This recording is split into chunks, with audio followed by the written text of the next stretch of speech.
Alright. Ladies and gentlemen, today, oh my god. So, I was playing for a little bit yesterday, and I apologize for that. But, yeah, we did find ourselves an incredibly powerful and broken build. And I also got all my, ERDTREE upgrades too, so. Let's just say, the rest of this DLC is gonna be a cakewalk. Yeah. Let me show you. Oh my god. Yeah, so the impenetrable thorns. Yeah, summons the ERDTREE's impenetrable thrones from the earth. This is, without doubt, possibly, if not the most broken and best spell in the entire game. I'm counting base content and everything. Like, I even think that it might be better than Night Comet. If I'm gonna be honest. It might be better than Night Comet. Yeah, this shit's absolutely insane. And well, to put things into perspective, so what we have here is that we have the maternal staff, which is from Joanne's questline. It's completing the entire thing. I didn't want to bore you through that because it is a pretty extensive quest. So I didn't want to bore you at all with that. I just, I want to kill bosses. But, yeah. This maternal staff plus 25. It has an A scaling and an arcane. And this is basically an arcane build. Yeah, obviously, my character is completely maxed out on everything. Yeah, the maternal staff, it's great, especially with this being arcane and such. And then we're gonna have the Dragon Communion Seal, which is at plus 10, which has an S scaling in arcane. And then we just have the Misericord with Endure, because well, that's gonna be very important for the cycle of what we're gonna be doing here. And we put a blood affinity on there because, well, it's there. It's just to have it, but it's not really important. But when we do have those crits, we do get those crits off. This is the highest critical chance in the entire game. It is. This being at plus 25 has the most crit multiplier in the entire game. Yeah, absolutely insane. And then we have the Dragon Quest Shield Talisman, the Lord of Blood's Exaltation, because the thorns, they do proc blood a lot, the Graven Mask Talisman, and then we have the Beloved Stardust, which is also from Joanne's questline, which is also from it. You get it the exact same time as the maternal staff here, and basically it shortens the casting speed for sorcery and incantations by the utmost, but increases damage taken. Yeah, pretty damn insane. And then we have our with our flat wondrous physic, we have the Opaline Heart here, and then we have the Magic Shrouding Cracked here. You can make that last one do whatever you want. Obviously, Opaline Heart tier is probably the best tier in the entire game. I like to go with the Magic Shrouding Cracked tier, but eventually, I know that there's one that is dropped by the furnaces that is basically, it increases your overall damage, but in return you lose health with it. So that one is good. Now, to put things into perspective. Now, so here's our boy Steven right over here. Yeah, here's our boy Steven. So, we have the Dragon Communion Seal first. We're gonna Golden Vow. And then we're gonna do Bestial Vitality. And then have that on Imperishable Thorns. Swap to the Misericord. And then we're gonna go ahead and drink our Physic. And then we're gonna Endure. And then charge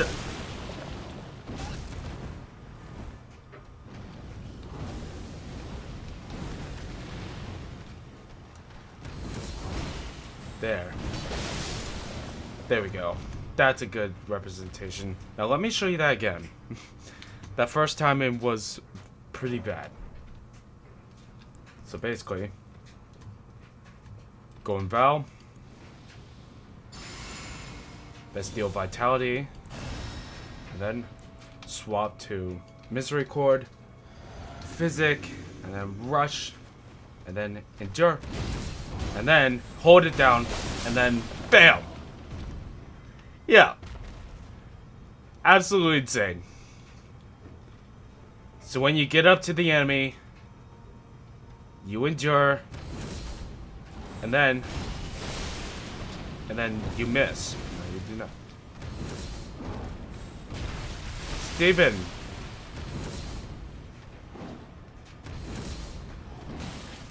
And it doesn't care about grabbing attacks.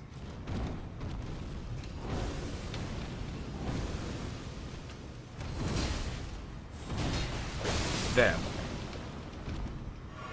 Alright, and then we rush over,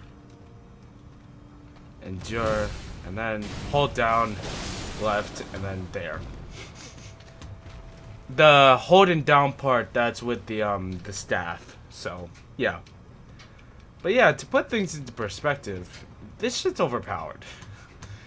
This shit is very, very overpowered. And well, for bleed, you can go with the white mask just to make it even better. Yeah, we're gonna do it like that actually. So yeah, go in Val, Bestial Vitality, Misericord, Physic, and then rush over, endure, and then hold down left, and there you go. Yeah, and the endure lasts long enough to where you can cast the freaking impenetrable thorns. Why do you have to go for the grabbing attack? I'm trying to show them how overpowered this is. Come on.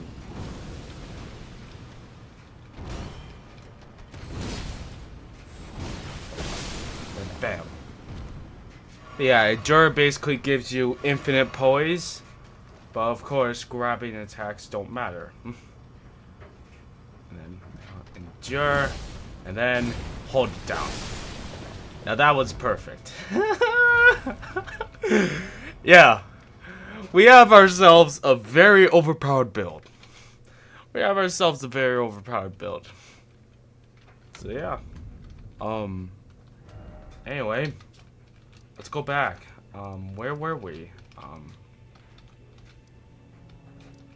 We were actually.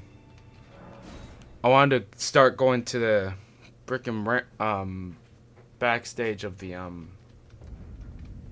Space Seaman. Okay. Want to go here just so I could go to the back. All right. Now we look over here.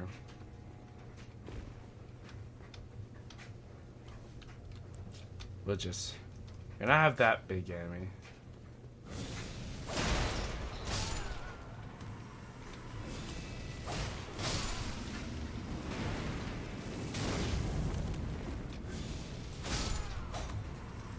Alright, so now, Golden Val.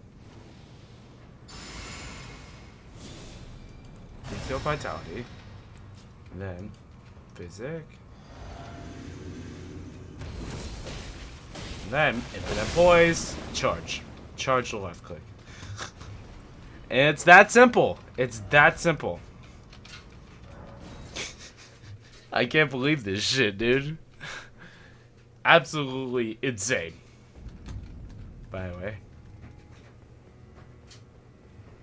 Yeah, so we're gonna go up this ladder here. We gotta go right at the tippy top. Yeah, buddy. And I did want to go for like a more mage outfit, so yeah. And now we're gonna go all the way up to the tippy top of this shit. But yeah, shit's insane.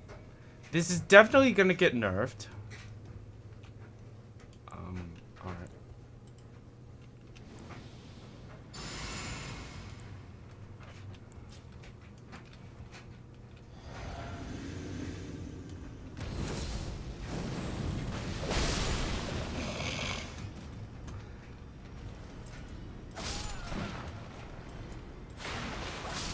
Damn. I cannot believe this.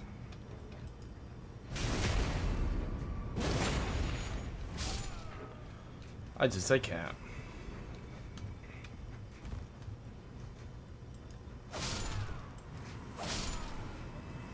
And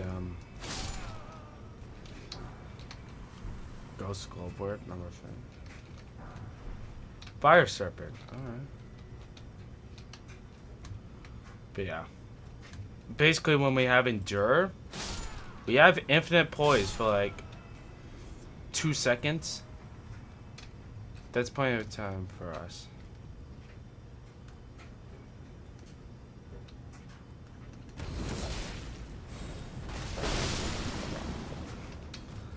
Bro. This shit's too good. This shit is way too good. Wait, no, I don't want to do that.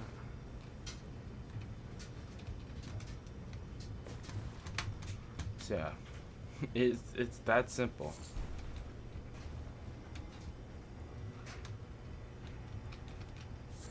A blessed bone shard.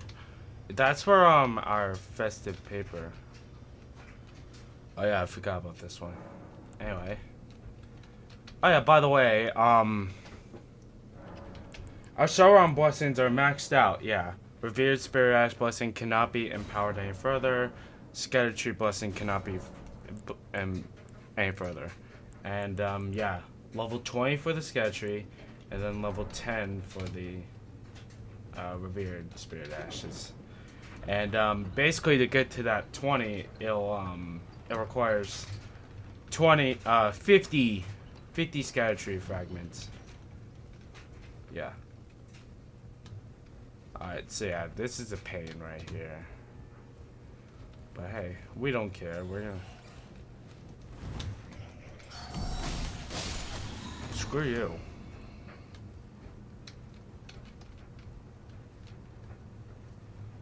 But yeah. We gotta find our next remembrance. Because, well, yeah. We might absolutely destroy him.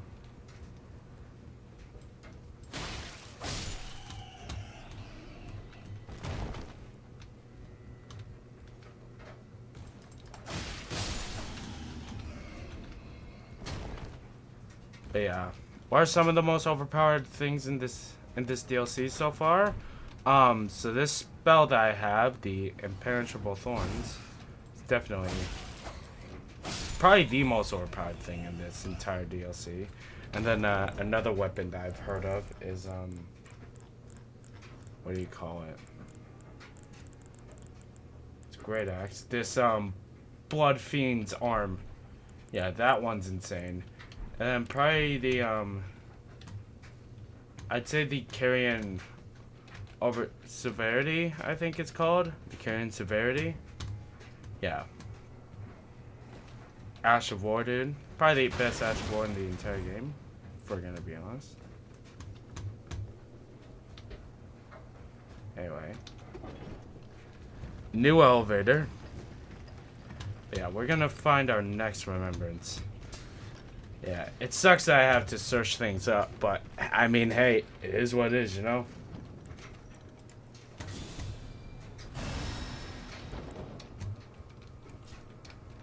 Now. Oh, we can go over here. We love from software. And then, can open that, and go right down here. And, well, this is it. This is actually it. Wait, actually, please don't be it. Let's have another frickin' Site of Grace here. I don't remember if we did. This is the furthest I got to in this.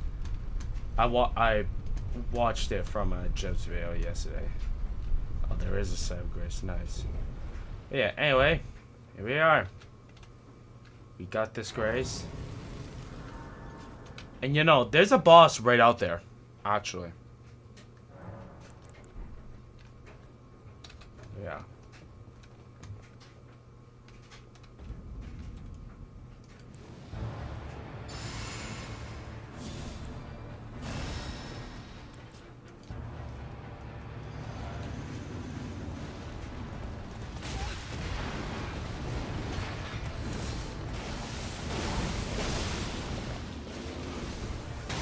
You saw it for yourself.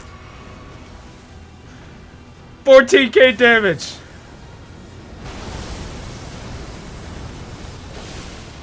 $16k. And he's dead. He's dead. He's dead. The remembrance of the wild boar rider.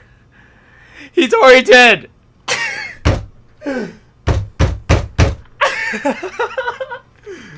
Oh my god. But yeah, to put things into perspective, 16k damage, dude.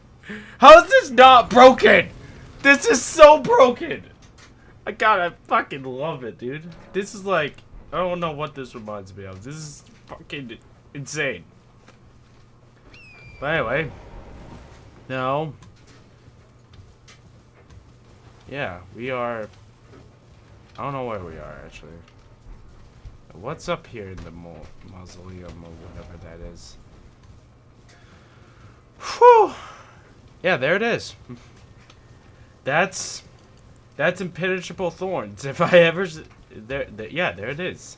Fully optimized and everything. Oh my god. And now we don't actually need these.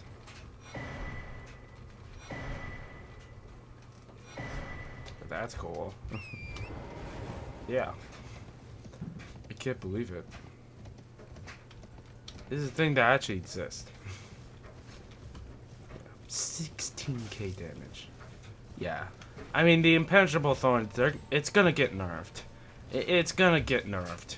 That Blood Fiend's arm, Cane severity.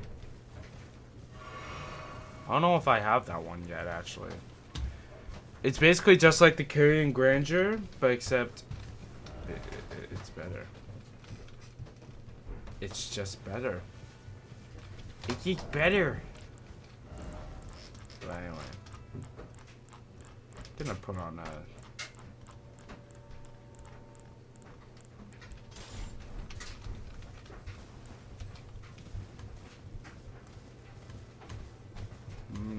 That's cool. That's cool.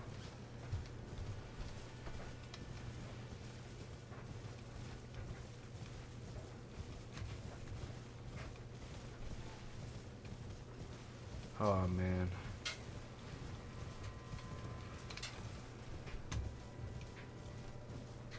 Huh. Is there no way I can get it here? Just got a tree chalice.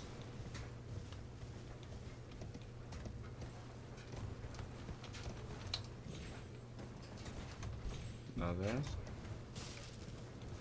Huh.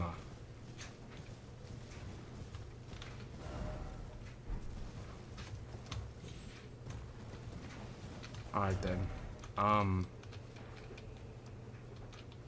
Let's go over to the that tower there. Cause I do now remember a spot. But anyway.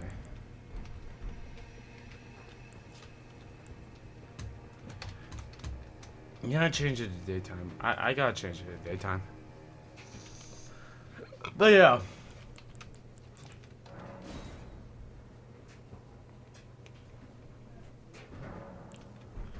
Can't believe this is real. Yeah, that's impenetrable thorns for you. The amount of damage it does with the talismans I have, I mean, yeah. It's absolutely insane. Now, I did look up a video yesterday, and there's a way to get down here from right here, and it's from this little pillar.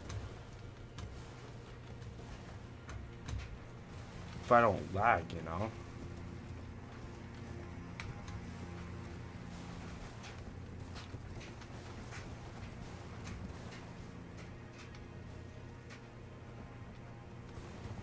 No. Okay, good. Got it.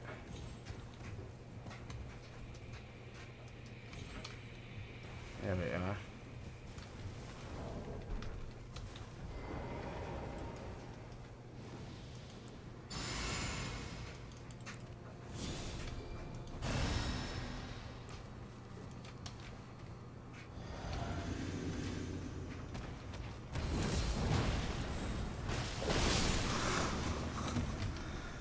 god, I can't. I can't. I can't get enough of this shit. Oh my god. No, I can't. Oh, yeah, we're not gonna care about those rooms. We have 5 million. Wow.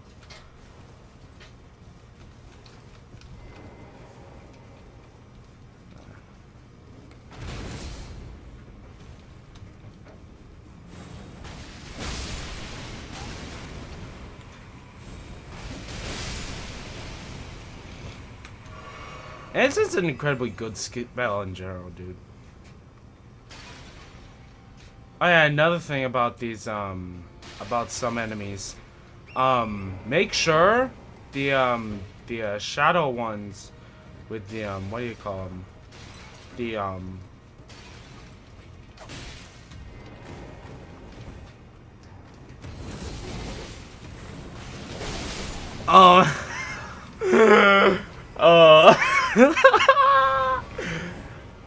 I was struggling with those ones. I'm not gonna lie.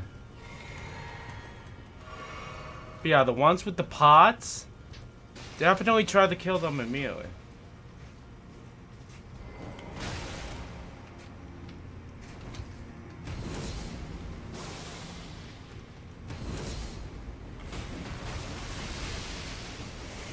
Oh my.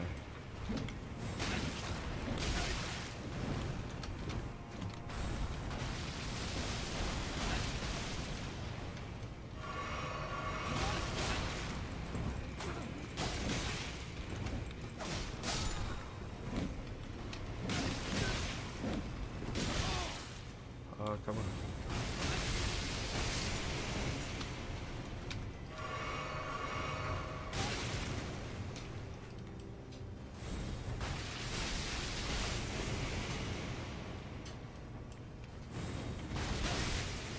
Come on.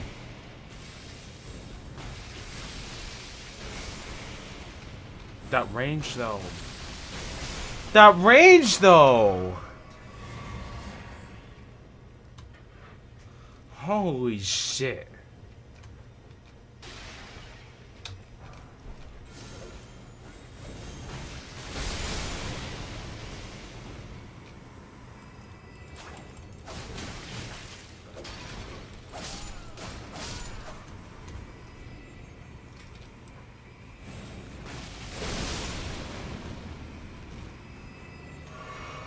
I can't.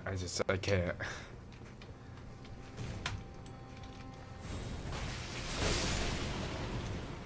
Dude. Yeah.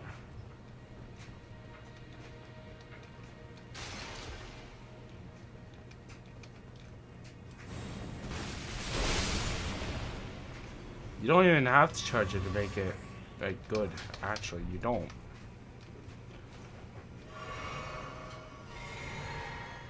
You don't have to make it charge it to make it good. This is just broken. I can't believe this shit.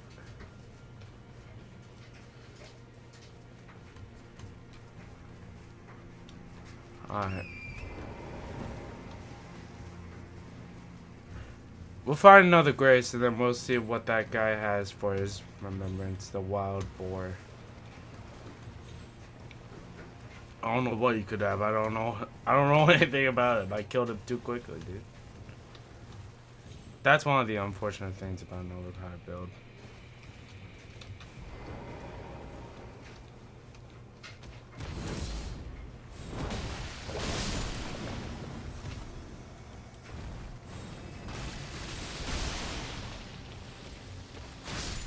And it's still just very good, all things considered.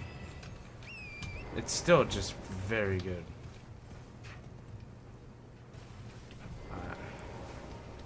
Now, the bane of my existence. Let's go.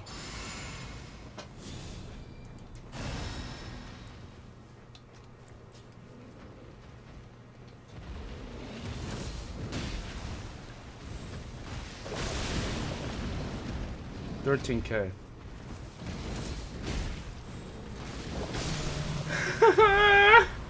Yeah, fuck you, buddy. Fuck you. Go fuck yourself. I hate that freaking bitch.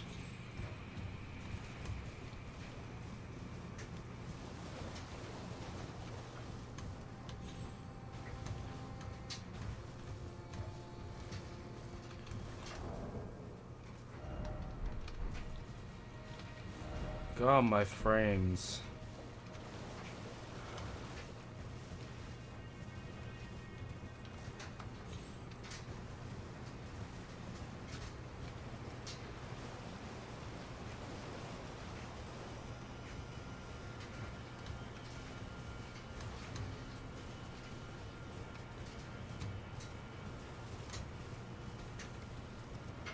I'm getting lost up in here.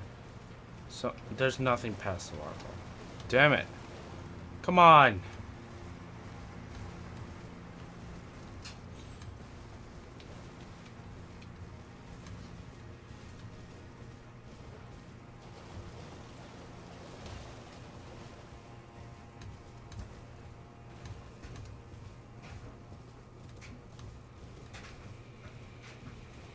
Okay.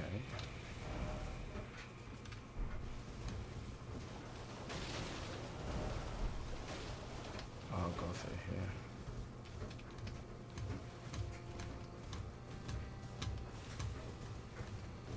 Bruh.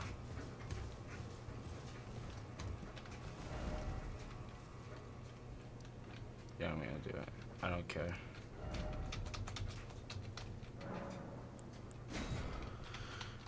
Hold on, wait, why am I going here? I forgot why I'm going here.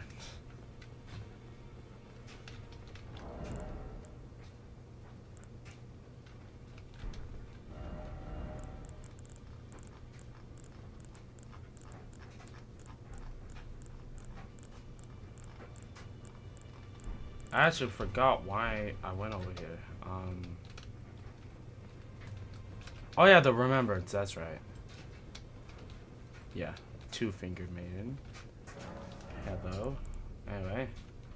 Sword lance and blade of stones. That's a sorcery.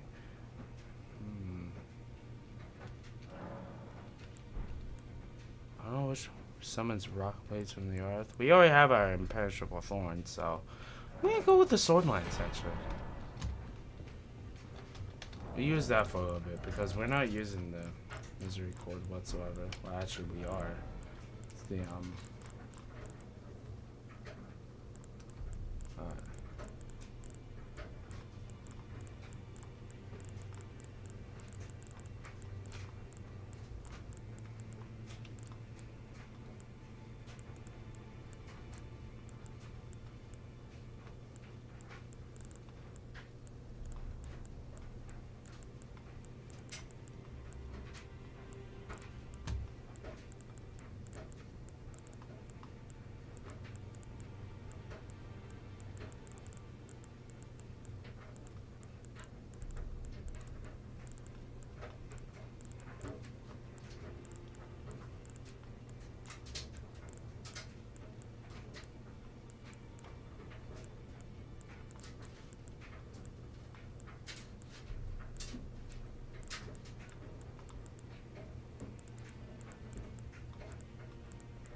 spinning gravity thrust.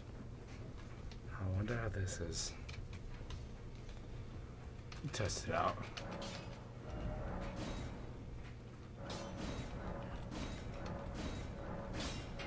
This is a remembrance weapon that is not unique in any way. Wow.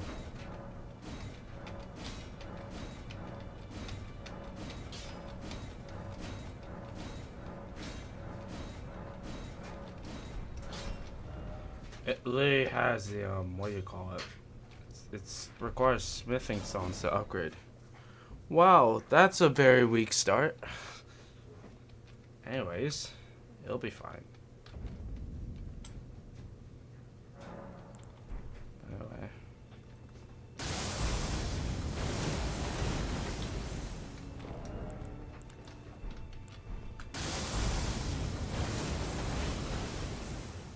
you charge it up?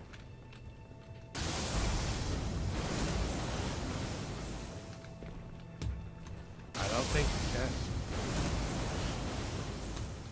Yeah, I don't think you can. Alright, but test it out real quick.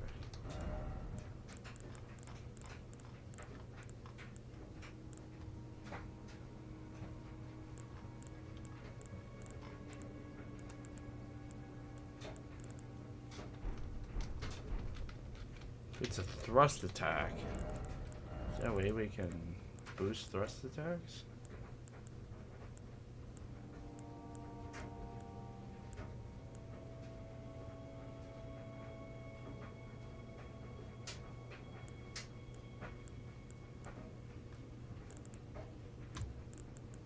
Huh.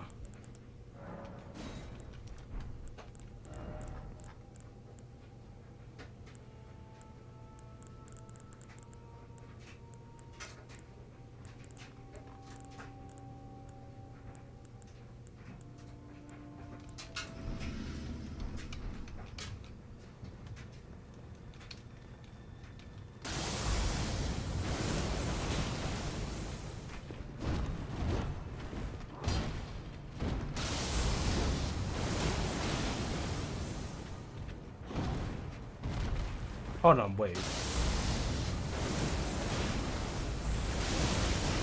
Oh, okay.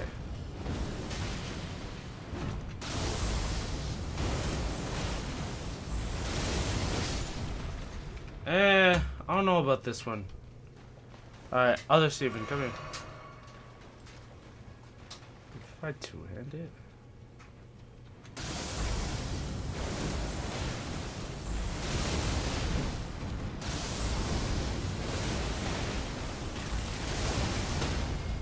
Alright. It has nice stagger potential.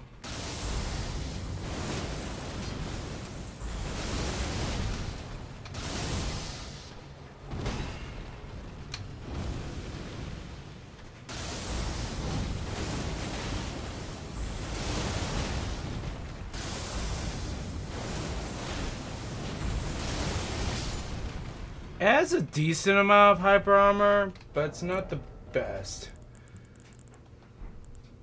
Yeah, I don't think I'm gonna go for that one, honestly. Anyway.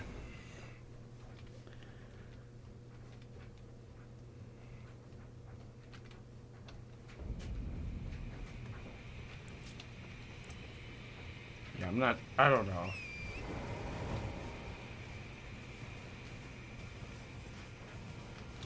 Go over here. We absolutely can.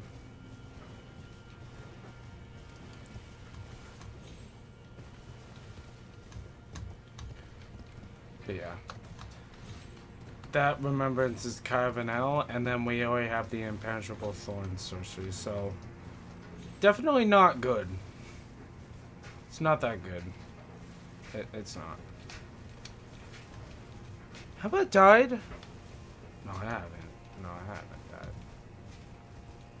This stream, at least. I've died 159 times. What are you saying?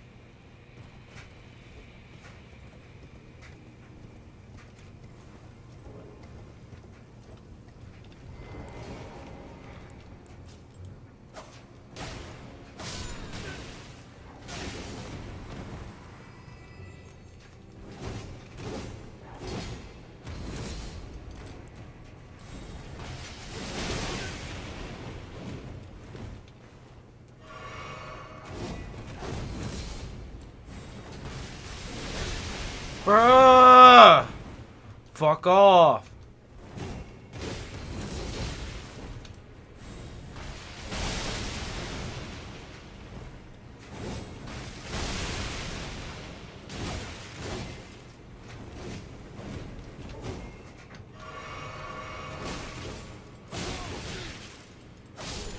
Oh, yeah.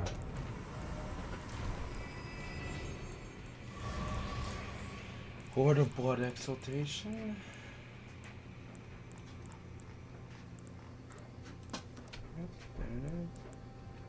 And then, gonna go with Godfrey's Icon. Why not? Why not? Why not?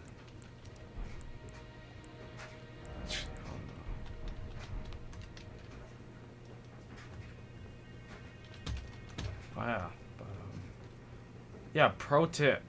Some of the ones with the pots drop revered spirit ashes and spirit ash sky tree fragments. Like this one.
Let's see how much range this has. Oh my god!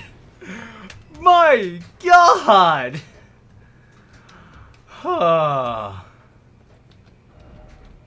Okay, I want to know, how can I get to the freaking boss in here? Because I know there's a boss. I'm pretty sure it's Lord of the Frenzied Flame. I'm pretty sure it is. I wish I didn't just say that. I didn't know about that, actually, but... Hey, what could you do?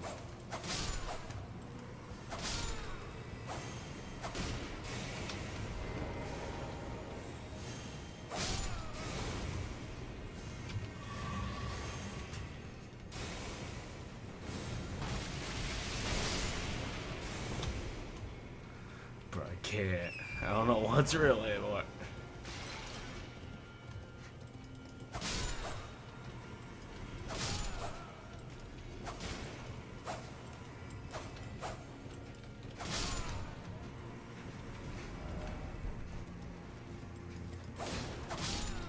I just went back in a circle.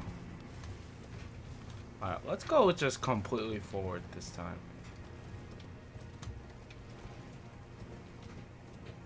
Can't.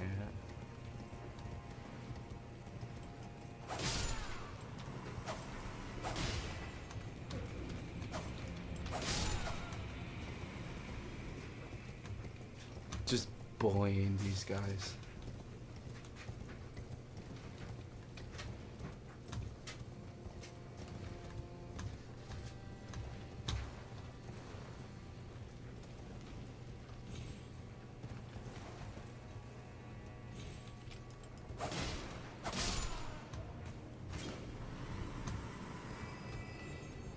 Yeah, sometimes they don't drop nothing.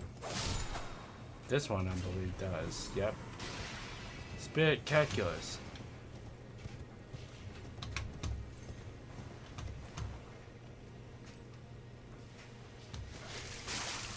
Ooh. No shot.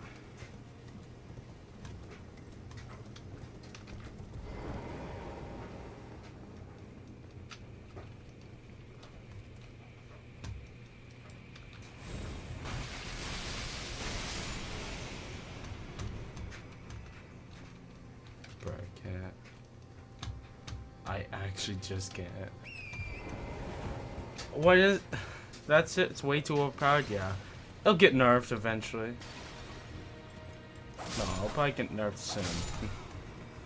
Like, very soon. But for now, we're gonna beat the game with it.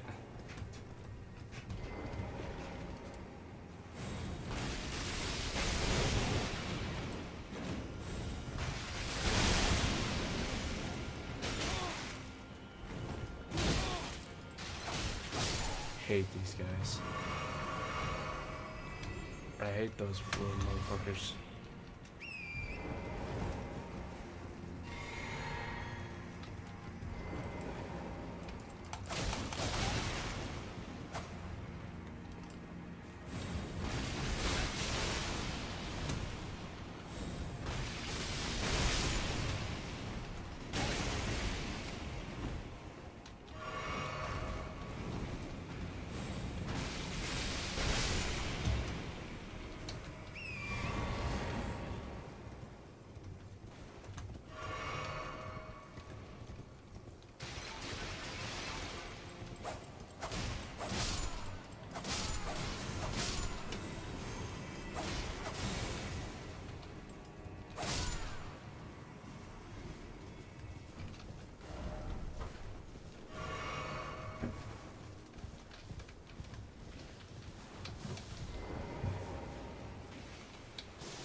No. Not dying just yet. Guess we could try to go over there, but then we'll die. I'm not gonna do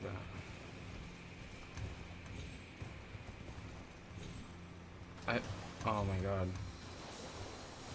Oh no, yeah, this is... I went through a different entrance, so it's all set. Okay, hold on, though.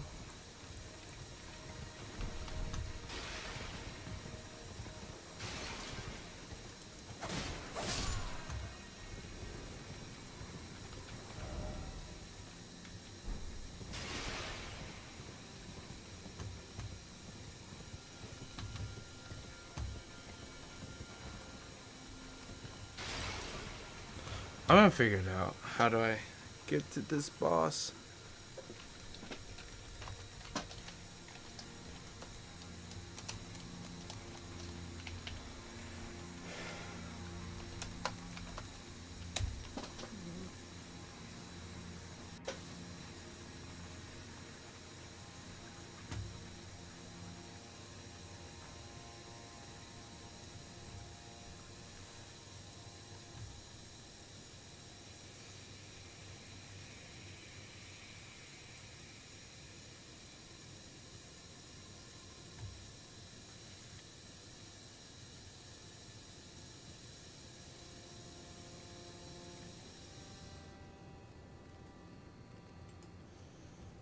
Oh. Okay, we're actually gonna go on the complete other side of the map.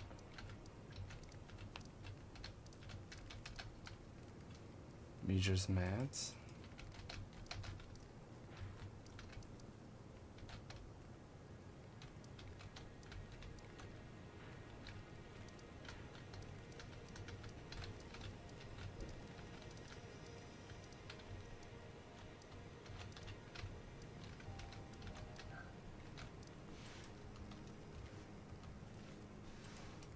Matt's Hall.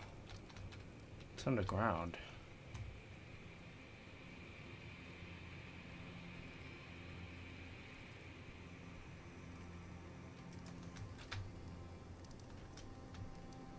I swear I've been there. I guess I haven't. But yeah, that's weird. Well, we'll get there.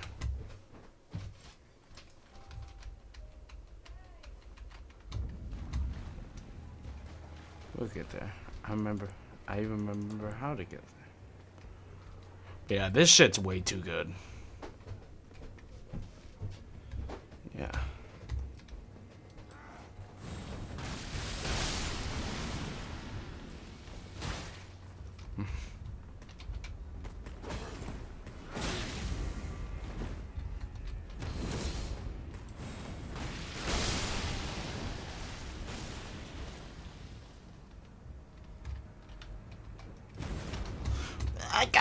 Camera! Fucking camera, dude. What the fuck was that? Fucking camera. Bro, that's actually infuriating. Yeah. Screw you.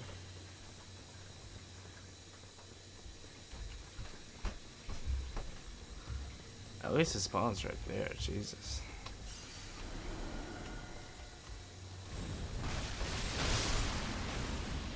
What do you mean?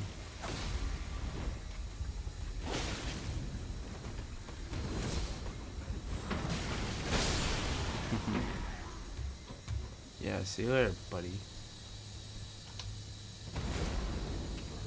There.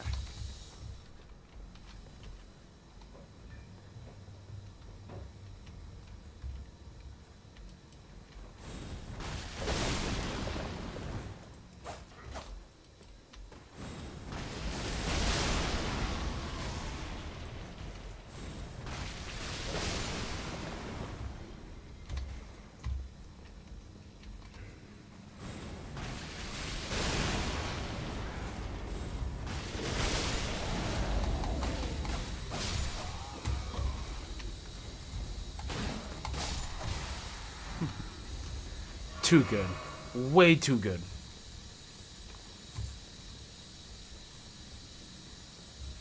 Oh, that's it.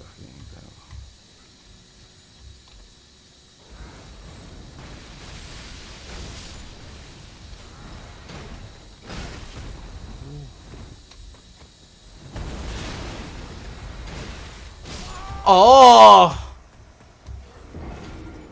Holy! Oh wait, yeah, 61. Sorry about that.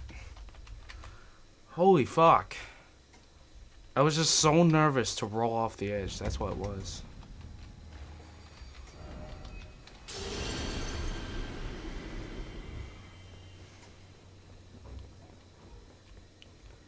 I just wanted to kill everything though. That's the thing. I do realize that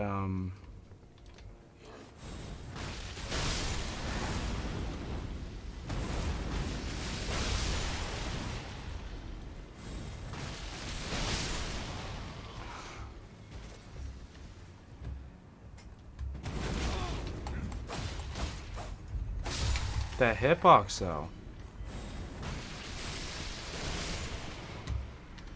Bro, this shit is way too good.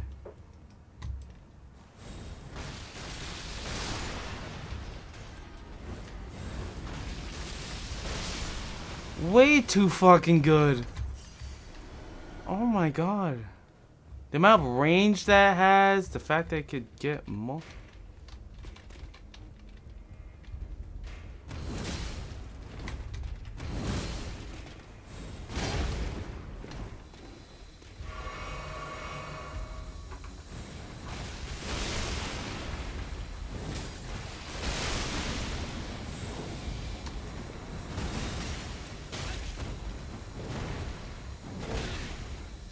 Oh my god! I'm actually dying over and over again. Dude. Just because I don't want to fall off the edge and then die that way. Hey, the way that I just died there, that's better than dying from falling off the edge, dude. It is better. How am I struggling this much though? Hold on.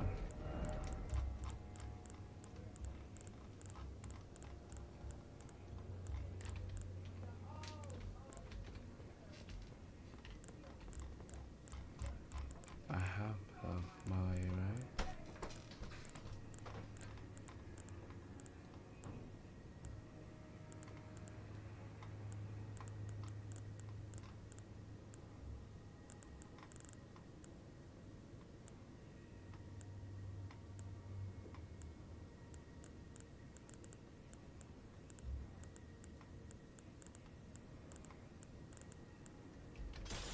I do, and it already has it actually.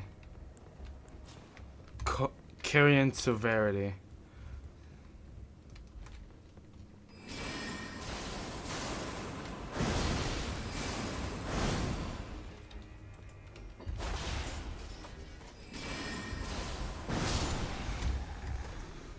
Alright, ladies and gentlemen, this is it.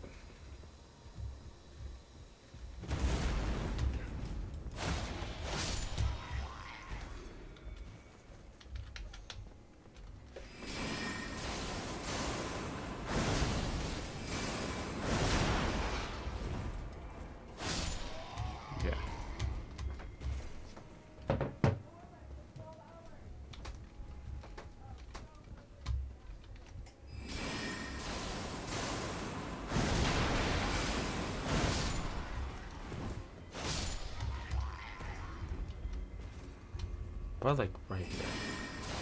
Oh yeah, that. But yeah, new best stats born in the entire game here. Anyway.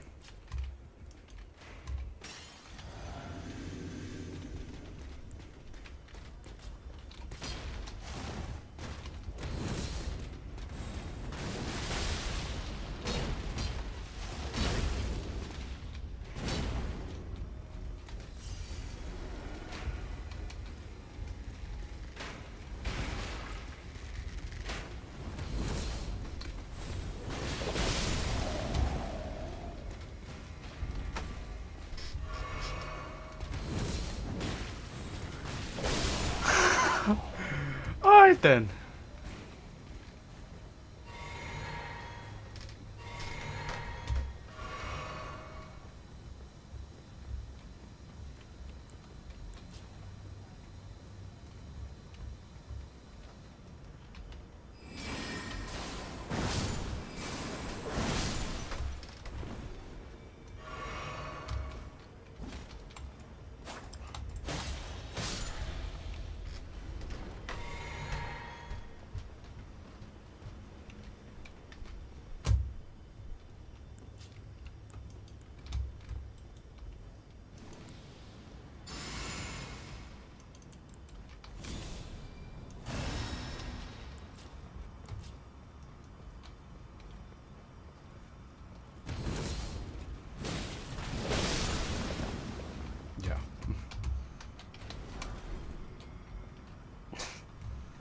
I can't with this shit, bro. I can't.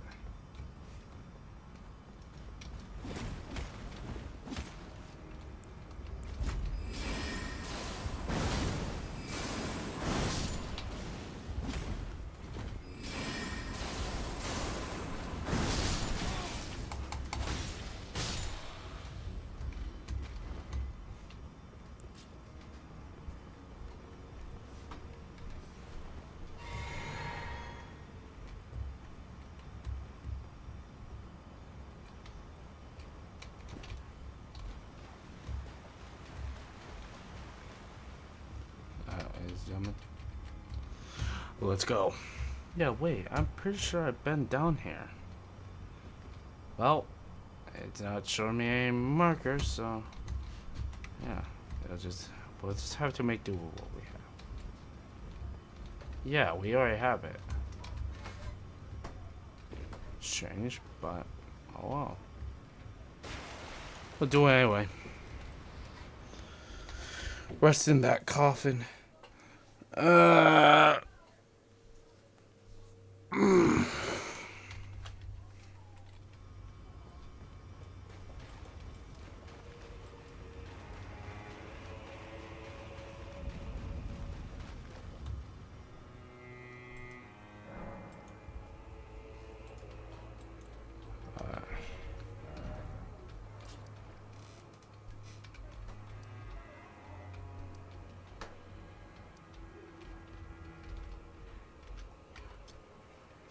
Wait.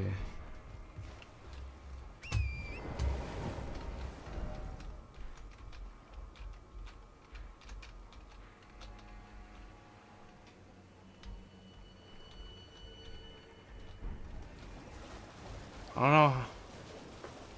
Follow the route through dark light catacombs. Dark light catacombs?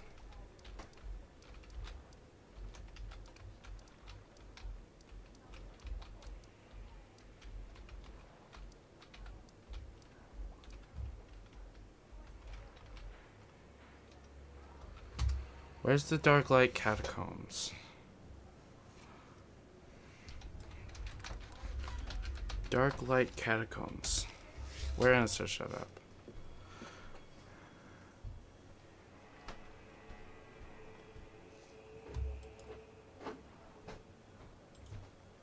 Oh my god.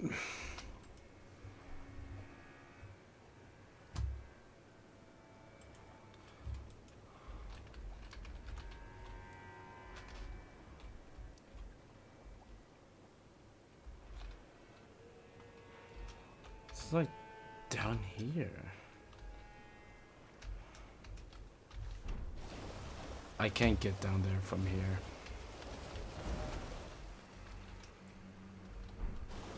I hope it's not on that second one, you know.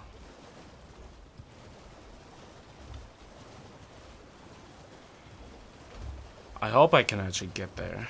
Like, actually get there.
Okay.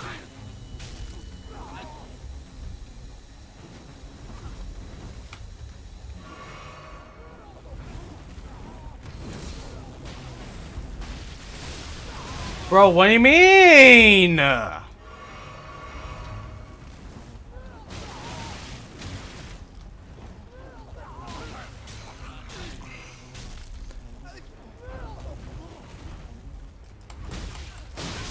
Yeah. Please. Please, I touched that side, Grace. Please let me spawn it. Please. Please. What the fuck?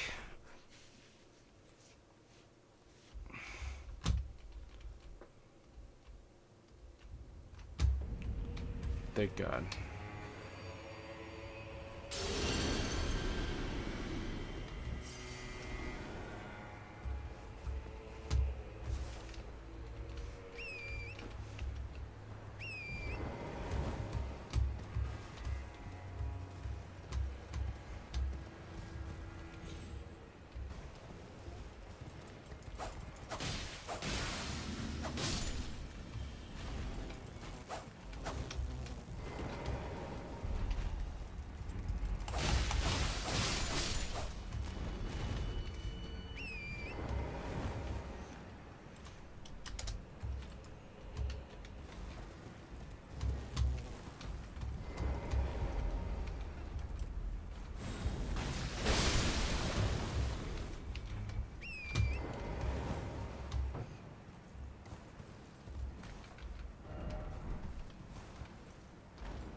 Oh, I'm dead.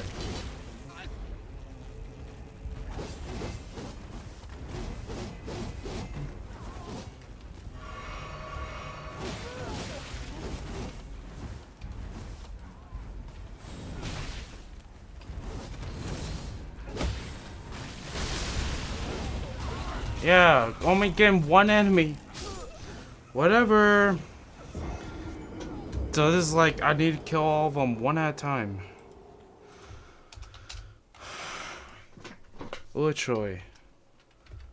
I need to kill one of them, all of them, one at a time. Fuck my life, dude.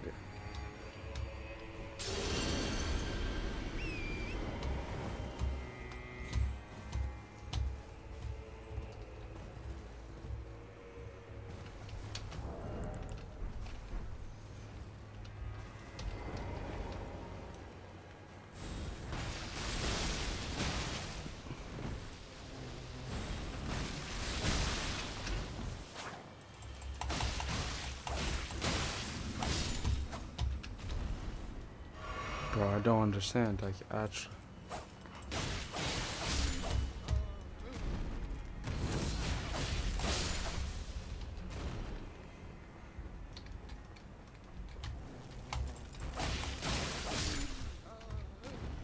Yeah, this is working out good.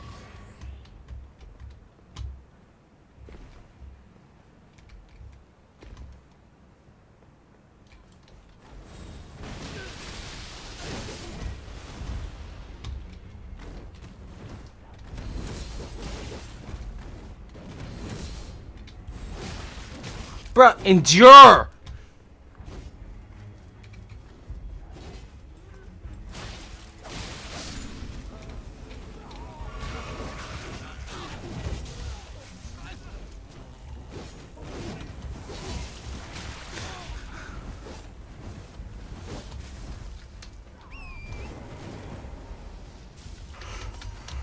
There we go.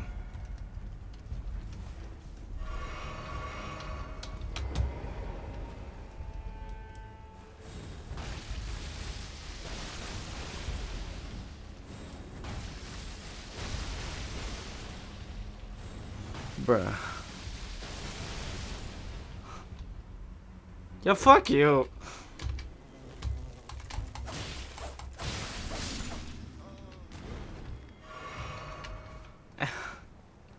Can't believe that.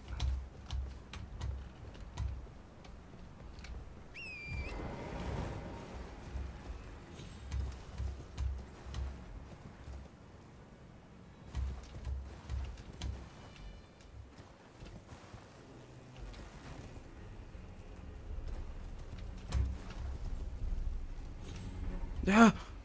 Oh.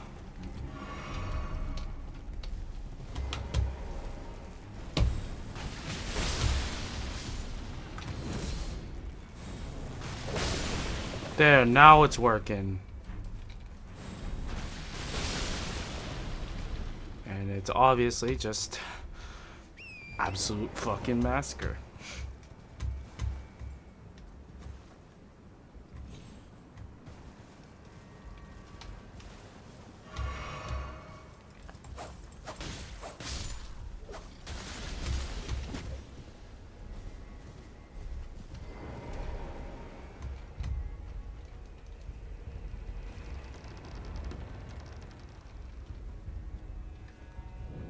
Dark Lift Catacombs. Or Dark Light, I mean. Is this where the Dark Sword is gonna be? I wonder.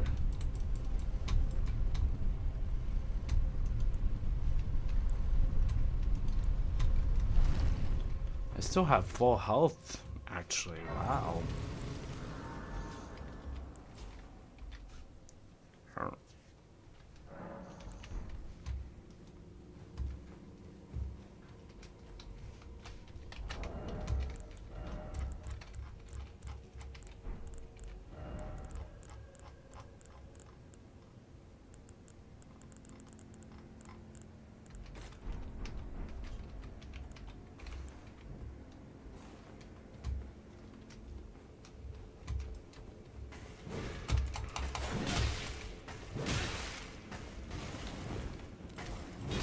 Ah!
Huh. I wonder. Yep. Okay.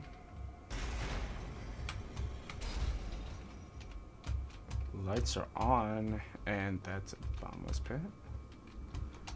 You gotta go down there somehow.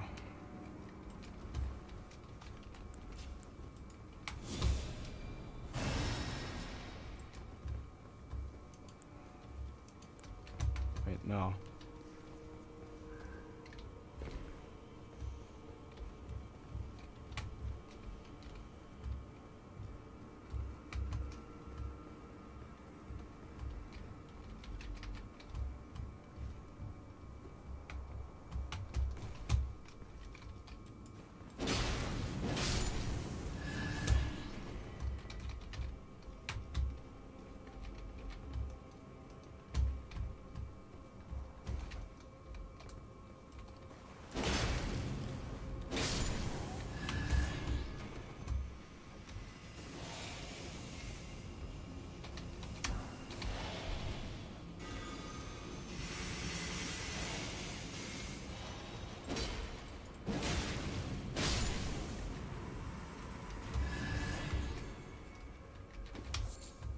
That guy was cool.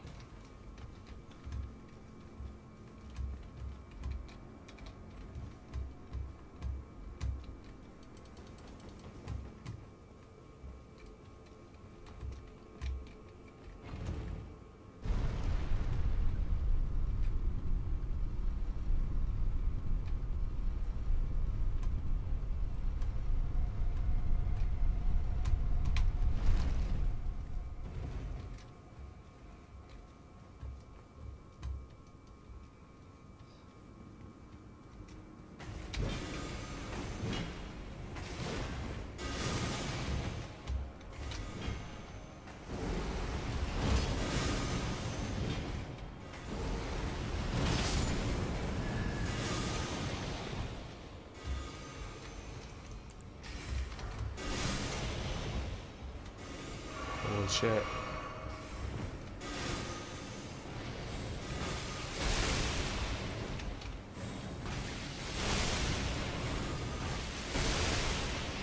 Bro, what?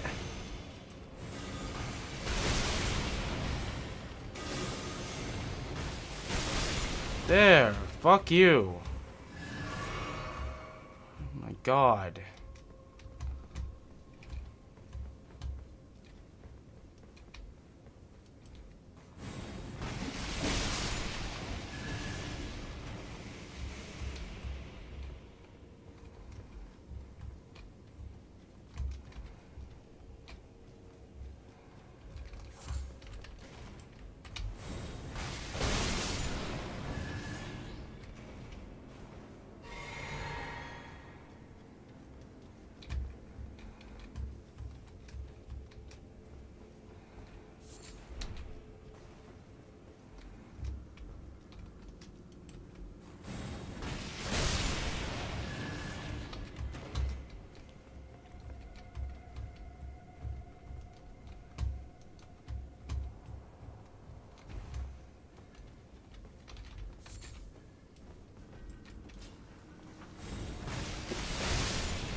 Man, I can't. I can't. I can't.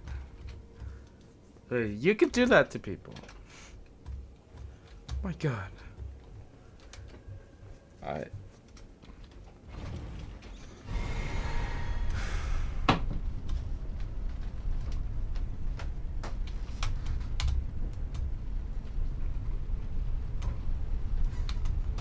Where's the boss at? Come on.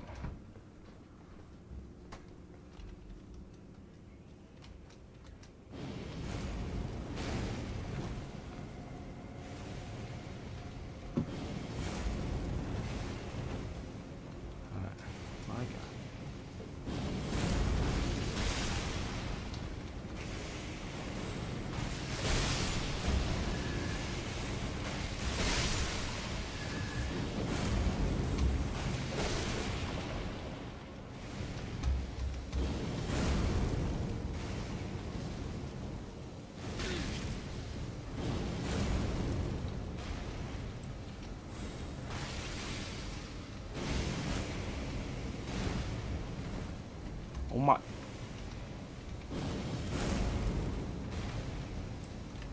Ah!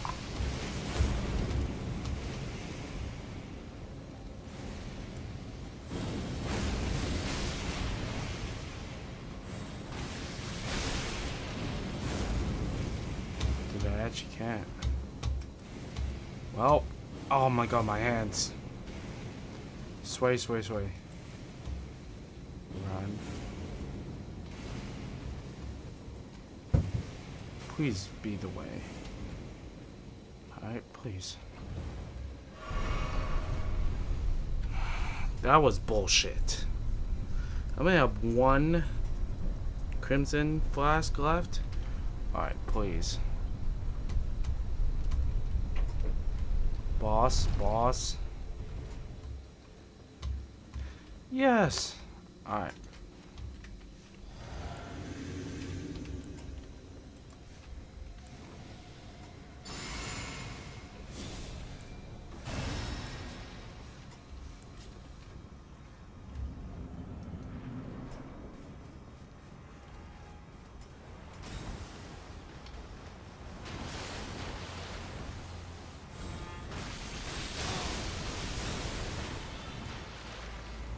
6K damn.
Wait, please. Boss defeated? Yes. And there's a Stake America. That's perfect. Okay. What the fuck? Alright. Well, that is kind of as a death. Yeah. I hope I can fight that again, actually. Yeah, because I only had one fucking flask went in. Even though I defeated him. That's the thing. Oh, I can't. Alright. That sucks, but that's fine. Okay. And now... I forgot, I did this in the other playthrough that I did. I was just, wanted to... And I was just wanting to play the game. Alright, now I gotta get to Castle Morn through...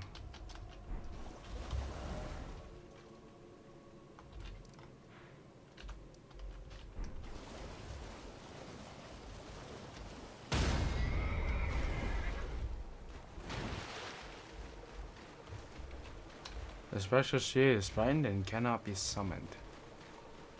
Oh, okay. So it's scared. Turn back. Or a table.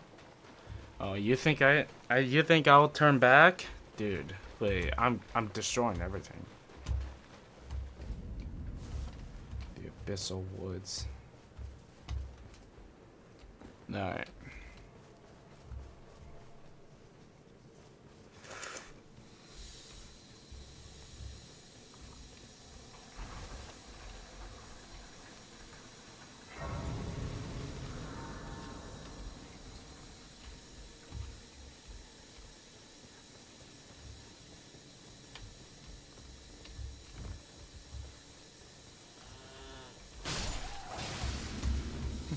Nice.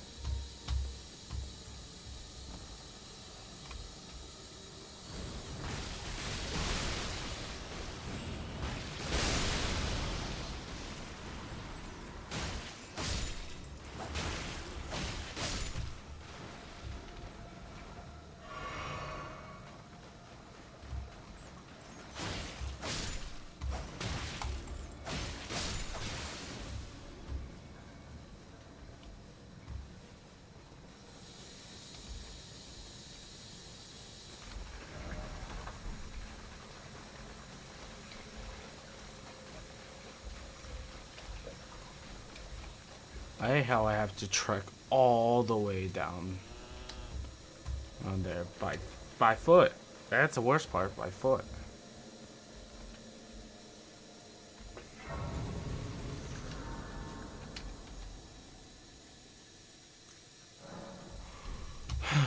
Okay.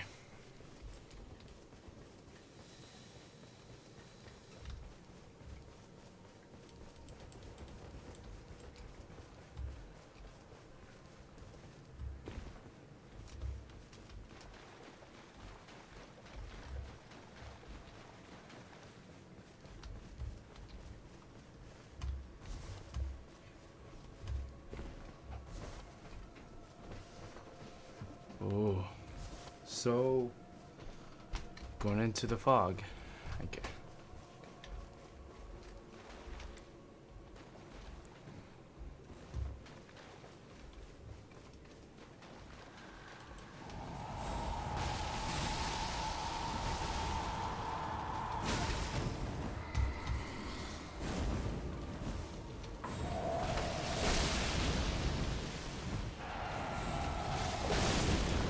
What? Uh-huh. I have my impenetrable thorns. I have it. What? What?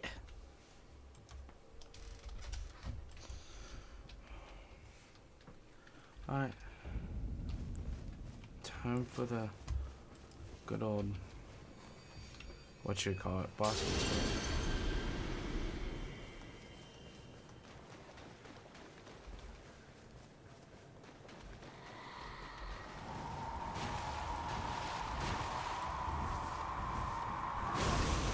And I still...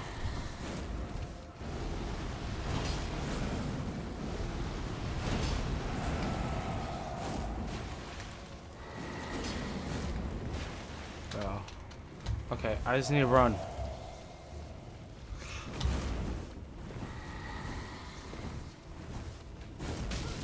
My...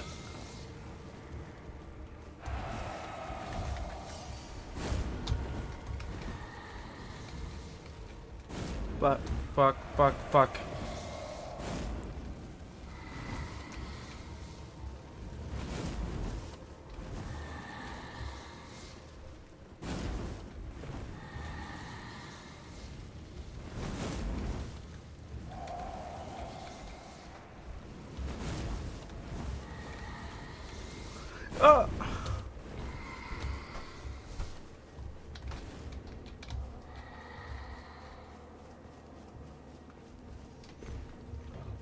Bro.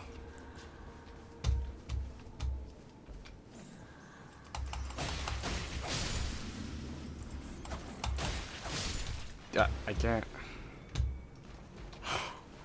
What the fuck? What the fuck was that? Alright, come on. Come on, please, buddy. You're gonna be okay. I shouldn't have gone down here. But I'm a good enough level. I'm really maxed out on my scatter trees, so... Then I really have, like, really, probably the best spell in the entire game, if we're gonna be honest.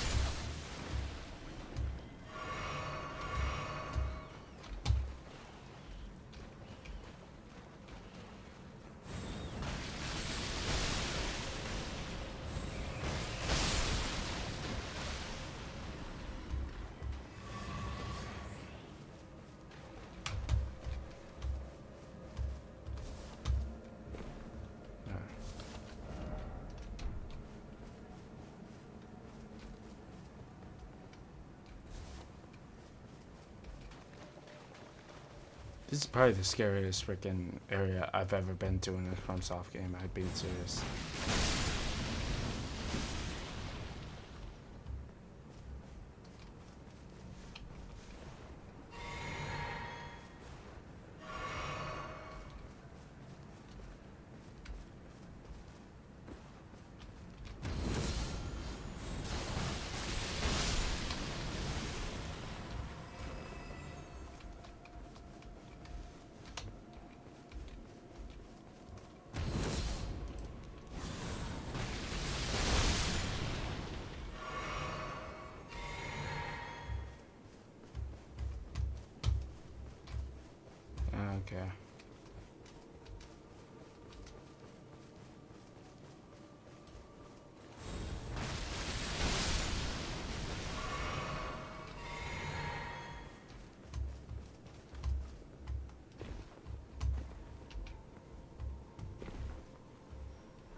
Alright, we're here.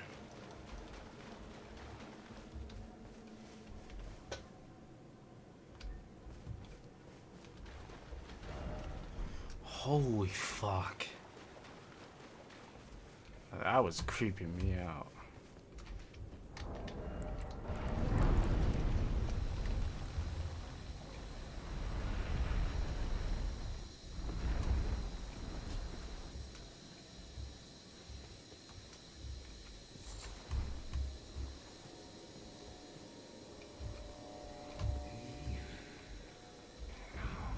No. No, fuck you. I'm coming. I don't care.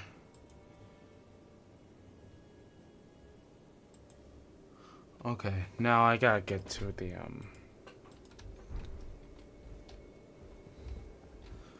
actually, I'll just cannot open.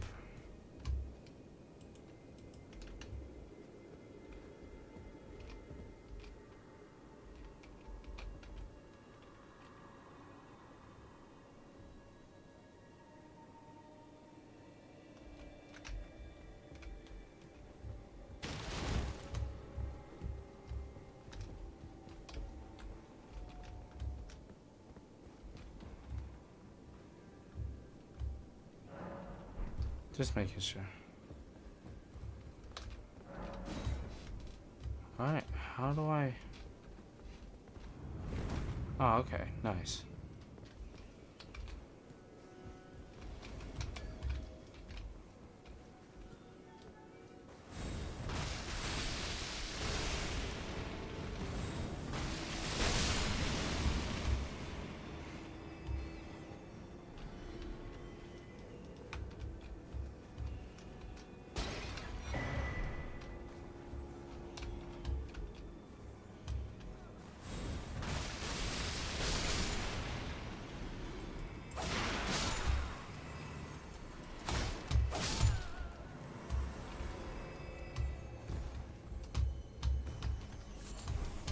Another swung grape.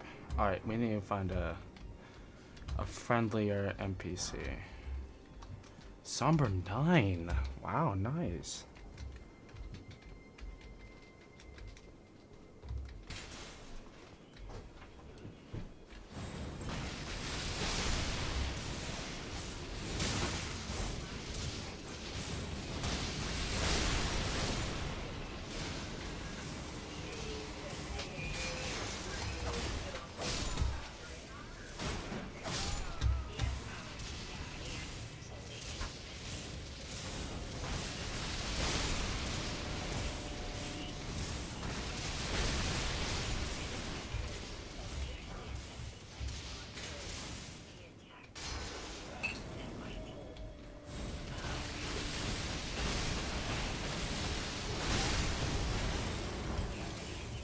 Wow.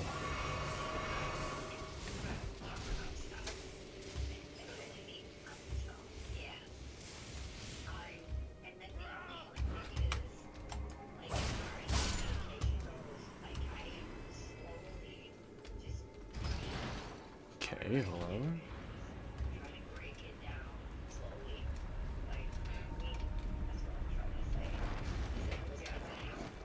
I think it was this. Alright.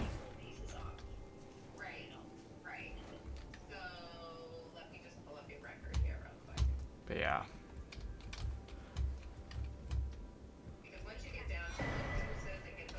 What kind of build am I using? I'm using the Blood Misericord with the Dragon Communion Seal. And then I'm using Golden Vow, Bestial Vitality, and then the Impenetrable Thorns, and then I have the Maternal Staff right now to use it. Yeah.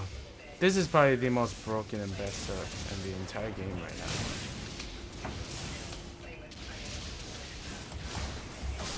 Yeah.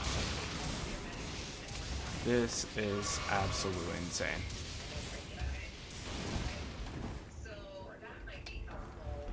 Surging Frenzy Flame. But yeah, no, this class is like probably the most broken class in the entire game. The misery cord has endured, so that way, for a brief second, I'll have infinite poise, and that's, well, I'll be able to show you. Case in point, I will be able to show you.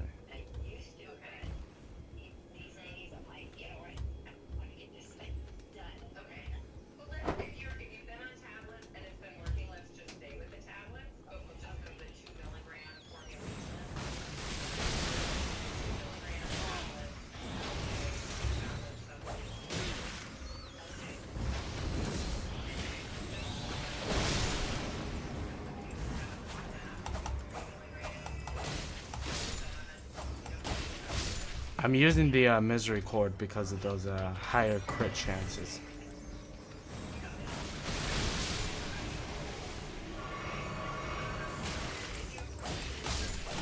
Yeah, the critical chance on this weapon is through the roof, actually. Wait, no. I did have my lantern on, jeez.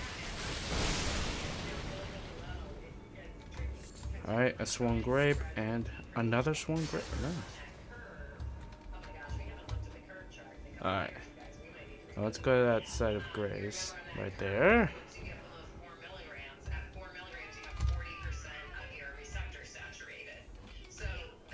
There he is. Nice, there he is. Can we go straight to him? Yeah. He's a friendly little NPC, actually. Who's that guy? Yeah, he's just a friendly little NPC. We love him. Oh, looks like we need to help him out. Some way.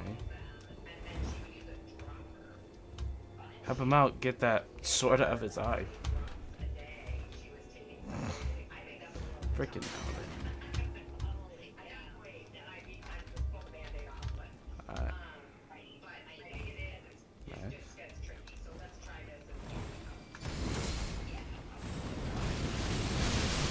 Yep, there it is.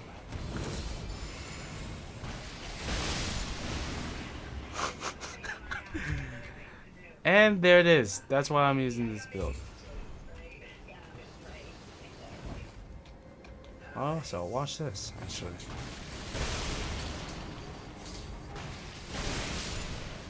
Man. The only thing about this one that is a little bit off-putting is that when you cast it, it takes a little bit of HP off of you. But, you know, I'd say it's fine. Do I have to go and, like...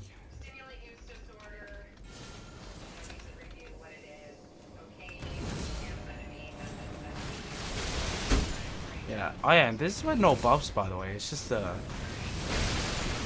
this is with no buffs except for my talisman. Just wait until I have my physic on.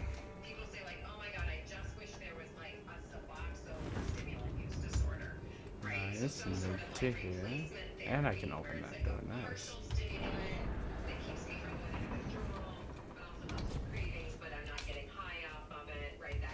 Nice. Like good old Dark Souls. We love Dark Souls.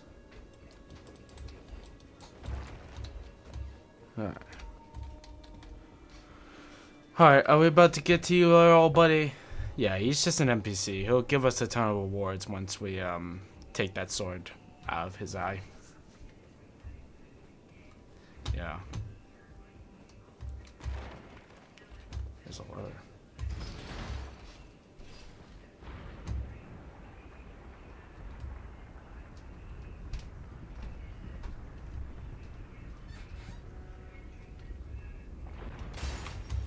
Nice. So I know the plan there. Jump over there.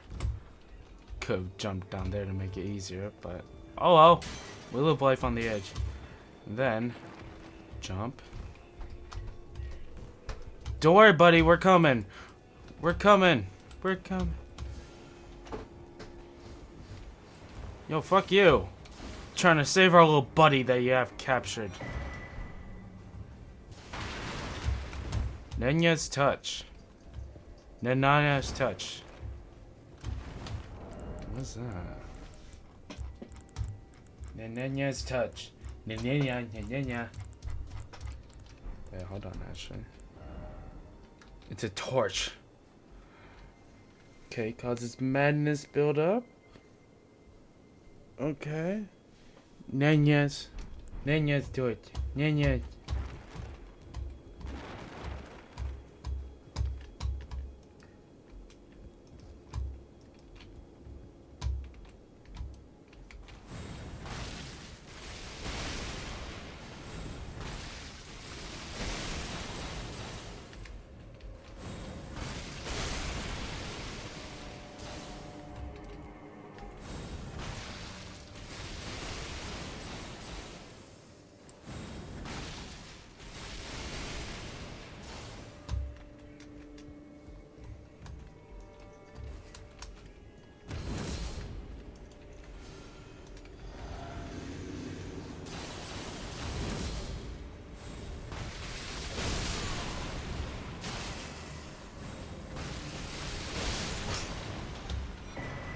But yeah, no, this skill, I mean, this spell, the Impenetrable Thorns, are probably the best thing in the entire game now.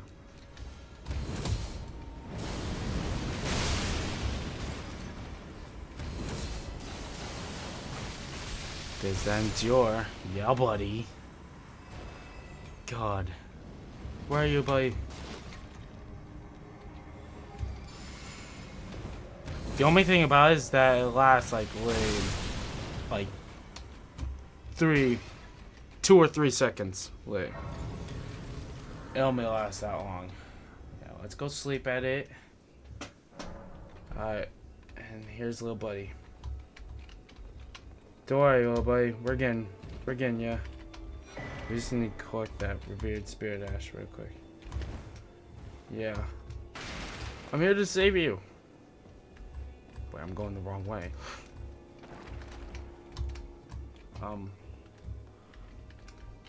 Oh my god, I'm an idiot. Second floor chamber? Is that what it is? Please be it. It does seem like it's it. Okay. My dumbass. My freaking dumbass. Alright.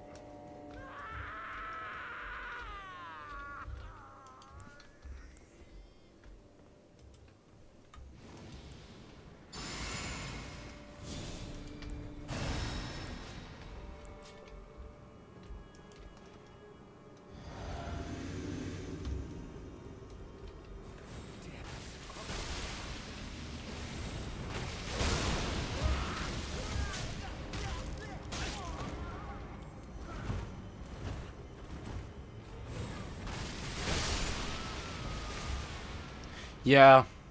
Sad plot twist.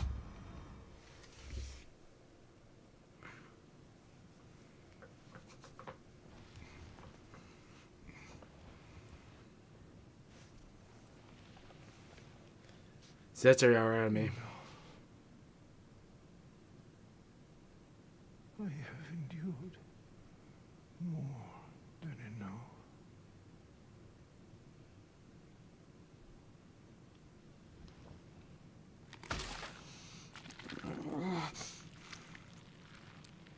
Oh my god. Chaos, you forgive me, dearest Nanaya. Nanaya. Nenenya. Nenenya.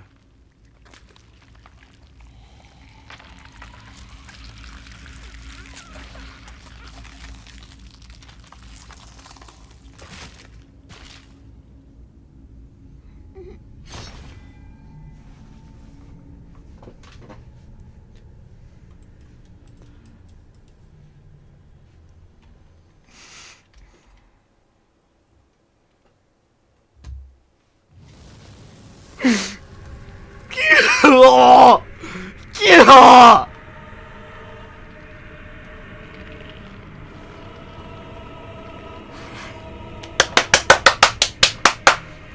Oh, yes. And there it is. The Lord of the Frenzied Flame.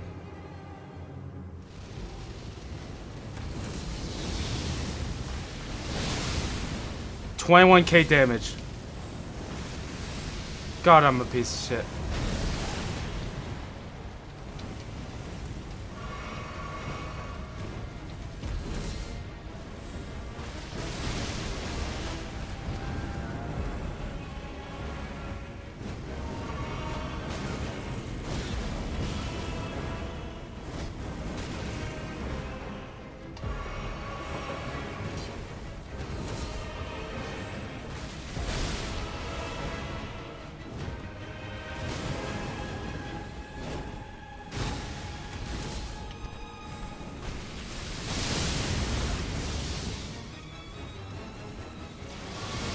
I'm actually struggling.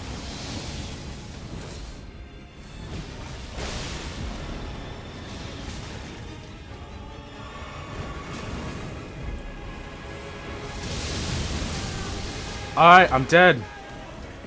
Damn, okay. We almost got him. But yeah, there it is. There it is. Oh. Now, because of that, this is probably the best boss fight in this whole entire DLC, in my opinion.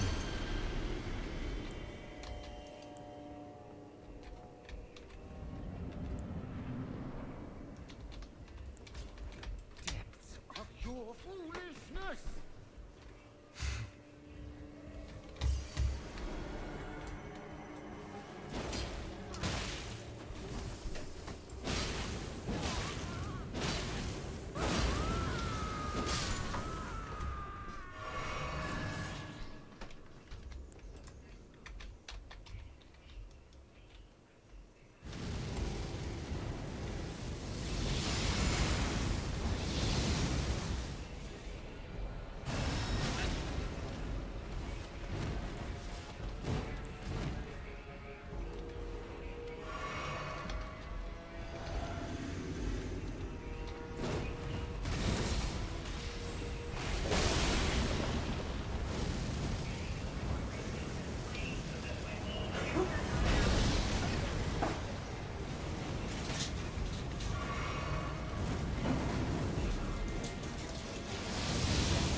Ooh.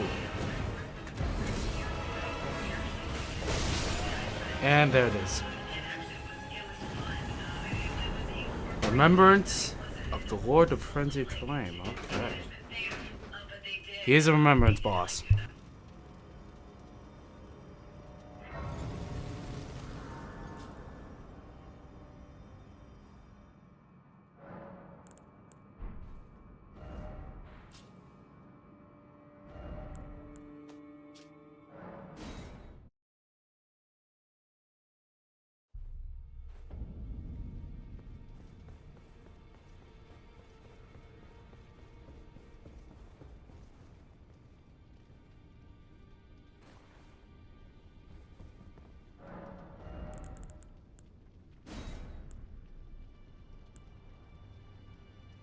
Alright.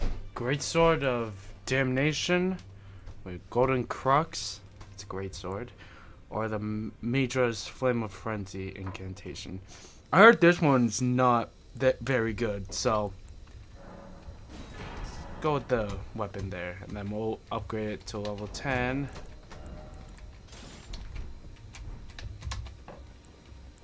Yeah, there it is. There it is. Cannot believe that shit, dude.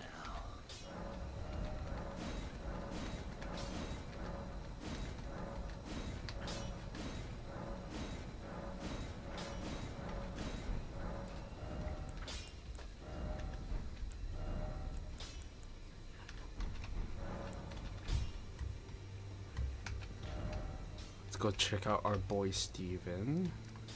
Go and test this out. I wonder what Ash War this is gonna be like. Alright, Golden Crux.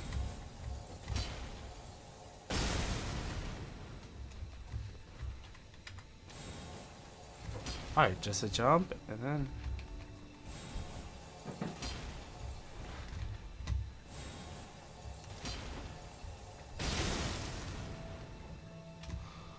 Alright. Seems like you can what do you call it? Charge it, so alright. So we go with the shouted Alexander.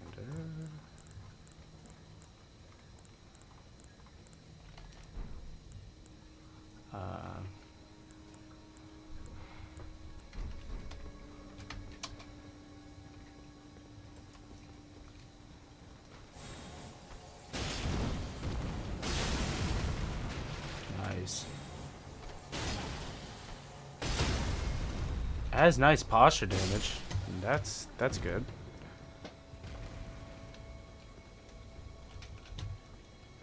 I think this is pretty solid.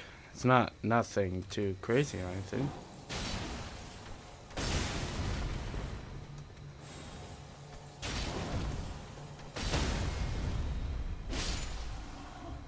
Alright, I think this could be good and useful.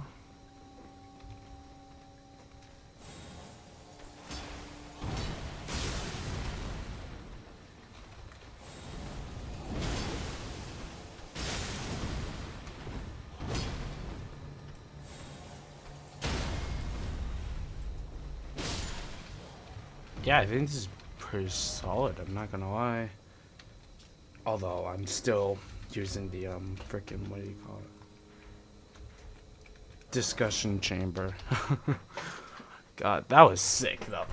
That was sick. I am so happy.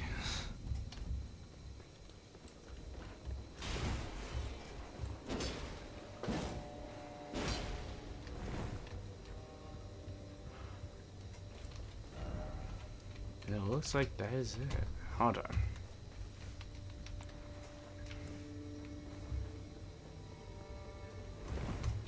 I think a Frenzy Flame build would be great. Having what?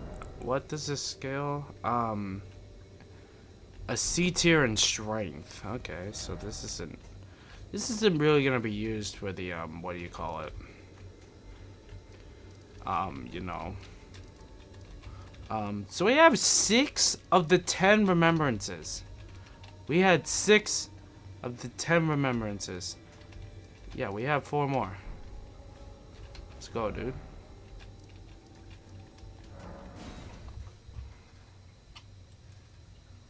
At least I'm pretty sure. Hold up. So yeah, we have the Putrescence Warrior. We have Putrescence Warrior.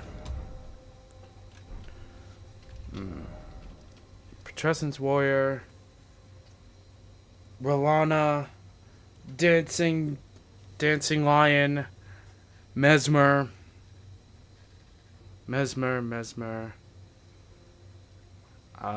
The boar, and then the boar, and the one we just got, the Lord of the Frenzy Flame. Yeah, we have 6 of, pretty sure 10. Yeah, 10. Not. Alright, that's fine. Anyway, Bale should have been a remembrance, honestly. I think Bale was worthy of being a remembrance, honestly. Elden Ring.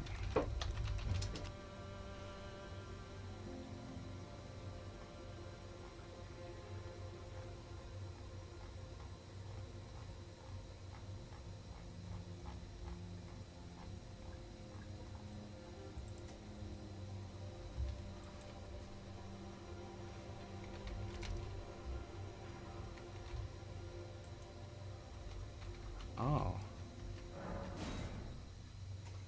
We're gonna go through there, actually.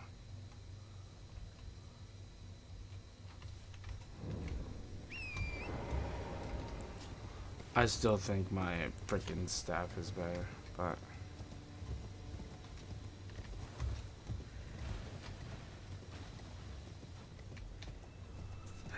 Hey, what you gonna do? Ramina?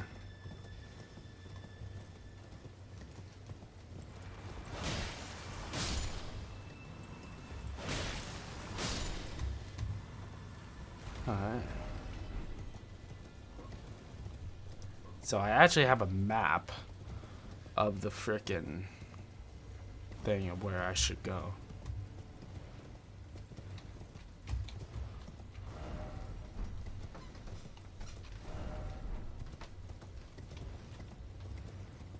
Fingers.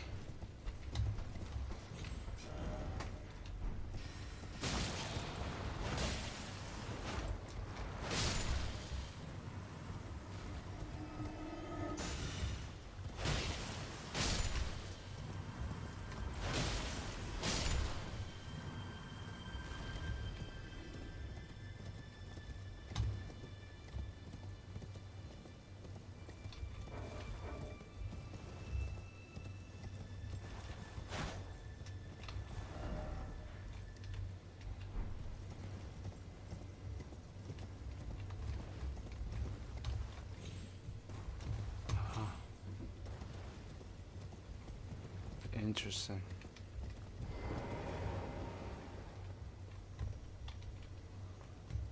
Nah. Alright then, actually.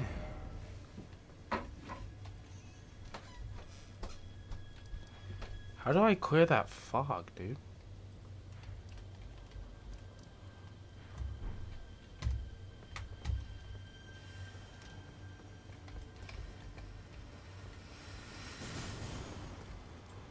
God, how underpowered is that? How freaking underpowered is that? Alright, so green. Church district.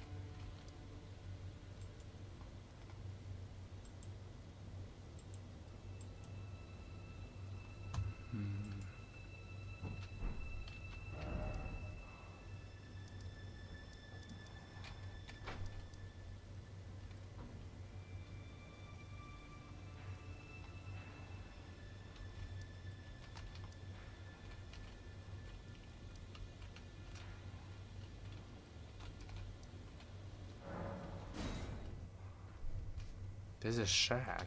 Huh. I forgot about that shack.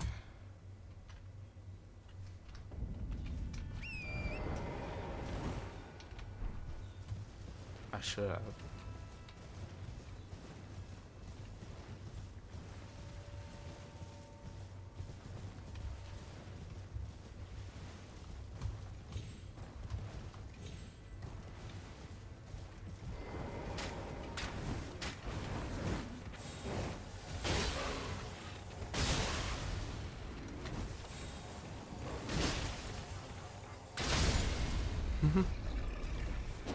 Gotcha.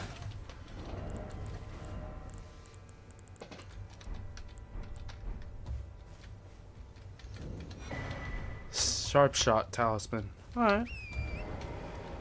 Not bad. And I see there's a grace right in front of this freaking capital.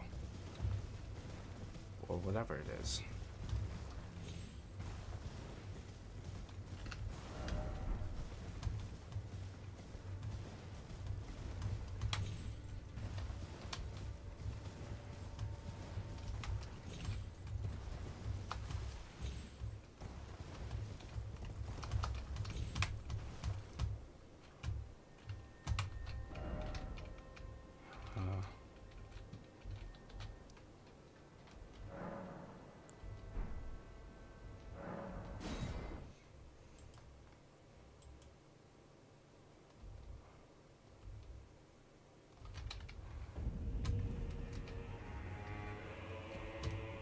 What is this? Sketchy fragment. If I can go right, it says.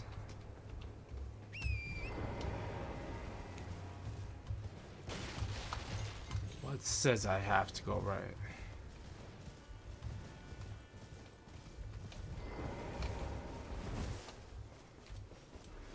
Very, very disappointing. God, how do I get over? Wait. Maybe over there? I don't know. My fucking chair's busted.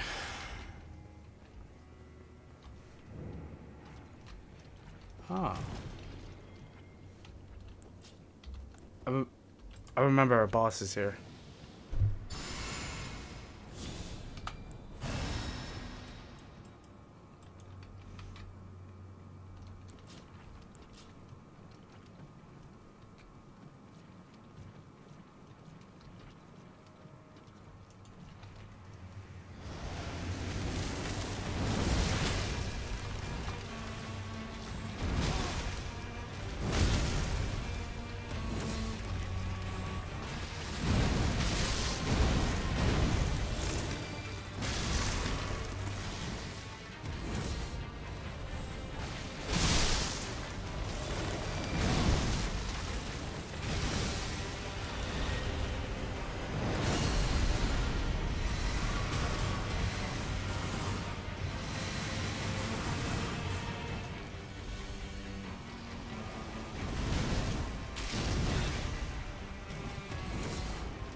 Alright then.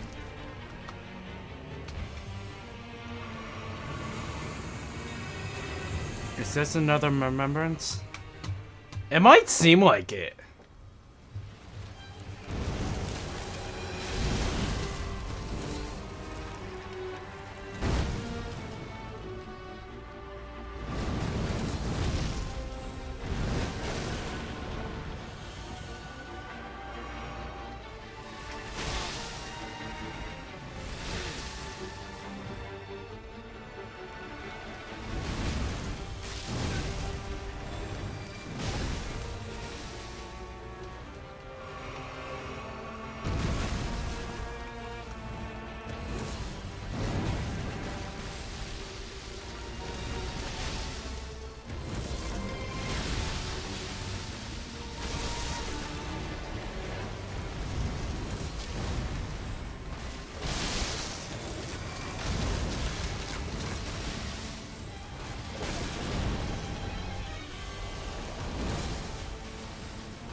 Fuck.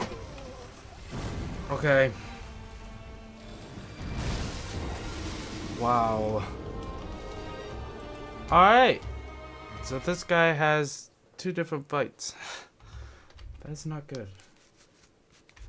Maybe have what do you call it?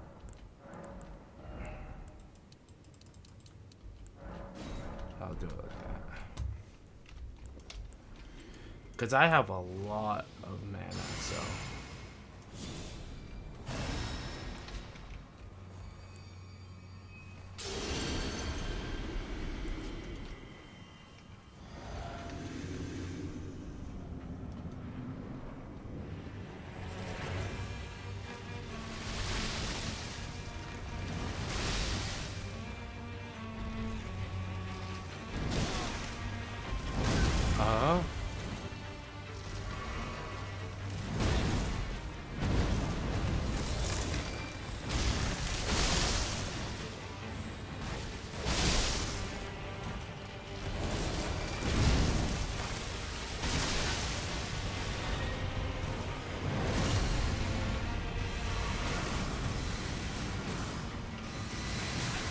Oh, alright.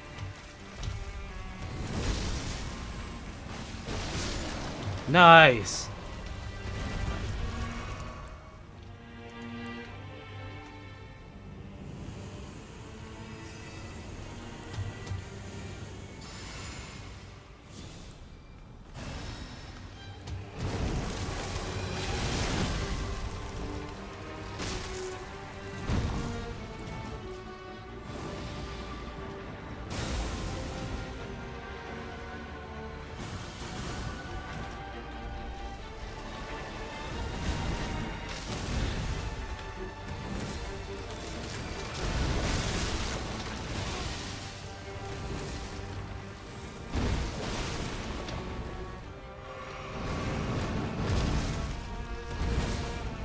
Dude.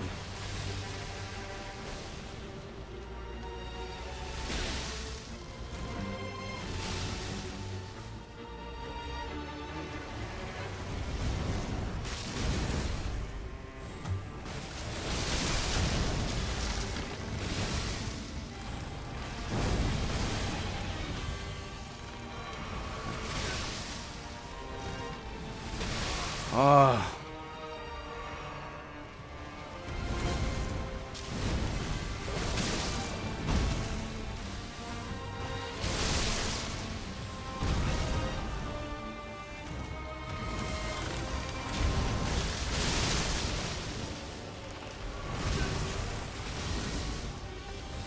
Alright. And it's GG.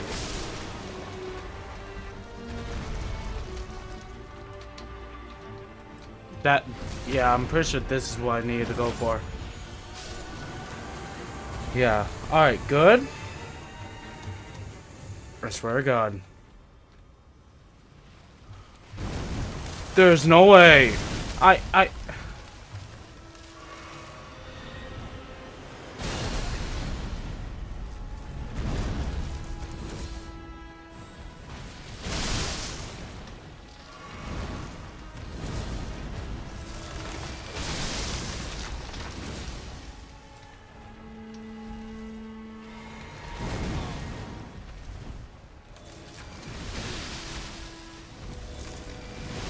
Oh my God! Dude, what? I did the repose at the end. I actually did it. Can I just not go? Oh my God. Can I just not? Maybe I just need the freaking... Why is it good again?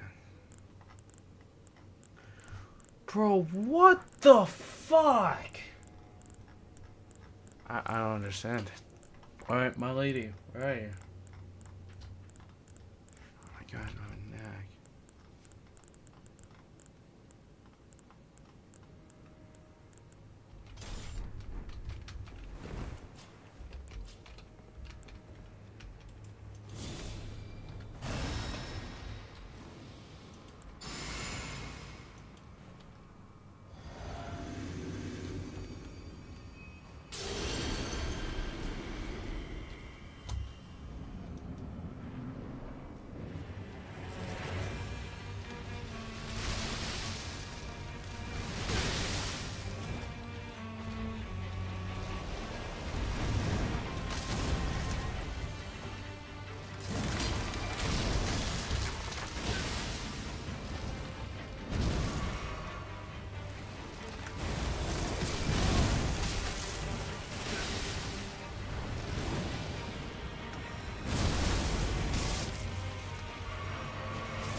Again.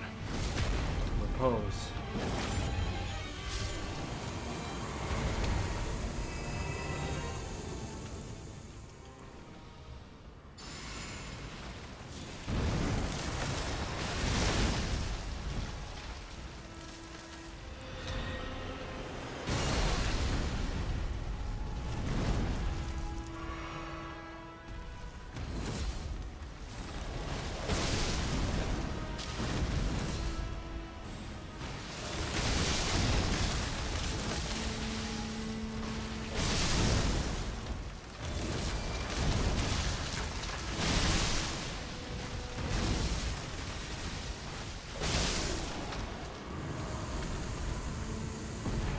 Yes!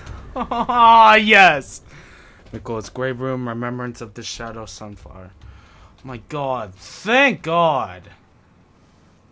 That was a pretty cool fight, all things considered. Oh my god, look at that. Look how many deaths we have. 169 deaths. Oh my god.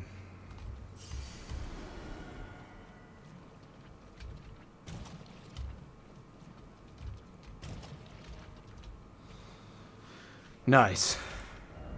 You can't level up just yet. Even though I'm maxed out, I can't. Alright. Go see what this remembrance is. What am I doing? Bro, what am I doing? God, I'm having so much fun. Alright. Alright.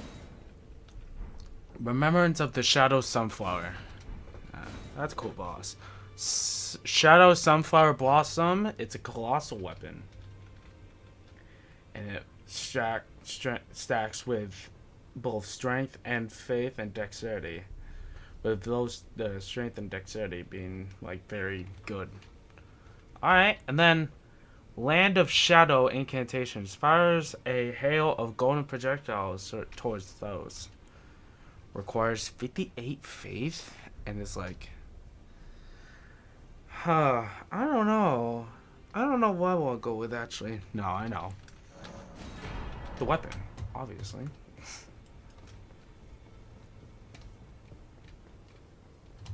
I obviously know.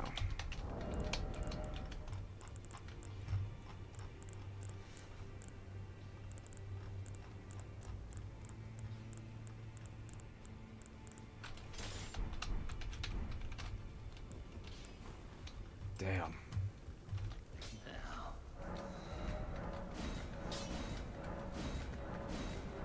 Let's go. Alright. Time for some testing again.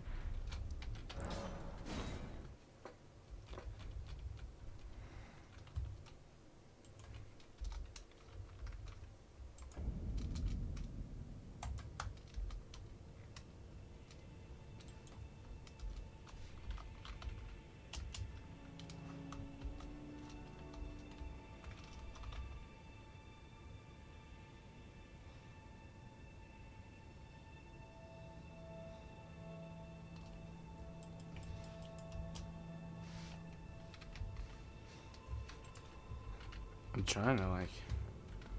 Alright. Okay, can I charge it up? Oh, let's see actually. Does hold. Ooh, it's 1725. Alright, so it cannot be charged up. But this is actually sick. Hold on. Alright, so that I'm pretty sure, yeah, this does holy damage, right? A B scaling in faith. Nice. Yeah, it does holy damage, so let's go and see what this is about here. Alright. Holy Shrouding Cracked here. And then memorize spell.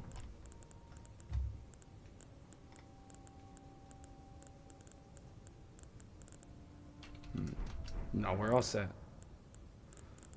Okay. Well, actually, yeah.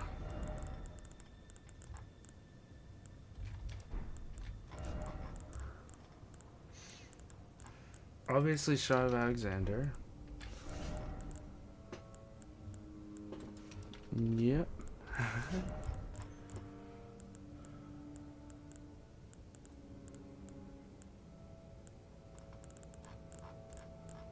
Could be the last one we use.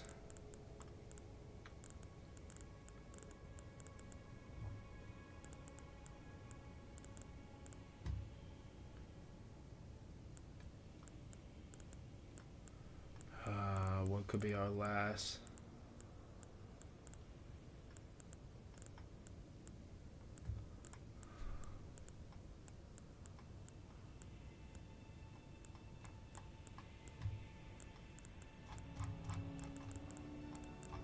I guess I would just go with bow goats. Alright, and now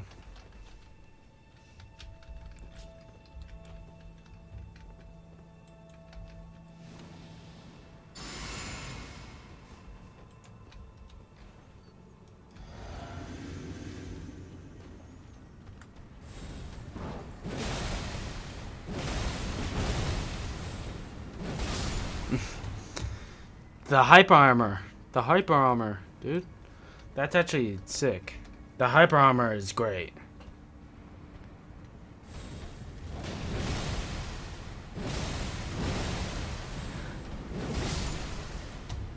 This is a good one. This is a good one. Yeah.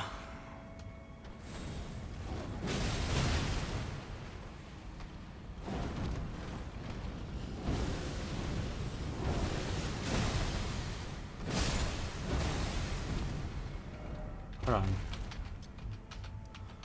Let's just see it without the freaking bull goat talisman. Just put on something like defensive. Yeah, let's go with the ritual sword talisman.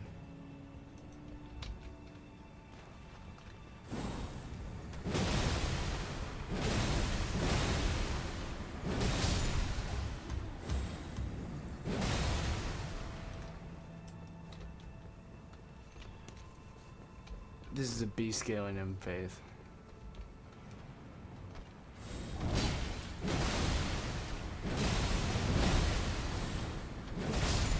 Damn, the hyper armor is solid. Very solid. Hold on. We could do combos.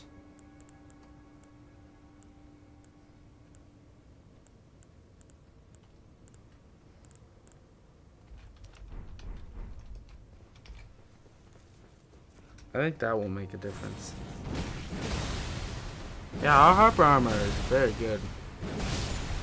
2186. Hold on. Yeah, 2186. I mean, they're both foreshortened, so I don't think it'll make a difference. Yeah. I mean, foreshortened the the Steven.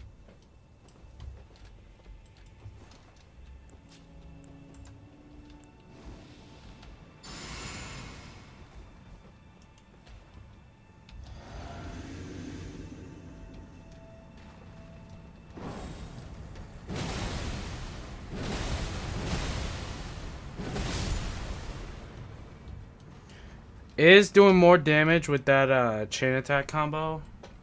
Wait, 2186. That did more damage there. So I guess use the carrying because yeah, that's from one.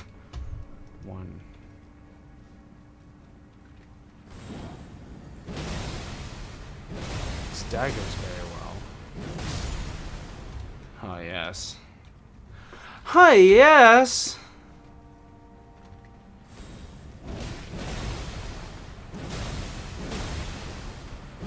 Good heart armor. Let's go. Yeah, I think this is a pretty nice weapon. I think it is. This is a pretty nice weapon. Not gonna lie. Is it perfect? No, but it's still it's great.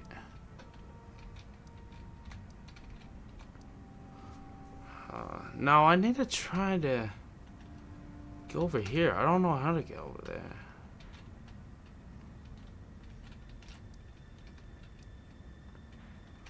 I don't know.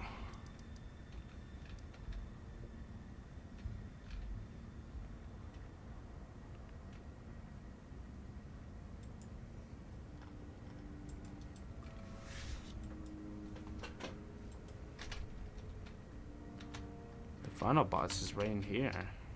Radon. Yeah, Radon. Yeah, I'm not doing that just yet. We're gonna explore this side. Romina in the church. Hold on. Where are all the... So now we have 7 out of 10. So there's 3 more. Huh. We have 7 out of 10. Anyway, I'll be right back, actually. I'm just gonna go to the bathroom real quick.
Yeah.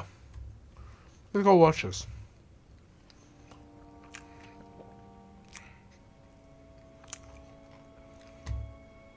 Weapons, the most overpowered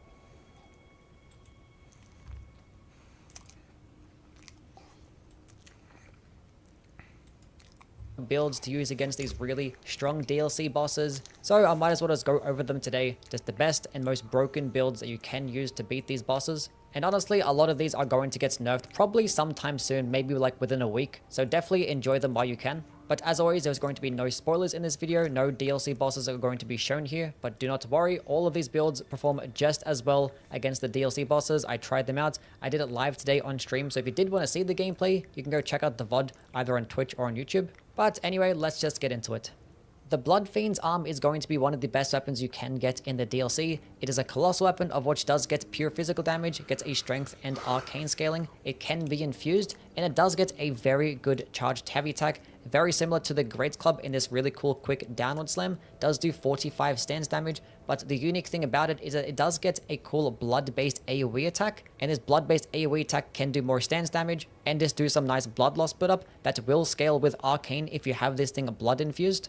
And when you do infuse it with bleed, it somehow gets a B scaling in arcane. Typically with the bleed infusions, you only get like a D or a C scaling in arcane, never a B scaling. So this thing can get over 200 blood loss build-up at 60 arcane, of which these charged heavy attacks can proc bleed so fast. Every single one of these attacks can do well over 300 bleed. And there are a handful of bosses in the DLC that you can bleed out, so this is obviously going to be a good option as it is. But the fact that it can be infused and has such a good charged heavy attack means that Cragblade is going to be the obvious pairing. Cragblade just enhances your damage by 15% and add 10% more stance damage. Also give bonus damage against guarded enemies for 60 seconds. And the stance damage of the heavy attack itself is 53, which is more than any other heavy attack in the entire game. And adding Cragblade onto it could make it do over 58 stance damage. But as to build around this weapon, we're obviously going to go with things like the Axe Talisman and the Spiked Cracked tier. The new two-handed Sword Talisman is going to be just 15% more damage when two-handed. It doesn't actually work with skills, but it does work with charged heavy attacks.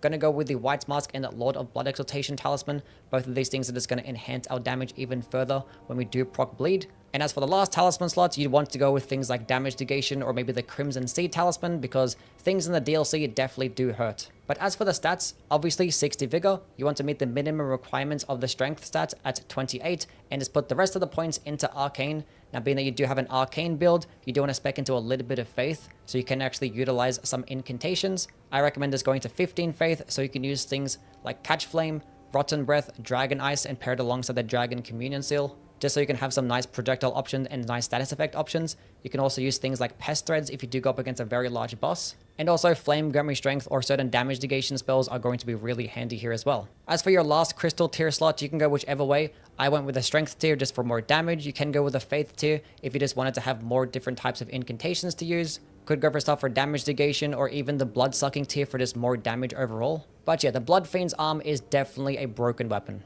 This build you're seeing on screen right now I actually used to kill the final boss of the DLC, and I didn't have to heal a single time, nor have to dodge a single attack. Now don't worry, I'm not going to show any gameplay for the final boss. And yes, I did kill the boss a few more times before using this build, so I was familiar with his moveset. But the point still stands that this thing is just broken. Now it's not necessarily this build in particular that's broken, it's more so that shields are just broken. Using things like Great Shields or Medium Shields with a Barricade Shield Ash of War are just going to trivialize the entire game. The only requirements is that you just need about 40 endurance, and then you're just never going to get hit. But the best pairing alongside shields just for like ease of use is going to be things like thrusting swords, heavy thrusting swords, spears, or great spears. These things have the ability to shield poke, meaning that you actually can block and attack at the exact same time. And it is a very viable strategy that I used, and it just makes every single boss fight extremely easy. It's not going to be the highest damaging thing, but it's going to get the job done. Now in the gameplay you're seeing here, I'm using a bleed infused Ansper Rapier, of which can proc both rot and bleed,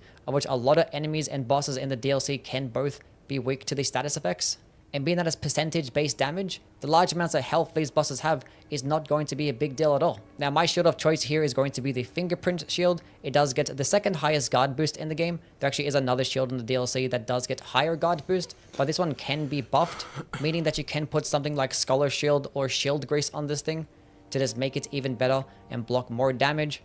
Now, if you don't have the strength to use a shield like this, you can go ahead and throw on something like the Brass Shield or any medium shield with a decent amount of guard boost, and put on the Barricade Shield Ash of War. And this Ash of War can basically serve as like a very similar effect. It just enhances your guard boost by so much more to where you're just not going to take much stamina damage. But in terms of talismans to use, you definitely want to have a stamina regenerating talisman. There is going to be a new one in the DLC called the Two-Headed Turtle Talisman, which is 25% more stamina recovery speed. There's another talisman in the Pearl Shield Talisman. This one actually does boost your non-physical damage negation while guarding, which is great because most of the shields that you're going to be using already give you perfect physical damage negation. And then your last two talisman slots can just be things for damage negation or just defenses in general. I went with the Great Jars Arsenal just to further enhance my equipment load to wear heavier armor. I did also go with the Crimson Seed Talisman to just further enhance my health regen that I get from my flask, that I honestly don't even use a single time in this gameplay. So I probably would have benefited more of maybe like a health regen talisman or a damage negation talisman. Now, if you did actually feel like you were lacking some damage, you can use something like the multi-hit talismans or even the spear talisman. These things can just work very nicely. And in terms of your crystal tiers, I'd went with the stamina regeneration and the health regeneration. These are just going to pair very nicely with a shield type of build, because all you got to do is like just let go of the shield button for like half a second, then you can get your entire stamina bar back and just block an entire combo. It is just that easy. And once again, you might as well just spec into about 15 faith, so you can use a bunch of these damage negation spells and potentially even flame grant me strength. Carrion Sovereignty is one of the best ashes in the entire game. This summons this big boy blue sword that just does colossal damage, goes really far, and does monstrous stance damage. If you hit with the entire combo, it does 91 stance damage, which is just going to flat out stance break enemies in just one combo, or at least most of them. Now we're going to pair this weapon alongside the Claymore. Now when you actually have it paired alongside a greatsword, it does actually give it hyper armor. I'm not sure if that's a bug or not, but if you use this thing alongside things like a light greatsword, straight sword, dagger, you're just not going to get hyper armor and you will get interrupted throughout the animation. But with a greatsword, it does not. And the reason for the Claymore in particular is because why not? The Claymore is cool. You might get a bit more damage with other types of greatswords, but not that it really matters because this thing still deletes everything. The way to build around it is just go all into intelligence because that's what it's going to be scaling off. Go ahead and throw in the Shard of Alexander and the Godfrey's icon. Both of these things are just going to enhance the damage by 15%. And as for your other two talisman slots, if you're going through the DLC, I recommend things like the Crimson Sea Talisman or Damage Negation Talismans. That's what I'm going to be having on. But if you are a bit more confident, or if you're going through the base game, then using things like the Magic Scorpion Charm, or potentially the Virtual Sword Talisman, things for more damage, is always going to be really nice. Now in terms of your crystal tiers, obviously the magic tier for 15% more damage, and you also can go with the stone barbed cracks tier. This actually can enhance your stance damage by 30%. Now it does only last 30 seconds, so you're only going to be able to use it at the start of the boss fight, but the reason as to why 30% is really good, because it can push the stance damage of Carrion Sovereignty to over 120, which a lot of bosses in this game, like Godfrey, Radagon, even the final DLC boss, these all have 120 poise. So you can just flat out stance break him in just one combo. But being that we do have an intelligence based build, you might as well utilize some spells. We don't really need many because the Carrion Sovereignty is going to be our main option. But we can use things like Rani's Dark Moon, because it does debuff enemies to make them take more magic damage. You can go with a Frost-based spell just to proc Frost, because Frost also debuffs enemies to make them take more Stone, just to have different damaging type options, just in case I go up against an enemy that is resist to magic damage. And I do have Terra Magica, which is going to be 25% more magic damage while standing inside of it. Impenetrable Thorns is probably the best spell in the entire game. It is a thorn-based sorcery that does do magic damage, goes incredibly far, stupid amounts of damage, really good stance damage, amazing blood loss build-up, and when using it at point-blank range, it just performs even better because all those 3 thorn projectiles just explode at once and just do monstrous damage, and can do a total of 45 stance damage too. And it's like the projectile is slow, you can constantly spam it over and over again for only 15 FP. It does also decrease 50 HP per cast, but it's basically nothing for how much return that you actually gain. Now to build around this spell, you can go multiple different ways. Honestly, just as long as you have 24 faith to meet the minimum requirements, just throw on any staff with any build and you're gonna benefit. Whether it's like a faith build, int faith build, arcane, pure intelligence, it does not matter. It is just going to work either way. Now, if you did want to benefit of more blood loss build-up, you're going to have to use a staff that does get an arcane scaling, because blade scales with arcane, of which that is either going to be the Albinuric staff or the new maternal staff that you get in the DLC. Yeah, the buddy. maternal staff is just going to be better. And when putting higher points into arcane, this thing can just do over 1600 blood loss build-up, which is just not fair. That is just way too much. That is basically overkill and gonna proc bleed on any enemy that can be bled out in just one hit. Now, if you don't use an arcane based staff, you're probably going to get more base damage, but not as much bleed buildup. But it's not even that big of a deal because your bleed buildup is still going to be about 400, which is more than enough as well. But the way I'm going to build around it is going to be an arcane build with the maternal staff itself. Going to have the staff of the guilty in the offhand because that does boost your thorn sorceries. You don't have to use it as long as you just have it equipped. It is just going to be 20% more damage. I'm also going to have parts of the Alberic set on because that is also going to boost the thorn sorceries. And I can have on things like the White Mask and the Lord of Blood Exaltation because when I proc bleed nearby an enemy, it is just going to enhance my damage even further. Now, being that I'm using a staff that has intelligence and arcane and using a staff that has a faith requirement, we're going to be speccing into a bunch of different stats. So it's not going to be like really optimal for other types of builds. It's just optimized for this one spell. But I did go into 25 faith, which is 1 point higher than the 24 requirements that you get because Golden Vow is 25 faith, so you might as well. I just went into 30 intelligence and put the rest of the points into arcane just to get more blood loss build up. And in terms of a weapon that you can pair alongside with this, anything that does get passive bleed or passive deadly poison and can be infused, I went with the Venomous Fang because it's just low requirements, it doesn't weigh that much, it gets a decent arcane scaling with an occult infusion, of which just further improves the deadly poison that it does get. But either way, the Impenetrable Thorn spell is all that you really need. But being that it does do magic damage, going into more magic boosting things like the magic tier, I did go with the intelligence tier and the Graven Mass Talisman too. And if you are going to use this in the DLC, going with damage negation spells like the Dragon Crest Great Shield Talisman or using the Crimson Sea Talisman for this further enhanced healing are always going to be amazing options. Rolling Sparks Ash of War from the perfume bottles is the best Ash of War in the entire game. And yes, I did cover it on my Ash of War ranking video, and I did put it at the middle of the pack because I thought it only performs well against large bosses with how many times that it does hit. And if all those explosions hit, it can do amazing damage. And against smaller enemies, they typically dodge it a whole bunch, and it's not going to hit with every part of the projectile. But one thing I forgot to account for is that if you throw it at the ground, all those explosions are going to happen at the exact same spot, and the result is what you see on screen right now. We're just entering one-shot territory. Like, this thing is just beyond broken. And the best thing about it is that you can equip it onto 4 different types of perfume bottles that all get different types of scaling, so you can use it with different types of builds. None of them have high requirements either. So putting on any single one is just going to benefit. I'm going to use the Lightning perfume bottle because it does get a faith-based scaling, and it does do lightning damage, which a lot of enemies are weaker to lightning damage, and when it's raining, even more damage. And the fact that it's getting a faith scaling means that we can use all the cool faith-based buffs,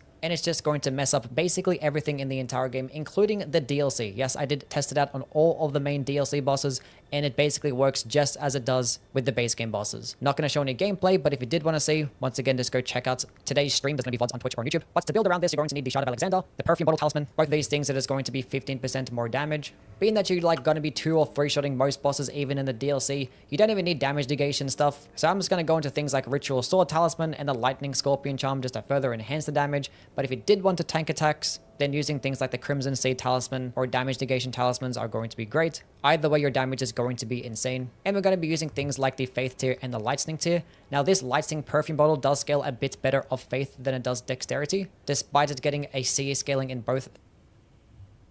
Now, yes, I did say I was going to make the Incantation ranking video, but I decided to go with this one instead before all the nerfs start to come around. But the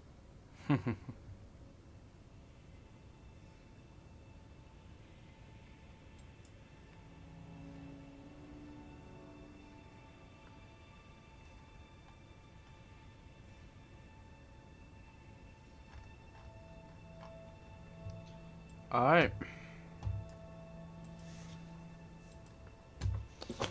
Freaking overpowered.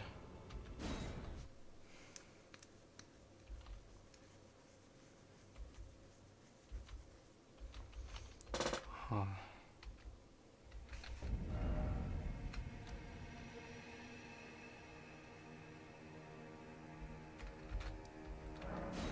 West Rampart. Alright.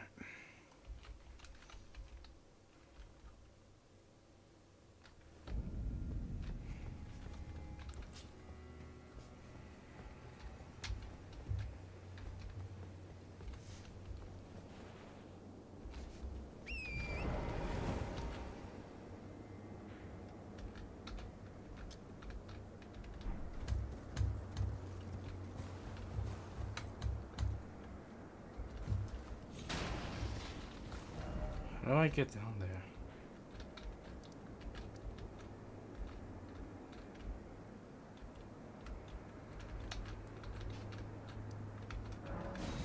Alright then. I'm just not gonna care actually.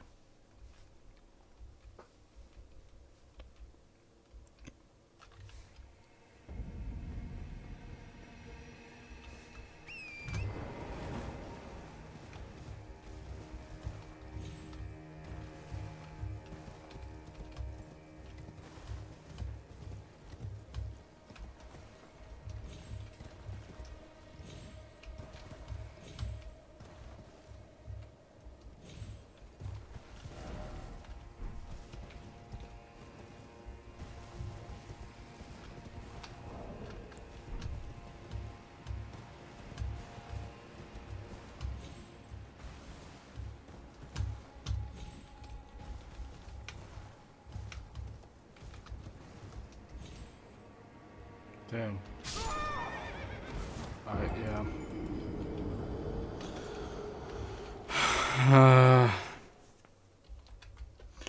Do not know how.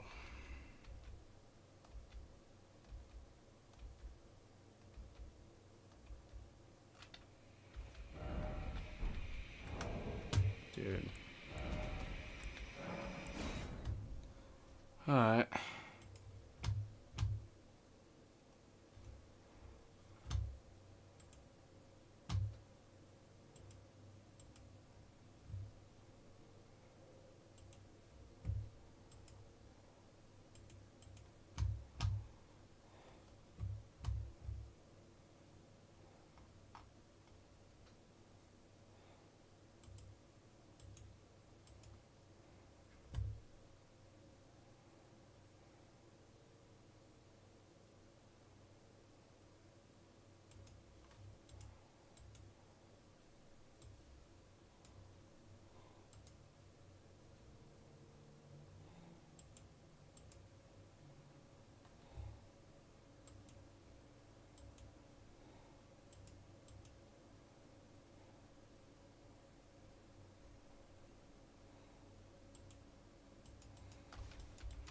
Alright.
Nice.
Damn.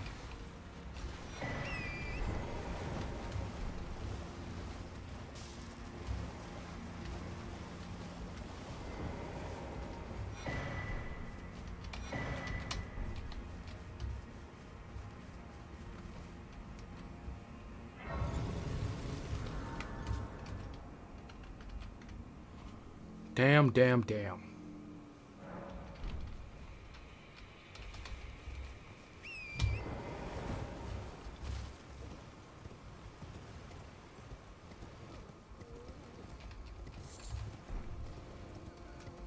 Oh, okay.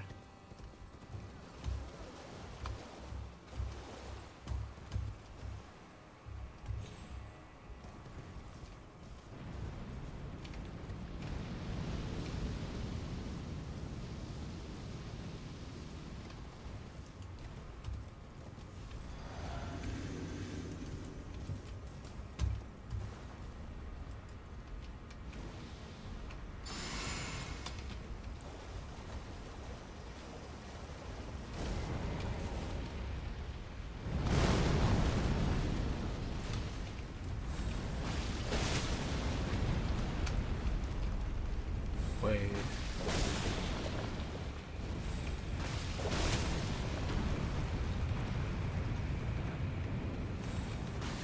Oh my god.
Dude.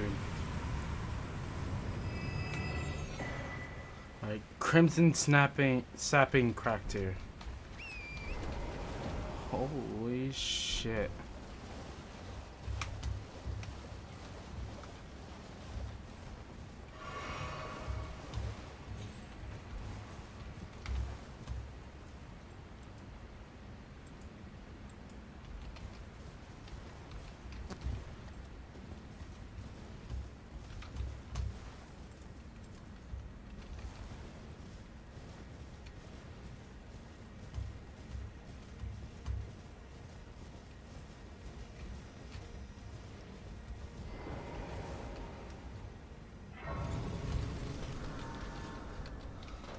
Eternal.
Can't proc bleed on that.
Bro!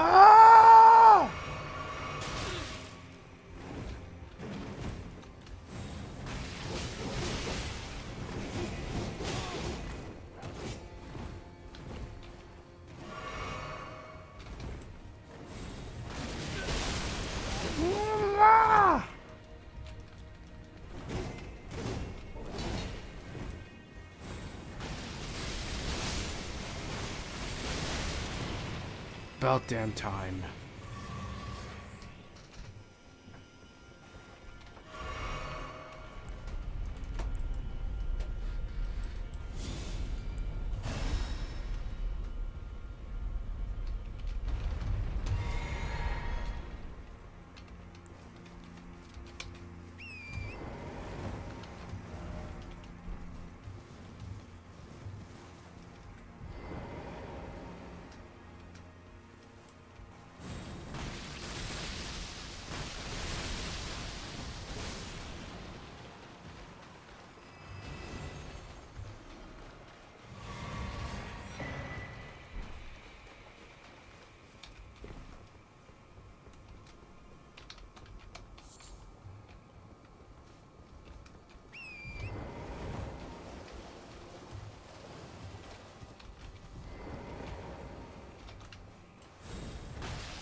Pest thread spears. Ooh.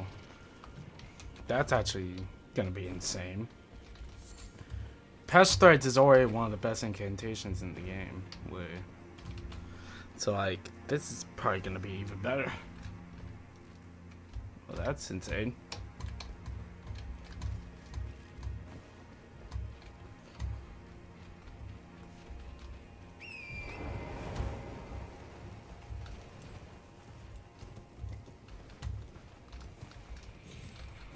I don't care actually.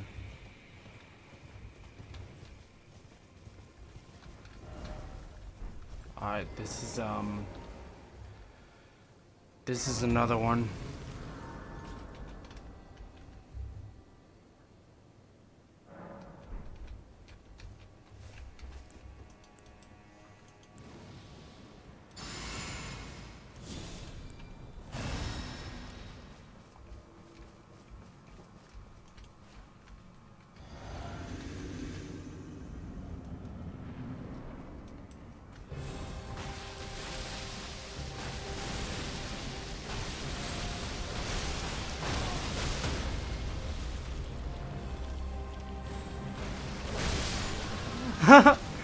I'm sorry.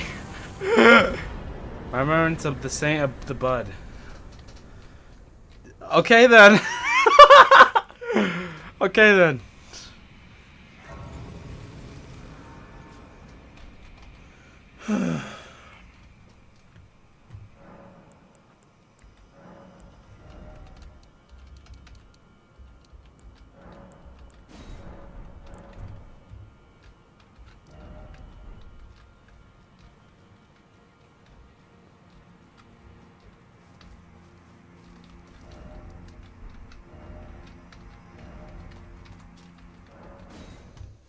Pretty sure we're gonna complete this today. Alright, let's go see what this remembrance is. Impenetrable thorns. Oh my god. Alright. Pole blade of the bud. Rotten butterflies.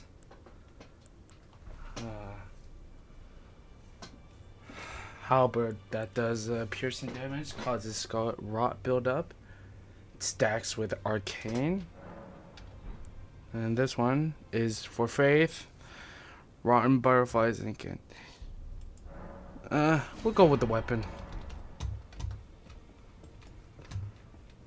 Go with the weapon here.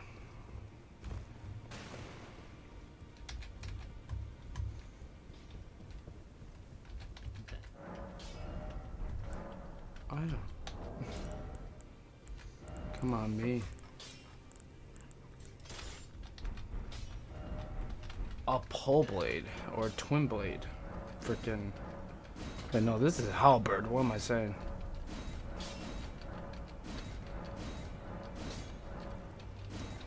Alright, time for testing.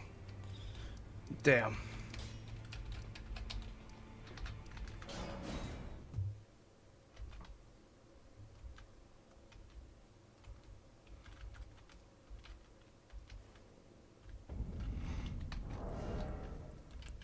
Alright, so we'll be an arcane. Nice. That's actually... Alright, this is gonna be another great weapon.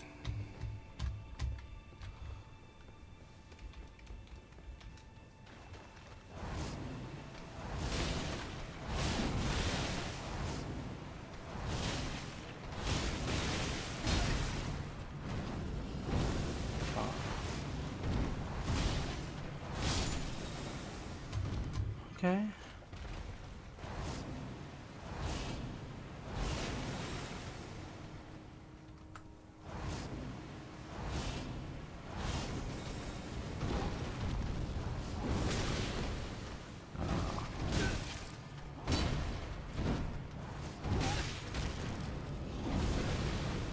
That's not good.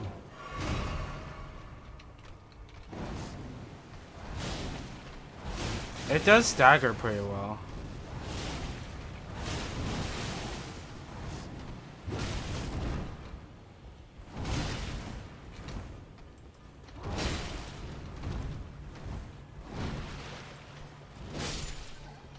Okay. It's not a horrible weapon or anything. It's just I don't know. Yeah, there's no hyper armor.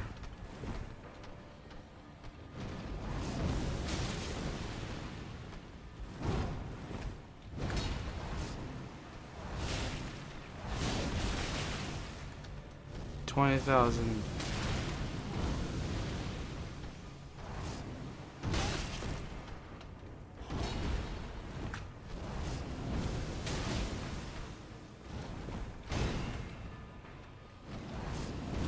Bruh.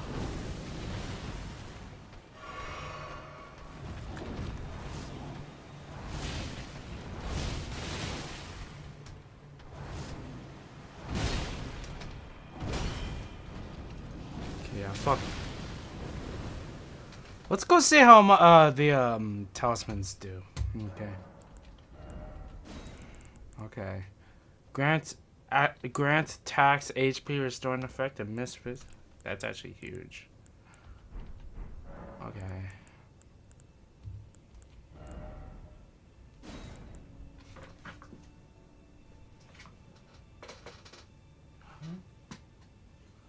Huh. Oh yeah.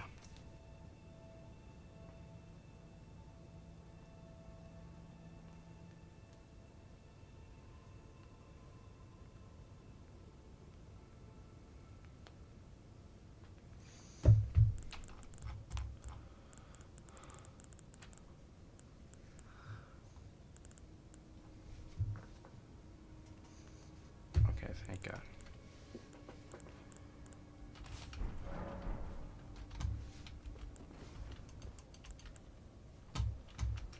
I can't. Alright.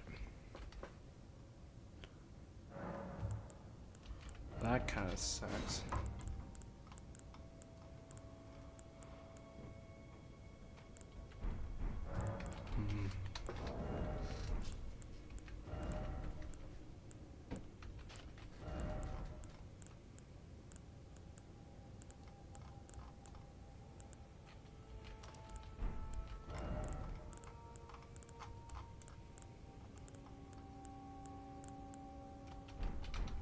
Yeah, wait, hold on.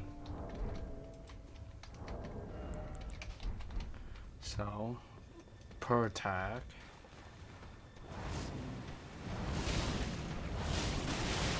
$20.77.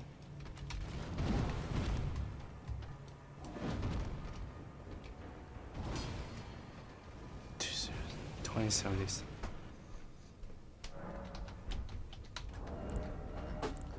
Now, Charlotte Alexander. Obviously, this would do more.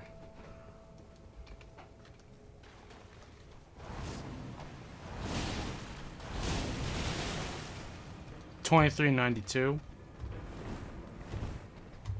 All right, so 2077. Remember that number.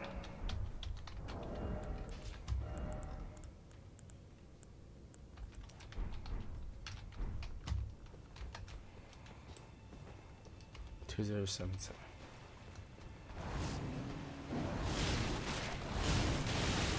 It doesn't do any extra damage.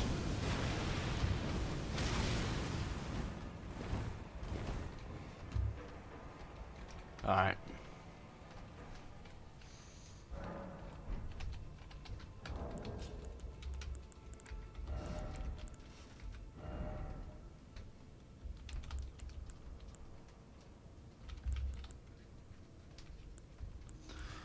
But I guess that'll actually be good when yeah, hold up, let me try that. We'll do 2 separate combos when they are procced with bleed. I mean rot. 2077. It does.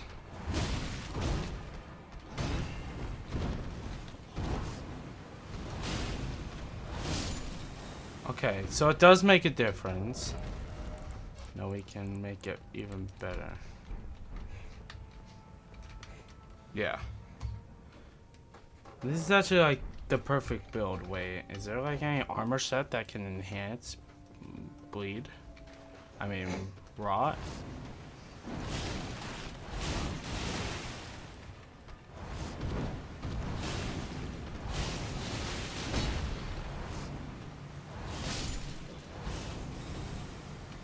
It's not bad now, but I'm still... I still don't care. I guess it could be fine when you have buffs, but... I mean, I already have... freaking other things.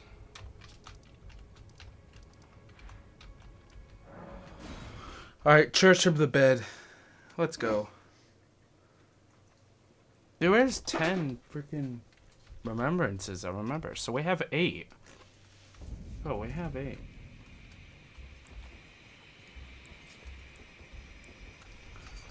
Oh, what did I have? Oh, the Venomous Fang.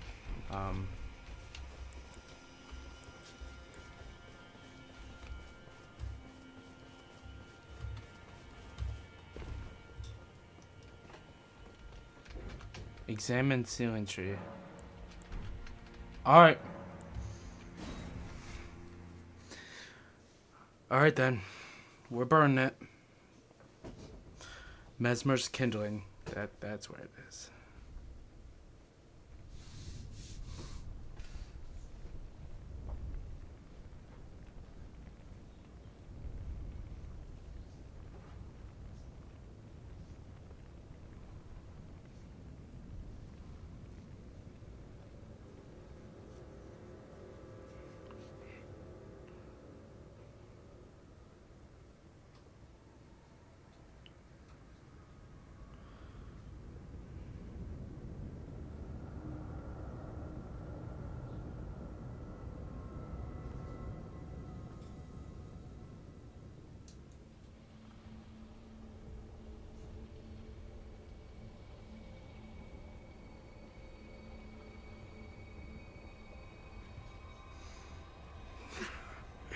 It's turned into light. Let's go. So this is actually like... Are we doing a good thing or a bad thing? I don't know. I'm not actually sure. I feel like we're doing a good thing by doing this. Well, let's see.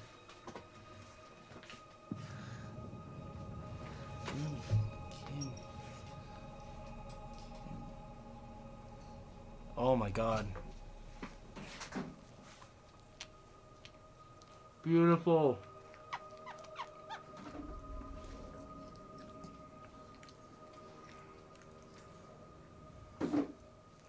And then we get teleported by the light.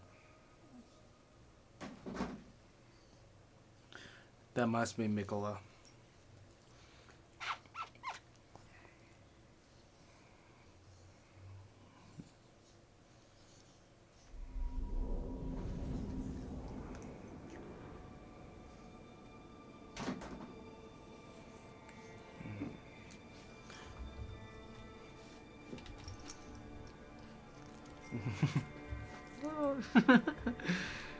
Come on, Bubba's trying to do something. It's my girl. It's my baby, huh? My little girl. We're doing it. We're almost there. We're almost there, Moopy. We're almost there. We're almost at the end. We're almost at the end. Almost at the end, Daisy May. We're almost at the end. We're almost there. Alright, baby. But let's gotta get back to work. Love you. Love you, Daisy. But let's gotta get back. Alright? Okay. Here, go chill on Bubba's chair. Alright. You know what? We'll try it. Try to be on my lap.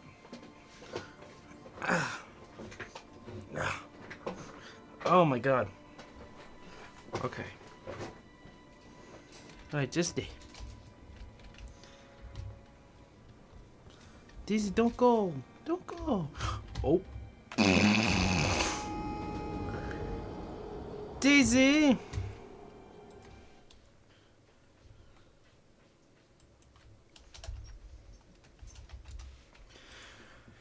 Alright.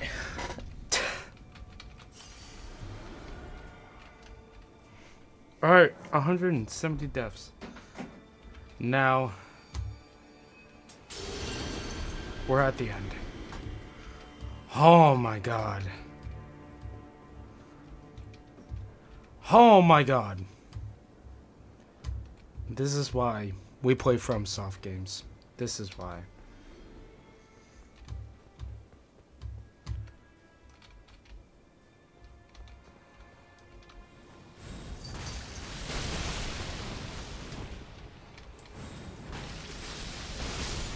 And we beat the game. No, I'm kidding. I'm kidding. But like, and probably the next hour we're gonna beat the game here.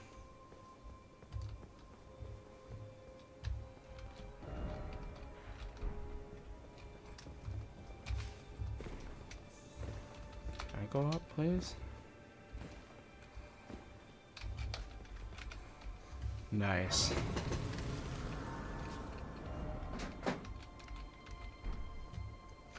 First rise. So I'm pretty sure Dawn is at the tippiest of tip top. Like way up there. He must be.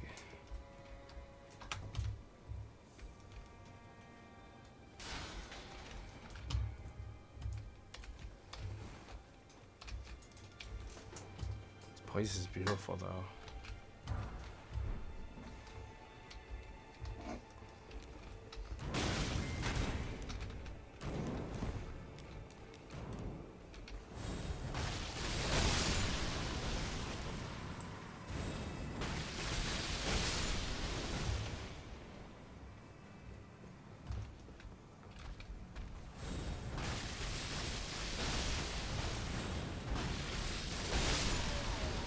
Bruh.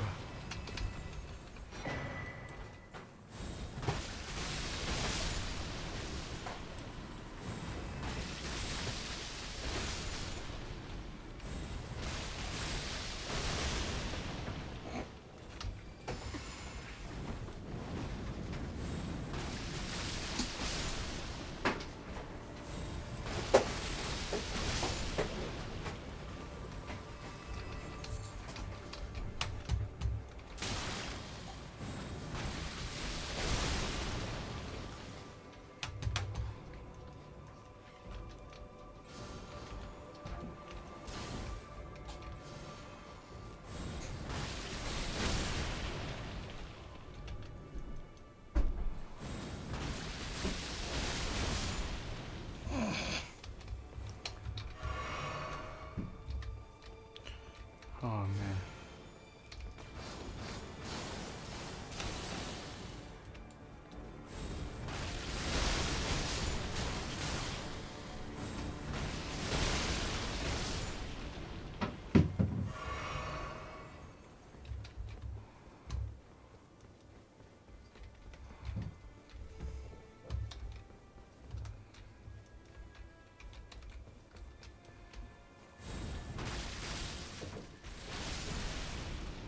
I'm out of range.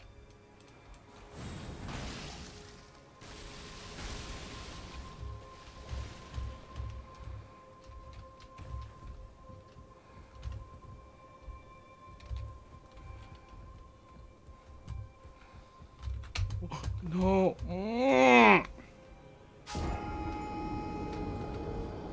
Right then.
Literal nuke.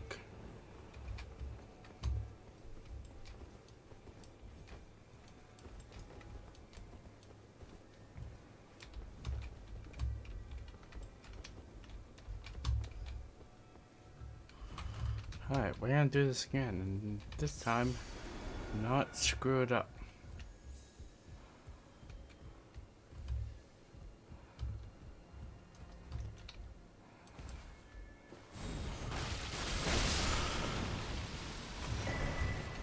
Spira.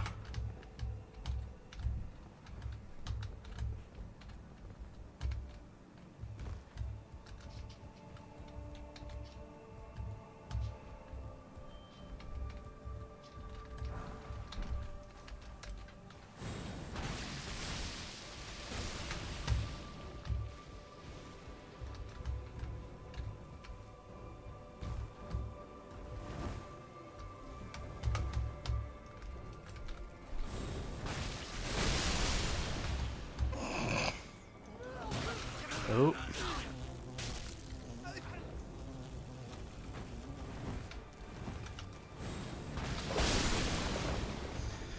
Oh my.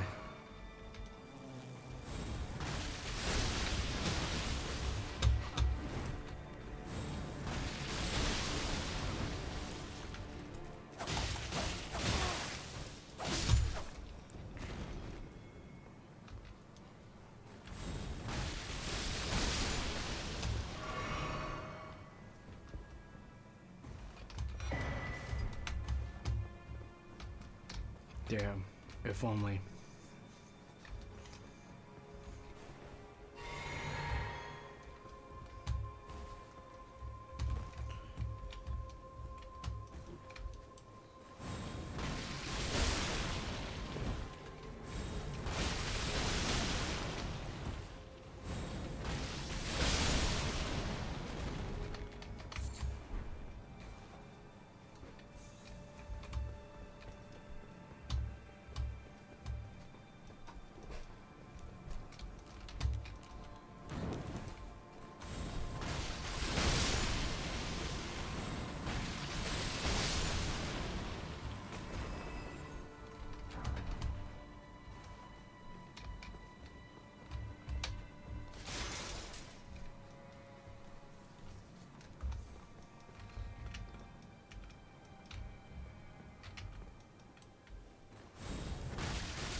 Wow, aren't you?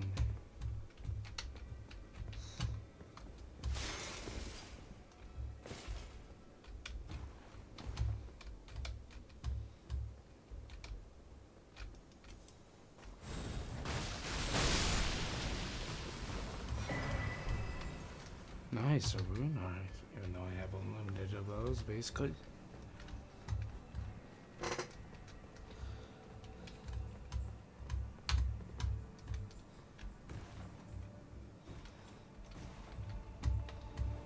Oh, nice. I think I need to go up from that side, Grace. I need to go up instead to the right.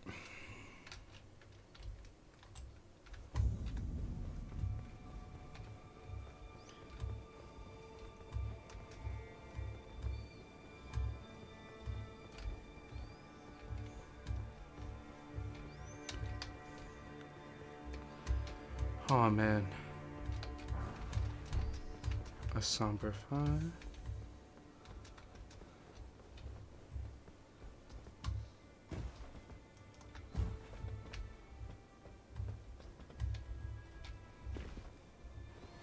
Oh, so I guess this is the right place to be. I just need to find a way to get up there. Wait, this is completely different. No, it's not.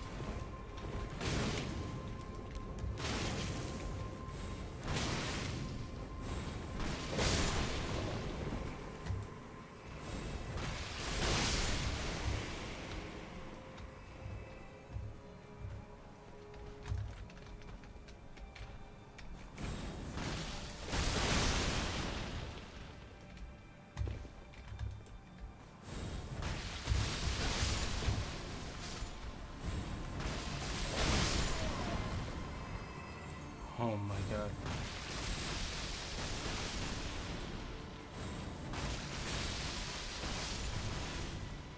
Bro, they just all die.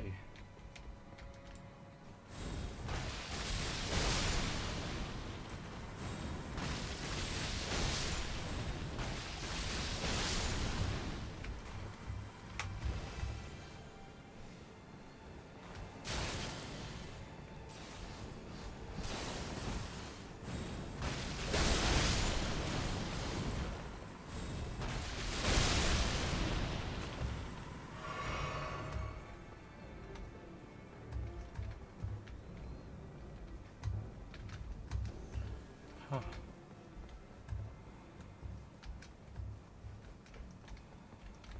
Alright, instead of going there, I'm going to the left actually.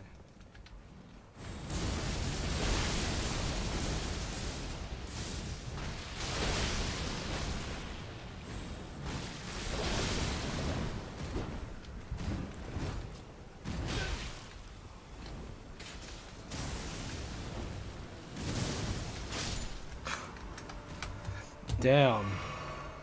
That scared me a little bit. That was nice. Alright, yeah, this was the way. This was the way.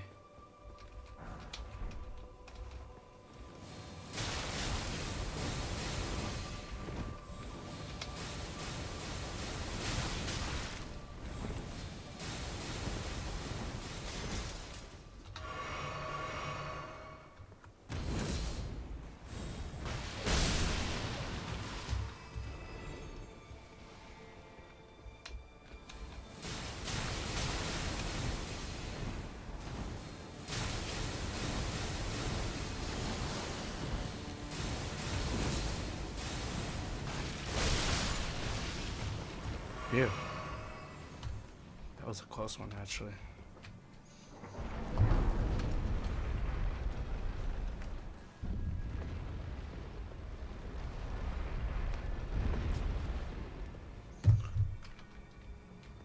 Nice. I don't need them anymore, though.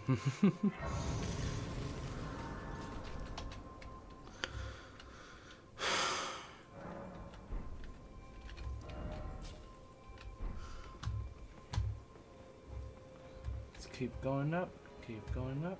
I like the endure and then the impenetrable ones.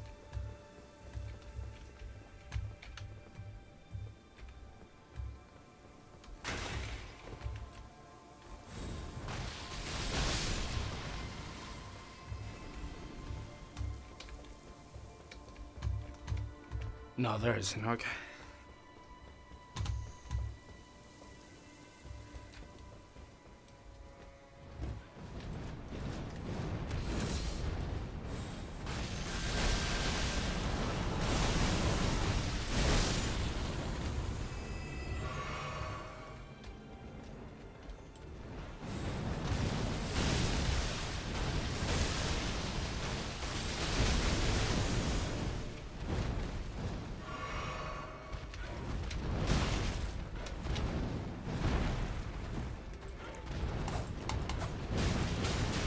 Oh my god, birds.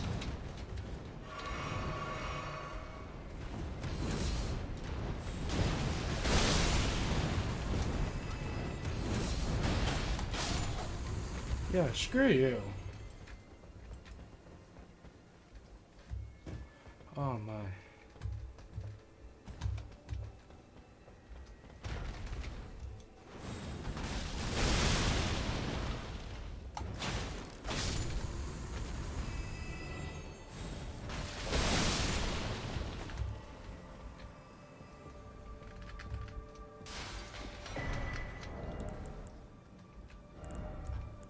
Huh.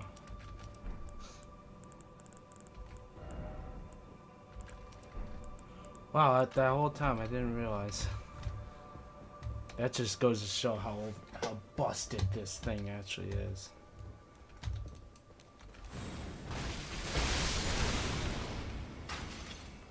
Man.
So, ugly.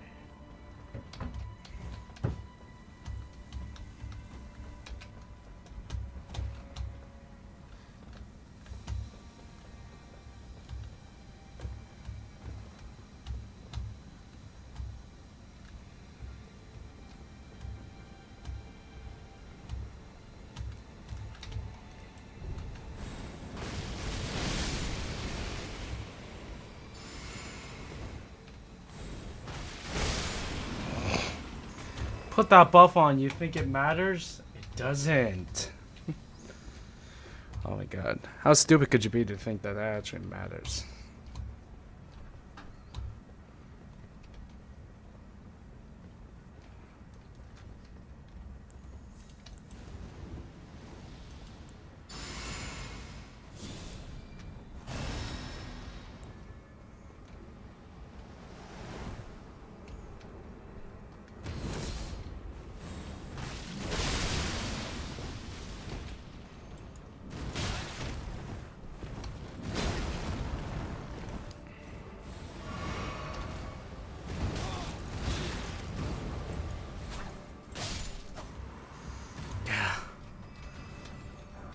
Horned Warrior's Great Sword.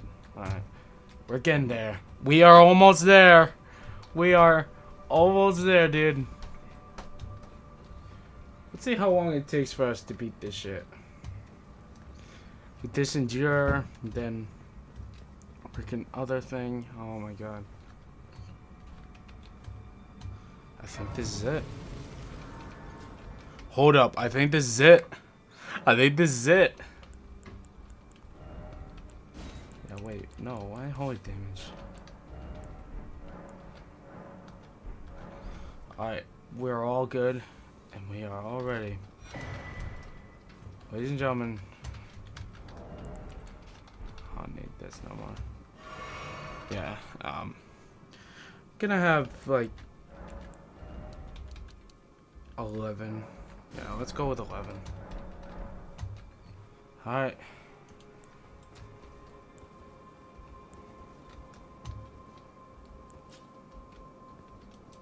Wait, no, this isn't Radon, it's them.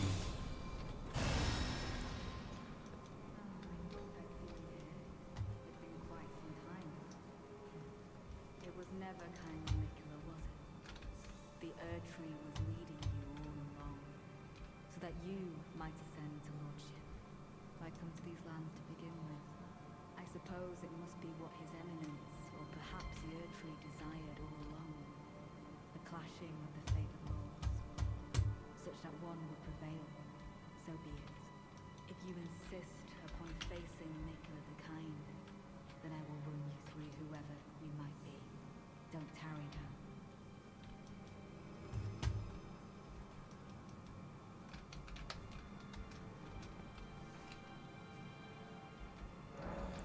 Alright. We're doing it. We're doing it. I don't care. Don't you dare approach Nicola the Kind. Needle Knight Ledder, Dryleaf Dane, and our allies will never allow this.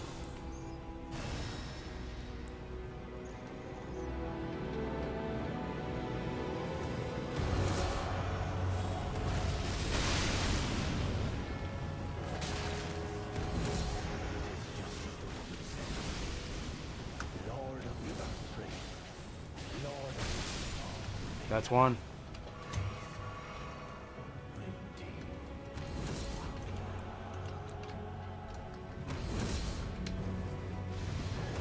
No! and I, fighting tragedy this is.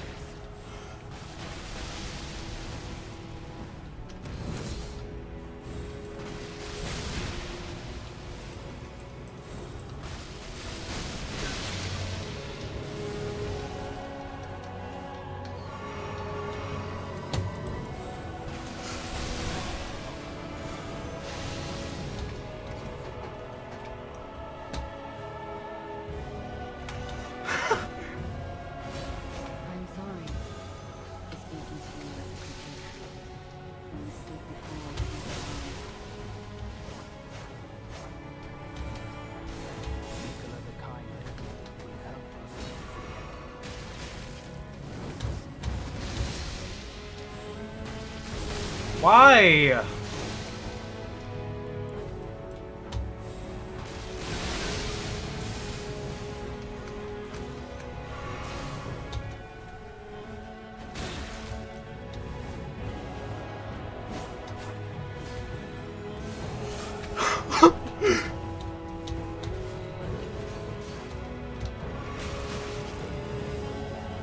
God.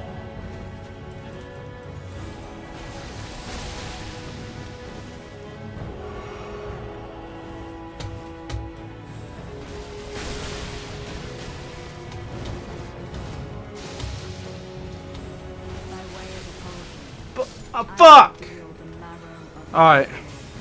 its needles that will stitch you into death. Jesus Christ, how do I do that? Oh my god. Okay, this oh my god.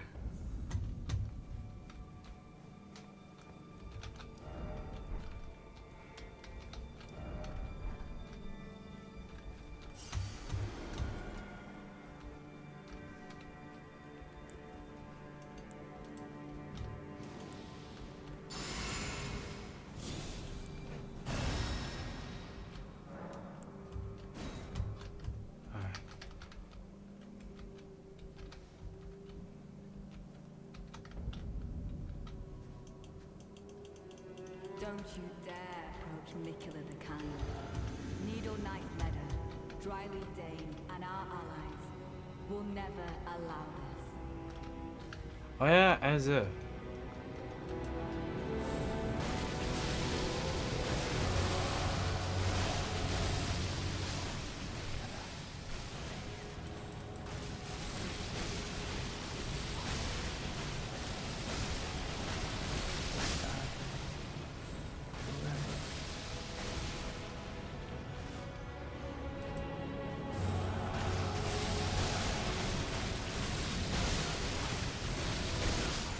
Alright.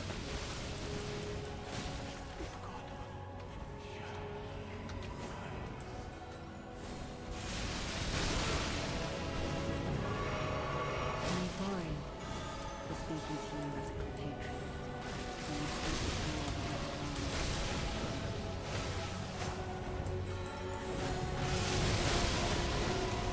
another Holy shit.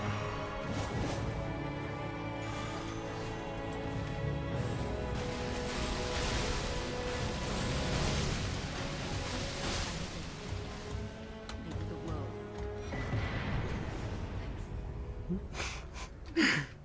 Oi.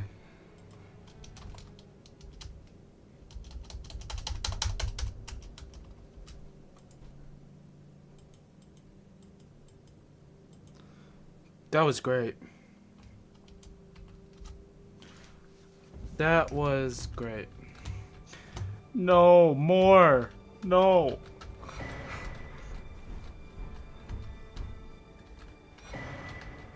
I really liked you guys, but still. Dane's footwork. I have to, okay? I have to. Letta's armor. Nice. I have to, okay? I'm sorry. That was a good fight. That was a good fight. I want to do that again. That was fucking challenging, though. It was very challenging.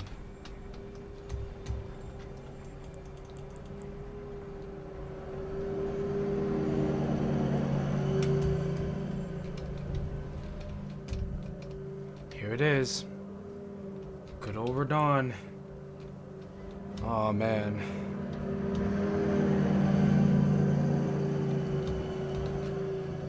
Hold on.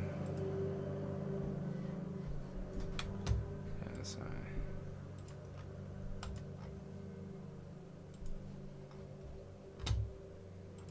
I do. Okay.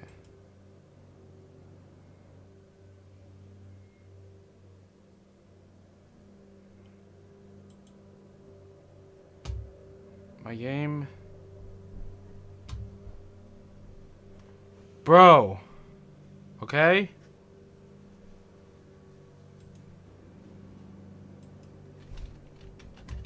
Okay. We're good. We're good. Alright, we're good. Now. Oh.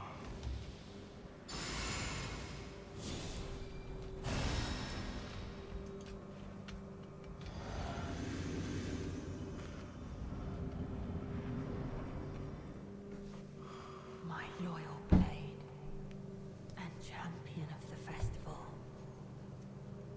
Both your deeds will ever be praised in song. Now, the vow will be honored, and my lord brother's soul will return, so that he may be my consort.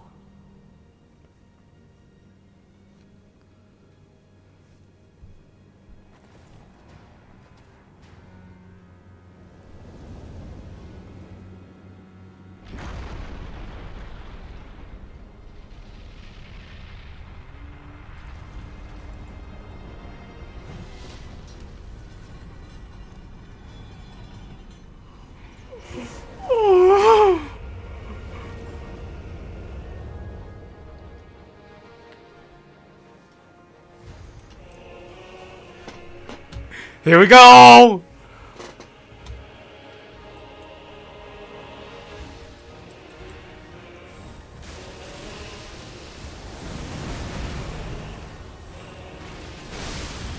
Oh my.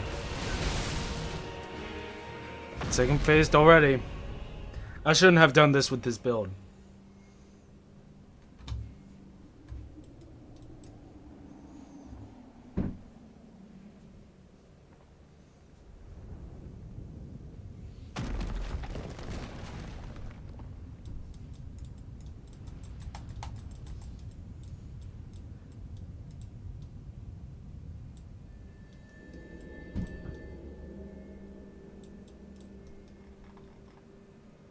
Lord brother,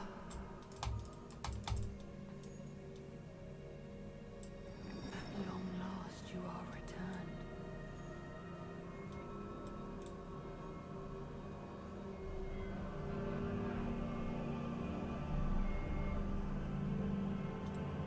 Tarnished one, aspiring lord of the old order. If you have known sin, if you grieve for this world, then yield the path forward to us.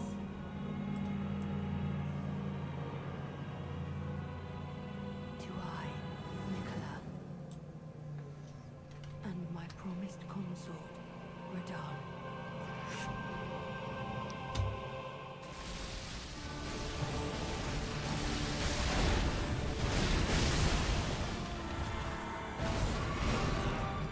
I promise you a 1,000-year voyage guided by compassion.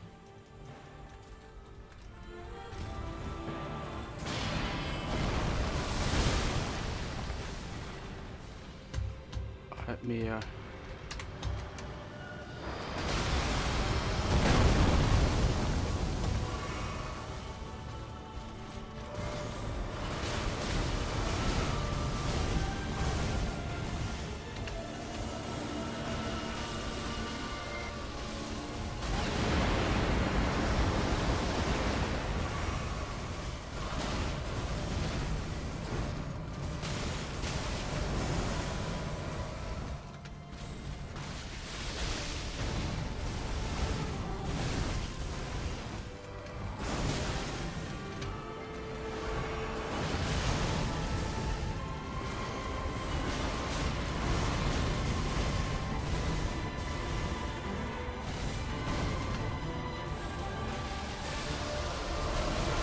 Why am I Wait! Why ain't I damaging him? No, that was actually kind of bullshit. I wasn't damaging him. Was it because they grabbed me? And then that basically means that I am nothing then? What the fuck? Okay. So I cannot get grabbed. Absolutely cannot get grabbed.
We did it.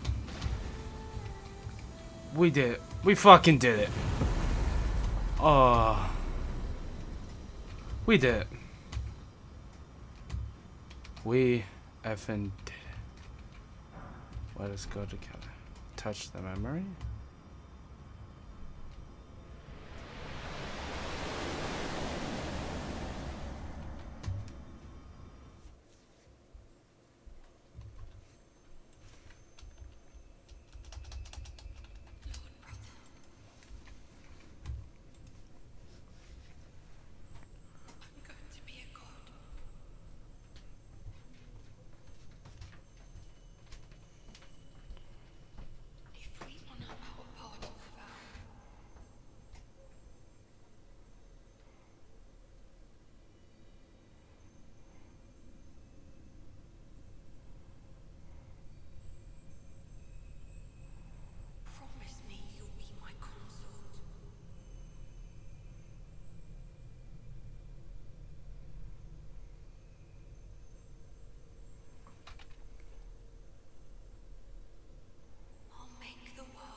Damn.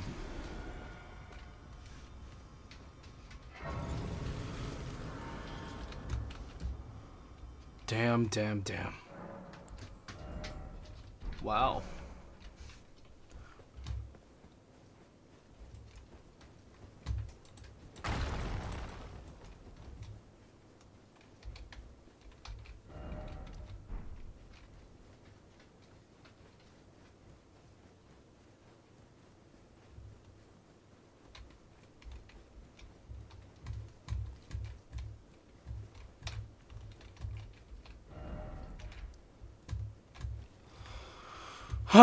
Okay.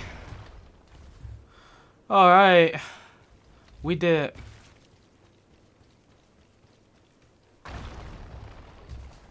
That wasn't even that hard, actually. Wow. Now who's... but we have to defeat one more remembrance. We have 9 remembrances out of 10. I'm like, wait, what? Alright. So, Great Sword of Dawn Lord, Great Sword of Dawn Light. And then Light of Mikola. Annihilates foes with a Pillar of Light.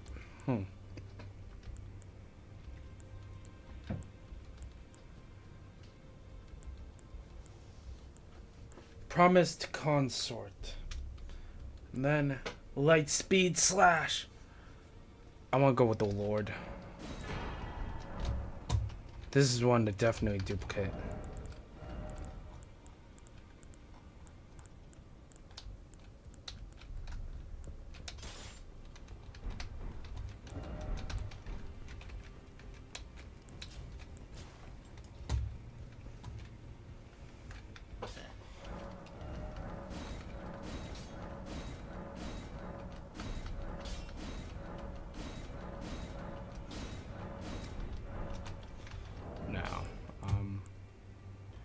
So C and strength and dex. So it's just gonna be the colossal sword we all know and love. Damn. We did it. We did it. Of course I cheesed it, but I don't care. I did it. We did it.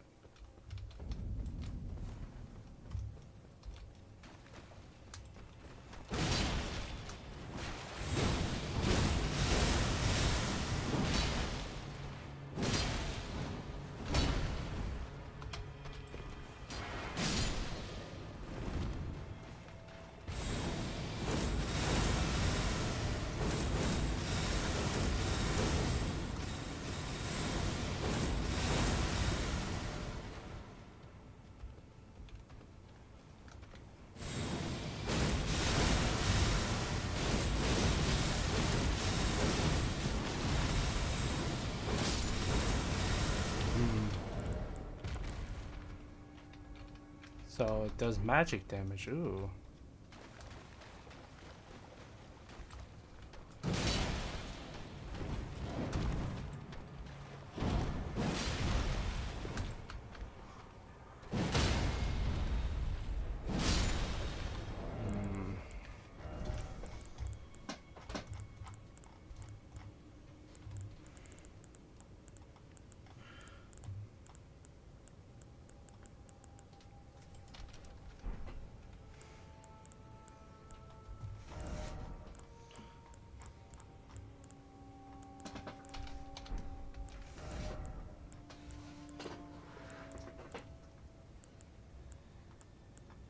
Alright.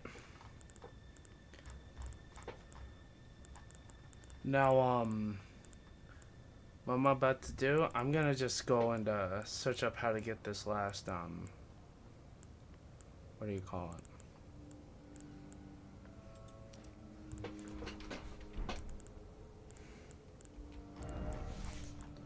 What do you call it?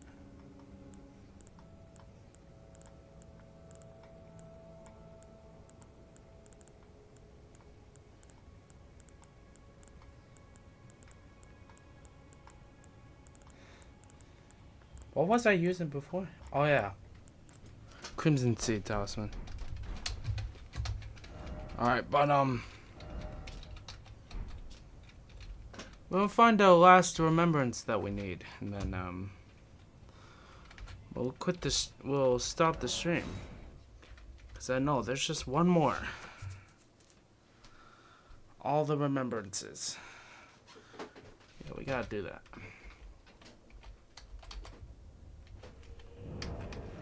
But yeah, I'll actually be right back. I have to go to the bathroom here.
Alright. Man.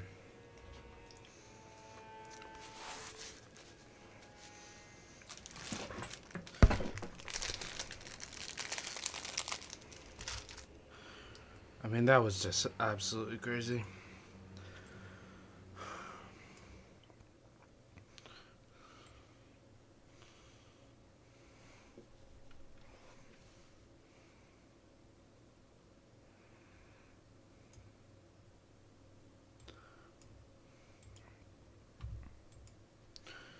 Alright.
Hmm.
Alright.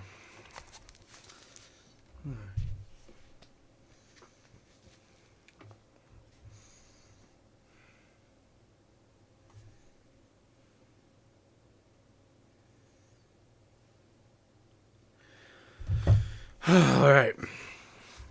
Alright. I'm gonna do a new game plus run of that.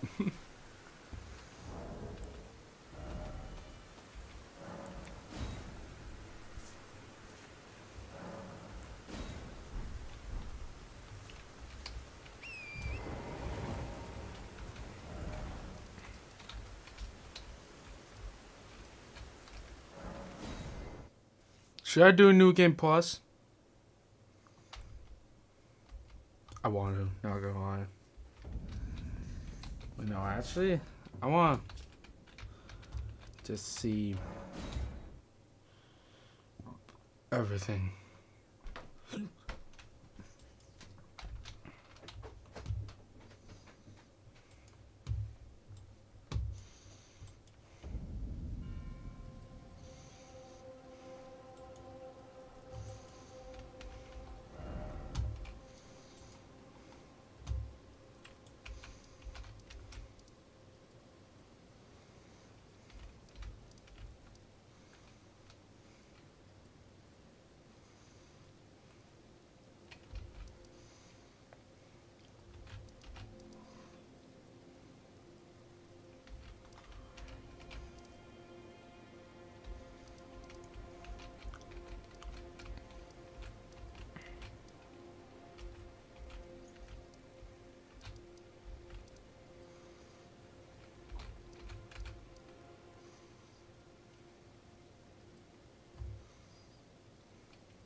There's a cave like right here.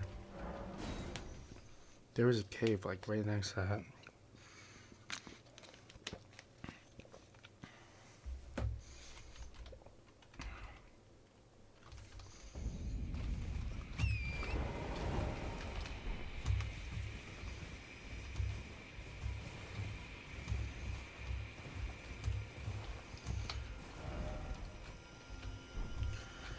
Disappointment in the game of life.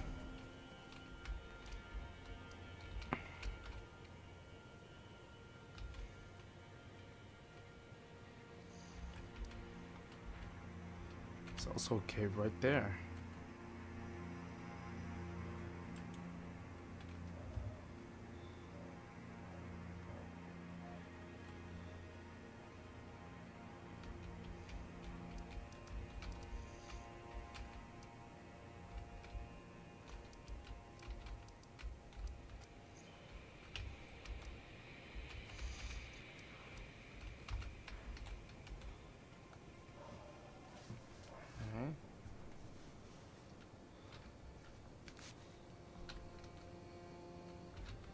It says that's like right here.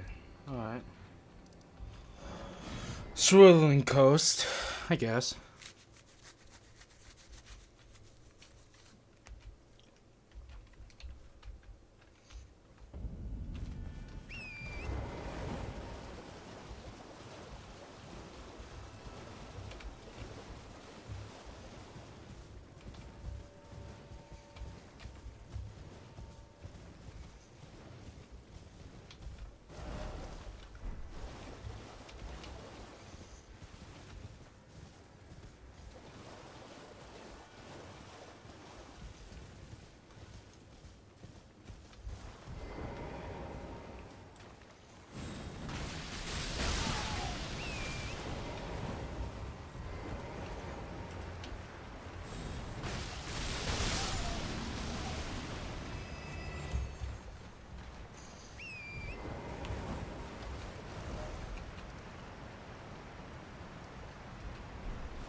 Trying to input it, huh?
I think like going through there is like what we need to do.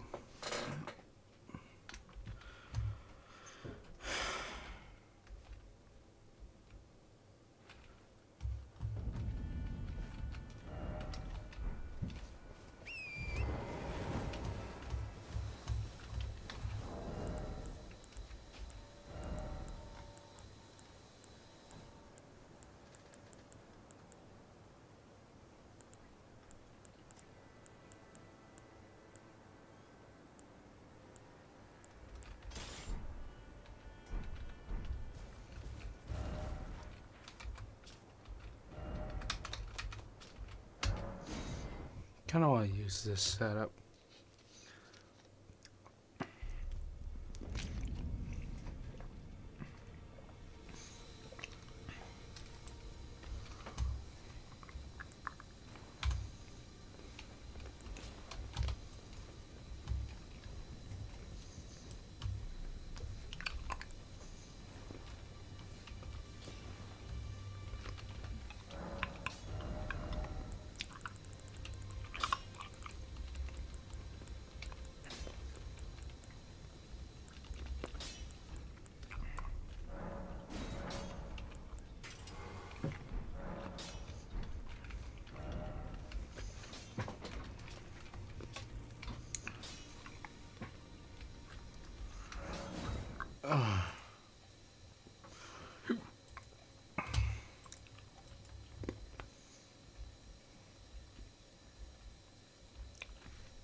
I thought I had the spell points there.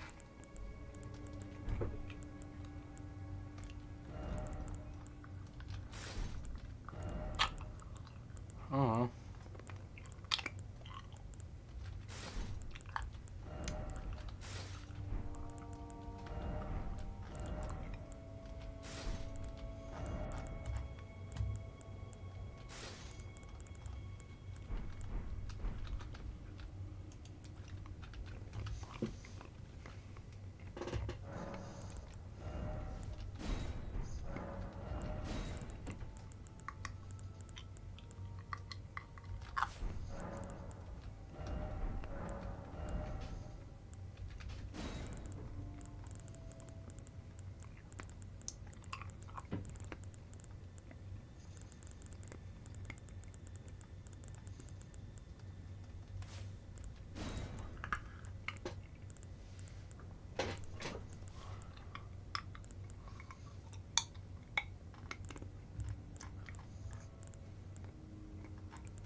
Say hi, Jim.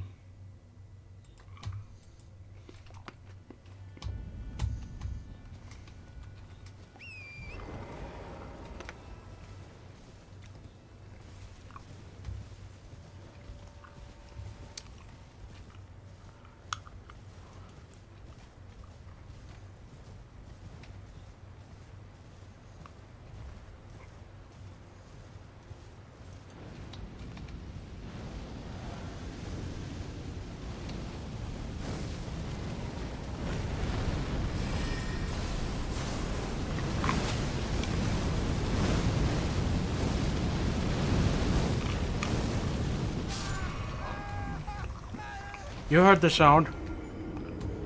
You heard it. What the fuck was that? Please don't tell me they're just gonna spam it. Actually, you know what? No one is even watching.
Wow.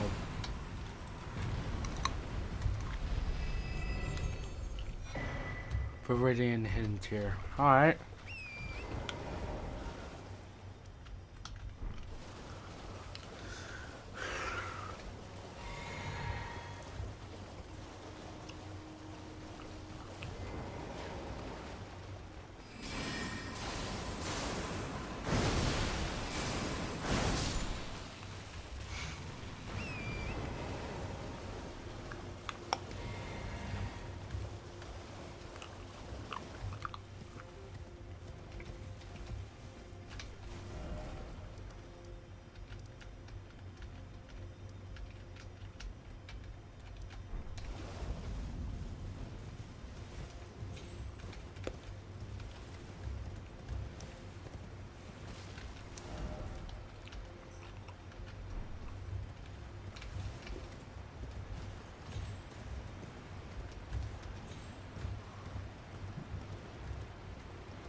Oh my god.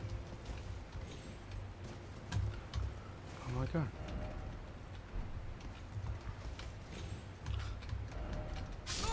Mmm.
Whatever.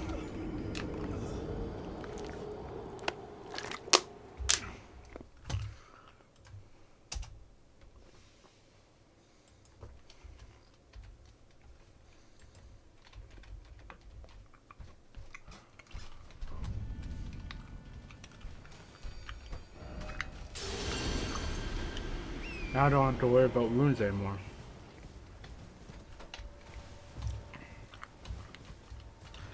Look at that.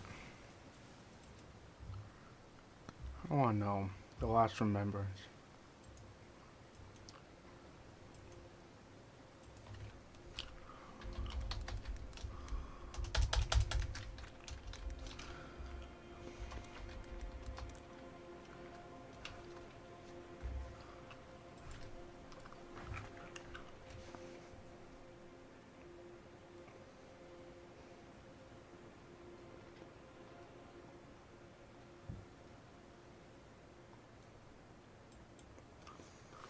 There is 10 of them.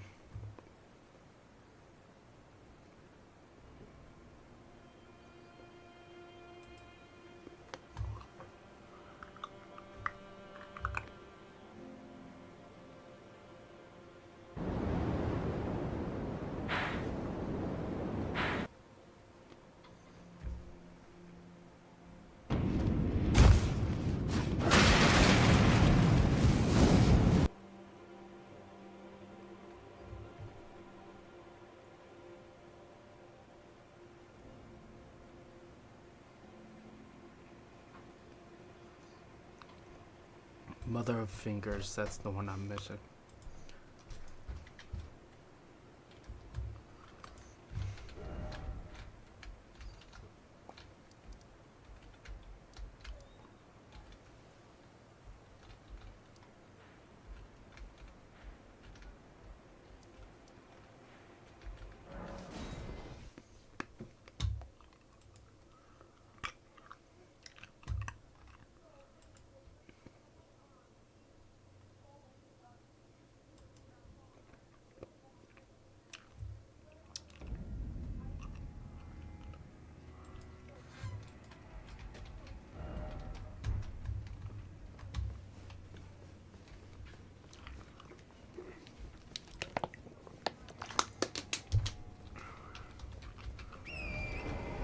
I think I should go back.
so I am in. It is a inland so forsaken a thing that we allow me to. The map I gave you charts the site of a hallowed. It is said that after sounding the hanging bell there, one's fate will be guided. I only wish to be of service, to help those who fight for their purpose. I'm not mistaken, am I? I can see it in your eyes. You are a fighter, are you not? Is some have given you a map to... Oh, I know the full power. I, too, we studied about you long ago. We, too, is that... And yet... Oh, yes, do mind your feet around the church. You wouldn't want to hurt the little boy.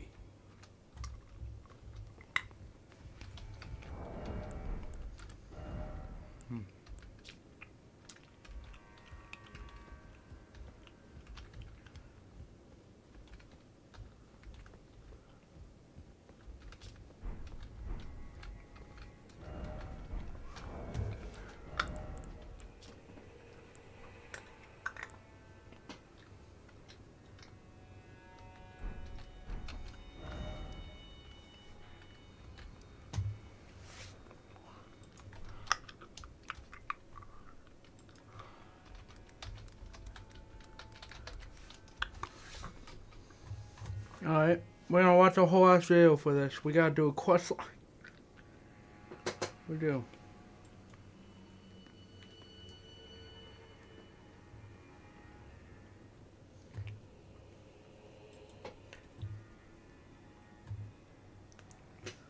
Ymir and Julan are two NPCs in Elden Ring that are both involved in the same questline within the Shadow of the ERDTREE DLC. The entire questline and many unique rewards that can be obtained along the way will all be covered in this guide, and as usual, useful timestamps can be found in the video description. I also recommend checking the pinned comment before watching, as I'll be updating it with any new important information as time goes on. In order to access the DLC, you will need to defeat Radahn and Mohg, Lord of Blood. I cover both of those extensively in my complete guide on how to prepare.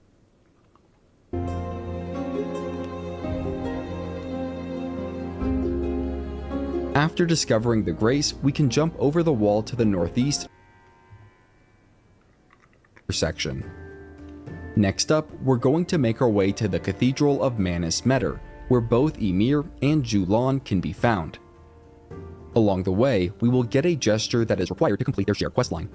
Once again, be warned that this will trigger a major milestone in the DLC, as it will dispel Miquella's charm on all major NPCs. This may cause certain NPC quest steps to be skipped, but to the best of my knowledge, it won't cause any quests to automatically fail. With that said, let's go ahead and fast travel to the North Ruins. From there, we will move a short distance east and just a tad south to find a crumbling opening to the ruins below.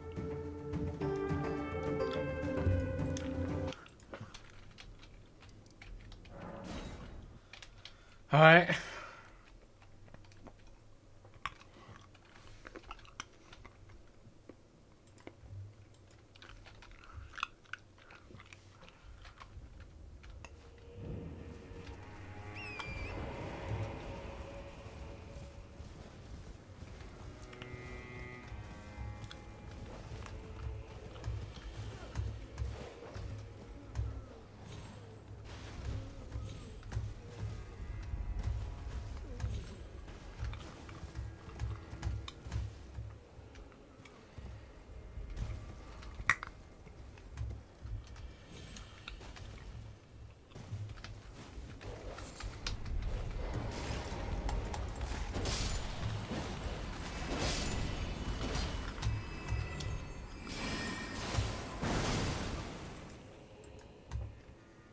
We will want to take care as we descend into the ruins, as it is possible to die from fall damage. There are some minor items to find throughout the ruins, so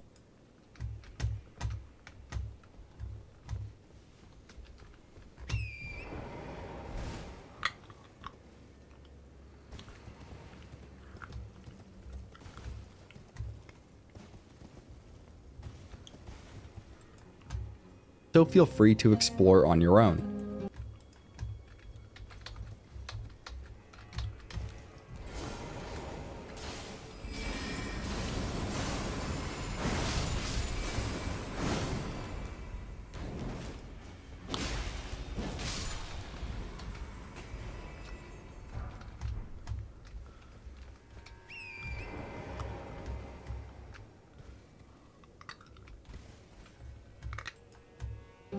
Once we've gotten near the bottom of the ruins, there should be a tunnel leading southeast, out of the ruins and to the Bonnie Village site of grace.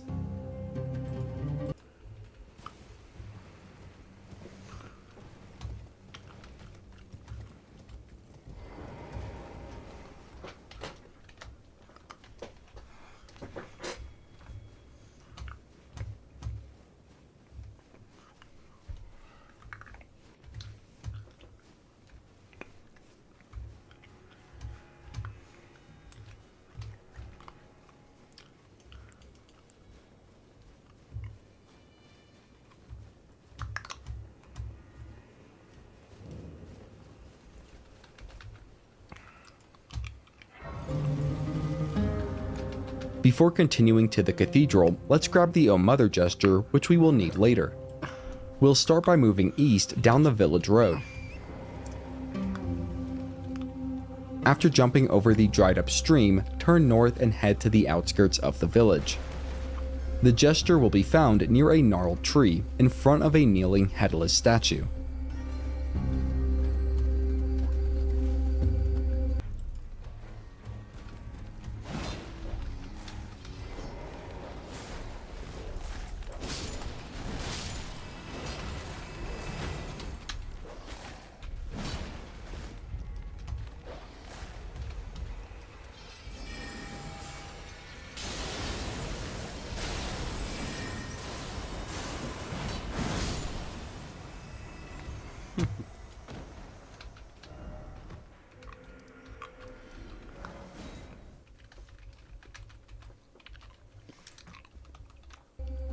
The ge-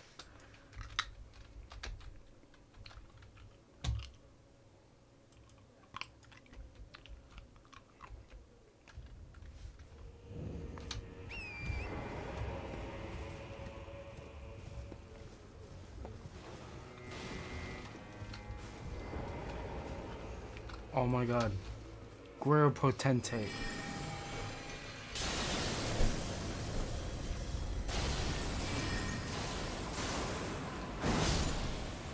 Oh man. I'm sorry, buddy.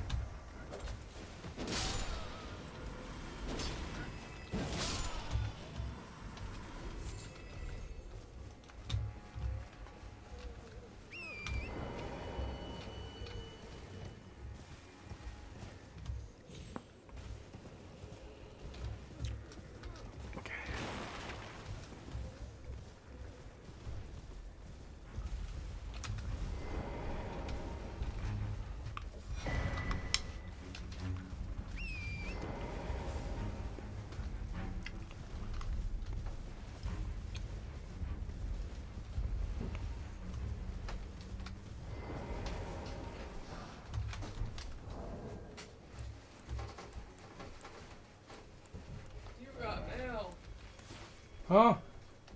Got mail. Thank you. Yeah.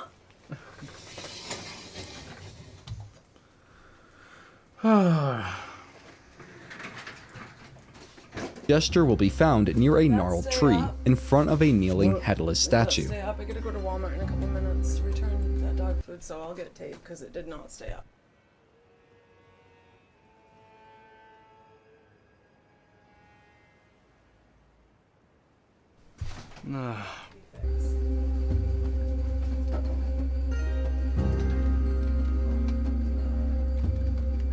We can then double back a short distance and move across the bridge to the northeast. If Miquella's Great Rune and Charm have not already been broken, they will be once we move a short distance beyond the bridge leading to the village site of grace. In any case, we will keep running north along the road, eventually reaching the Church District High Road site of grace. We can then move along the road southwest, arriving at the Cathedral of Manus Meter in short order. After discovering the site of grace, head through the double doors and speak with the seated man near the back of the cathedral. This is an NPC by the name of Emir. He will give us the Hole Laden Necklace key item and Ruins map note when spoken to for the first time. We can speak with Emir 2 more times to open a menu where we can ask about glintstone sorcery, as well as learn a number of spells in exchange for runes. More spells will become available as we progress the quest. After speaking with Ymir, a new NPC by the name of Julan will appear to the northwest, leaning against a pillar. Julan will give us the cold shoulder treatment at first, but we should still speak with her until exhausting all of her dialogue. If we want, we can then go speak with Ymir once more and ask him about her, but I don't think it's entirely necessary. With that handled, we will now need to go to the Finger Ruins of Rhea, which are Count Ymir's mule sorely. Begone, there is nothing. Begone, there is nothing more to say. Is something the matter? It is good. Ah, you met Julan. Well, I hope that she behaved at least. The poor girl has overcome grave misfortune. Her tongue can be sharp at the best of times, but don't think that makes her a bad person. It's no surprise her little sister too has a heart of gold.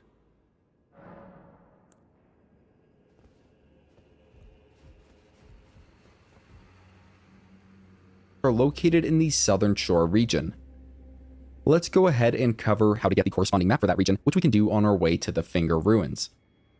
Once again, we will start from the castle front site of Grace and move southeast, this time sticking to the east side of the main road. Beyond several soldiers of Mesmer, there is a steep but scalable series of drops down to the Elac River.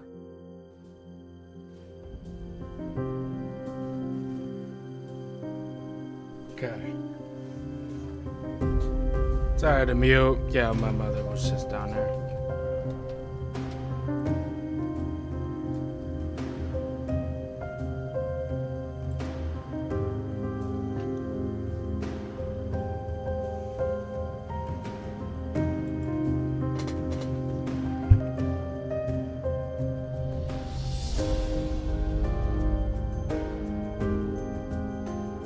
Once we're down, we can enter a cave system to the north near a large pink Miranda flower. We will then move southwest through the cave and feel free to explore as you go.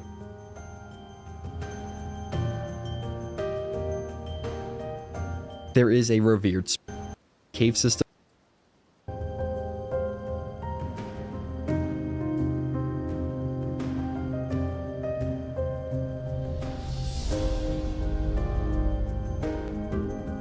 Once we're down, we can enter a cave system to the north near a large pink Miranda flower.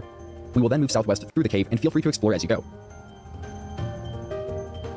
There is a revered spirit ash that we can grab just before discovering the Elac River cave site of Grace.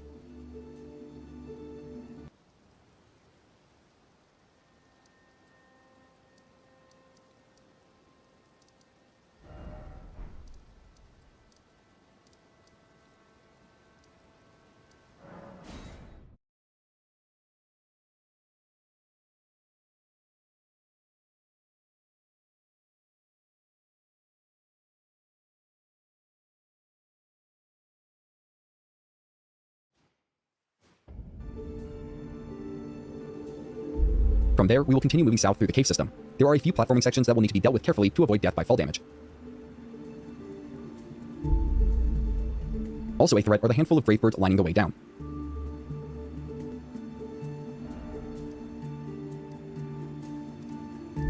Dangers notwithstanding, we should eventually get to the Elac River downstream site of Grace.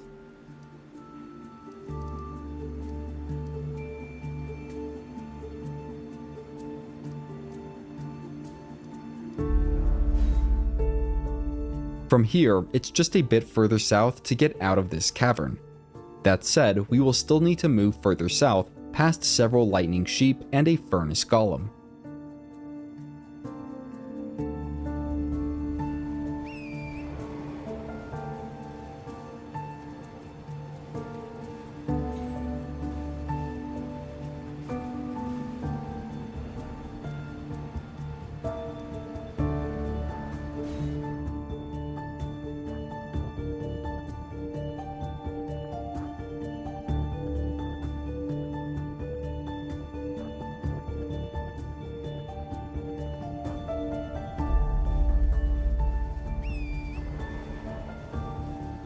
We can then angle west and run through a patch of trees to reach the Cerulean coast.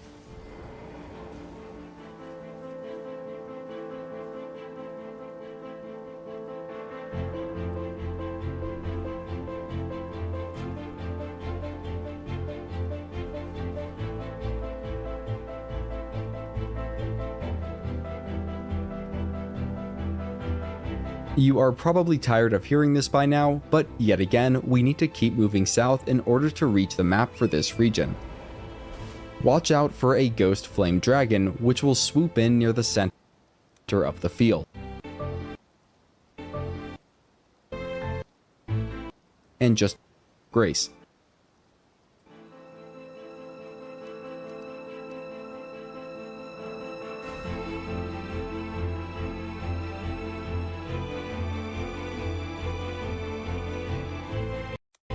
Quickly from this location.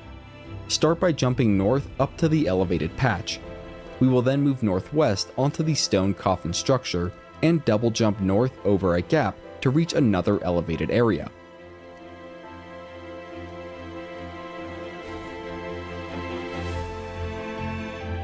Moving north, we will go to another stone coffin and move east down to a secluded section of shoreline.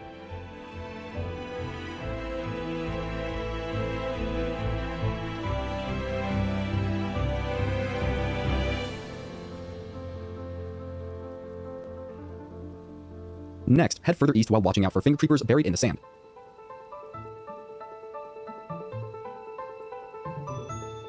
We will find ruins. Our target is at the center of the finger ruins, so we will need to make our way down there. The denizens of these ruins, known as lampreys, will do their best to impede our progress. One lamprey in particular will shoot purple bolts at us. If they connect, we will be dismounted and anchored to the ground for several seconds. Personally, I've found that those attacks are almost impossible to dodge, but using the enormous stone fingers and terrain as cover works well enough. At the center of the ruins is a hanging bell, which we can interact with thanks to our hole-laden necklace. Doing so will get us the Crimson Seed Talisman +1 and will progress our quest. With that done, we can return to the Cathedral of Manus Metter and speak with Ymir. He will reward us with a second ruins map, along with the beloved Stardust Talisman. We can also speak with him about the nature of the world for some lore, and he will have some new sorceries to teach us. Afterwards, we can speak with Julan, and she will declare her trust and alliance with us. Once we've exhausted all NPCs,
Poor thing.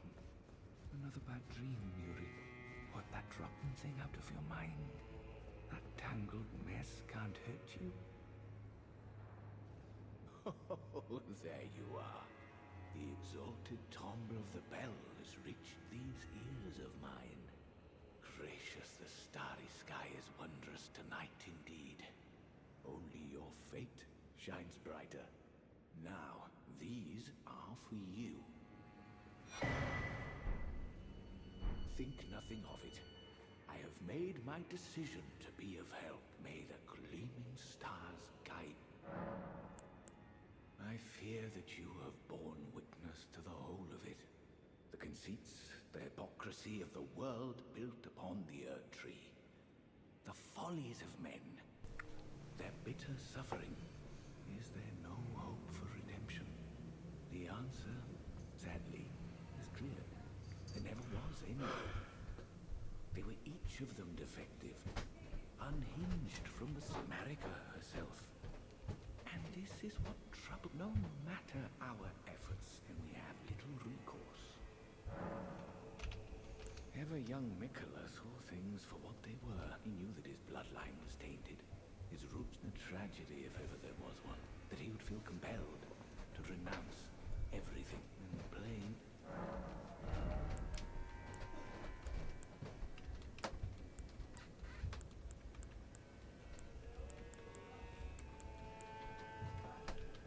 May the gleaming stars guide.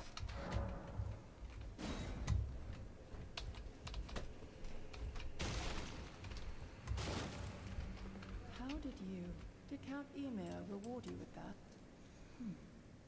Then I see you have gained his trust, and therefore mine. I am Yolan. The night is yours now to wield. Don't get the wrong, we are neither. I am merely... Enough of you.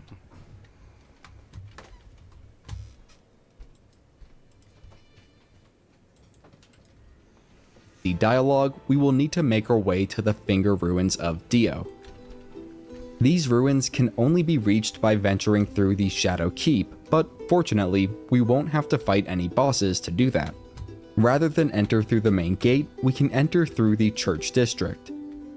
Also, as a quick side note, there seems to be a weird bug or issue with the quest, whereby the third and final Finger Ruins are accessible early, but only temporarily.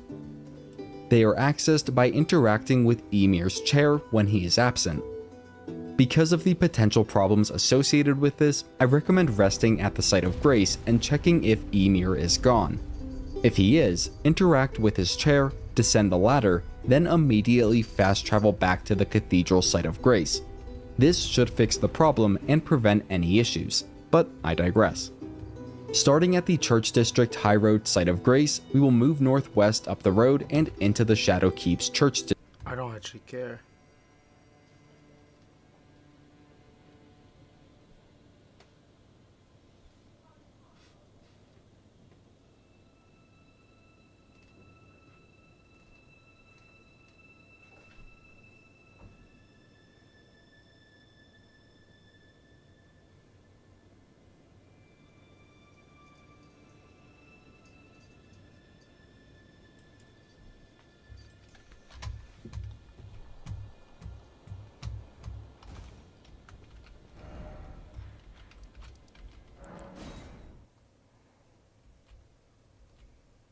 Actually, I do want to continue this.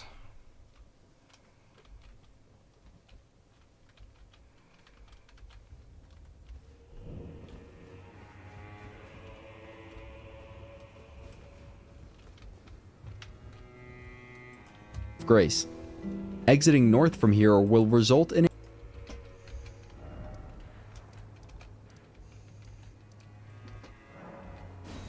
a difficult boss fight, one that we don't need to do for this quest. Instead, we can head into the southeast chamber. A ERDTREE fragment can be picked up near the statue, and if we use the Oh Mother gesture, which we picked up near Bonnie Village, the statue will slide out of the way.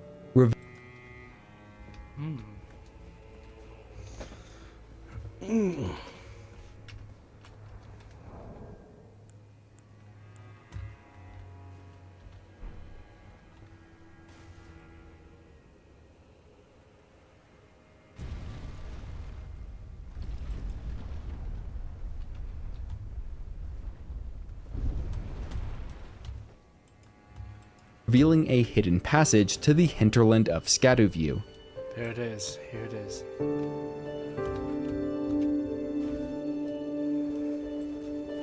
After discovering the nearby Site of Grace, we can head northeast towards the Finger Ruins of Dio.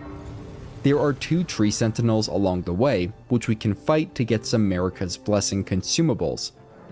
There is also a summoning sign, which will call in Julan to help. That being said, neither defeating the tree sentinels nor summoning Julan are required to complete our quest. Well, I don't care. I want to.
What we will need to do is move northeast and across the Hinterland Bridge, before making our way southeast down the Fingerstone Hill.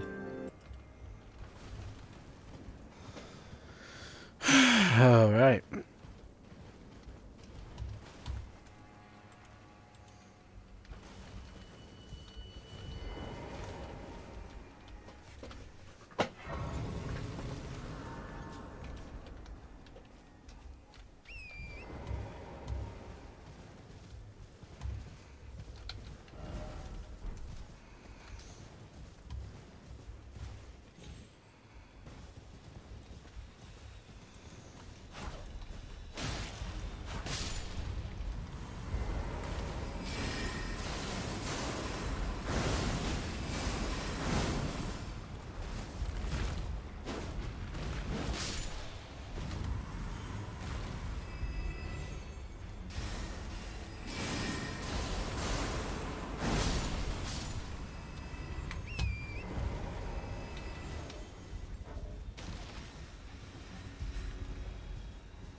That was cool.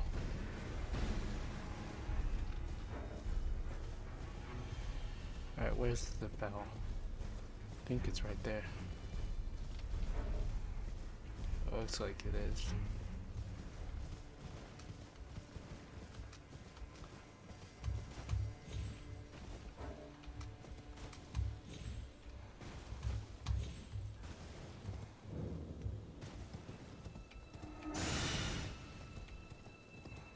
No, there it is.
Damn.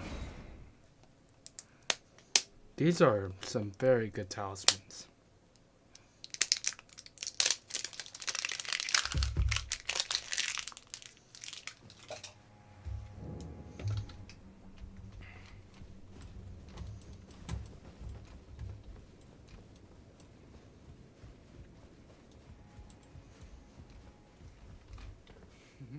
I heard another sound, colored by your essence. Simply exhilarating, I must say. The stars are dark tonight. But rest assured, this is no ill omen. On the contrary, I believe that this portends a magnificent starry cascade. Now, take this, my final gift to you. May you join the glimmering star. Oh yes, I believe I can feel it too. This evening is a sign of a greater night to come.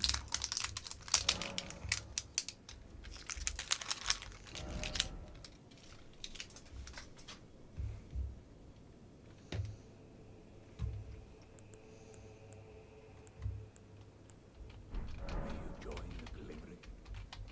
Oh, yes, do you recall that Marika? Well, it is their mother. Fingers are, but we all are new.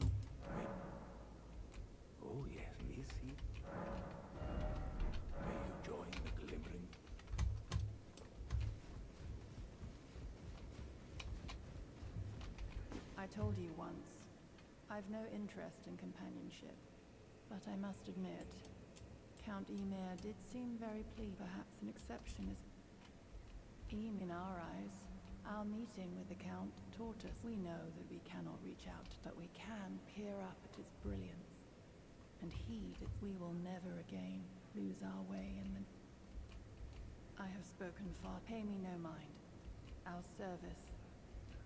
No. No.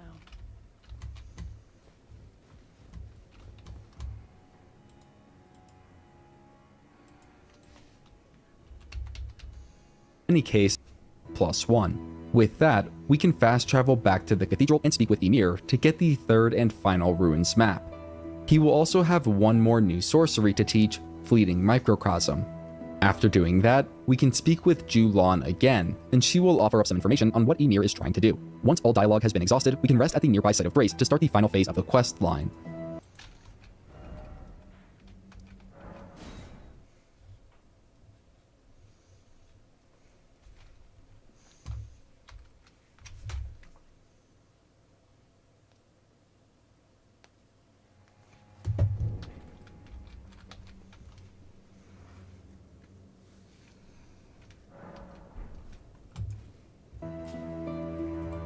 And I recommend watching a little bit ahead before interacting with the final hanging bell. Ymir should now be gone and will stay gone until our business below the cathedral is concluded. Interacting with his empty chair will reveal a tall ladder, which we can slide down to the finger ruins of Mir. Walking forward just a few steps will trigger an invasion by Sword Hand of Night Anna, Julan's sister. Defeating Anna will get us the Claws of Night, which are pretty great as far as fist weapons go. There is an optional interaction that we can get with Julan, but only if we do it before interacting with the hanging bell. We can go ahead and grab the Finger Weaver's Cookbook 2 a short distance northwest, then fast travel back to the cathedral above. There, we can speak with Julan once more, and mention that we were attacked by her sister. Speaking with Julan a few more times will lead to her thanking us in her own way. We can now head back down to the Finger... Alright, we're gonna do that.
Alright.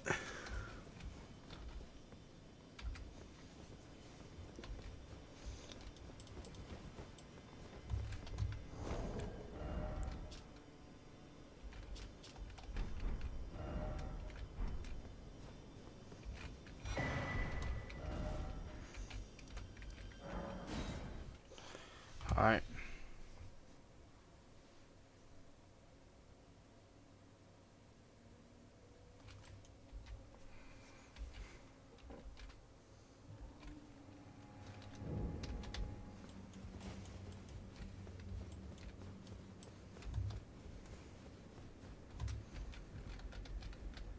Now. Stop. What did you just say? Wait, no. Say nothing. I have one star alone, and only his words will do. I will say this much. I am in your debt, but I will hear no more. I have one star and only his...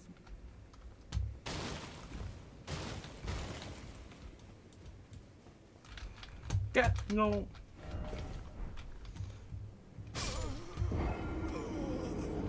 Well then. God. For everyone else, this particular hanging bell will transport us to the finger birthing grounds, where we will need to face off with Metter, Mother of Fingers.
Hey.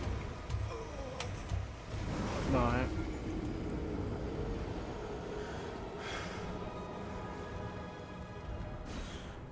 I think we gotta go with the freaking, what do you call it? The freaking thorns. No, I want to do it with this actually.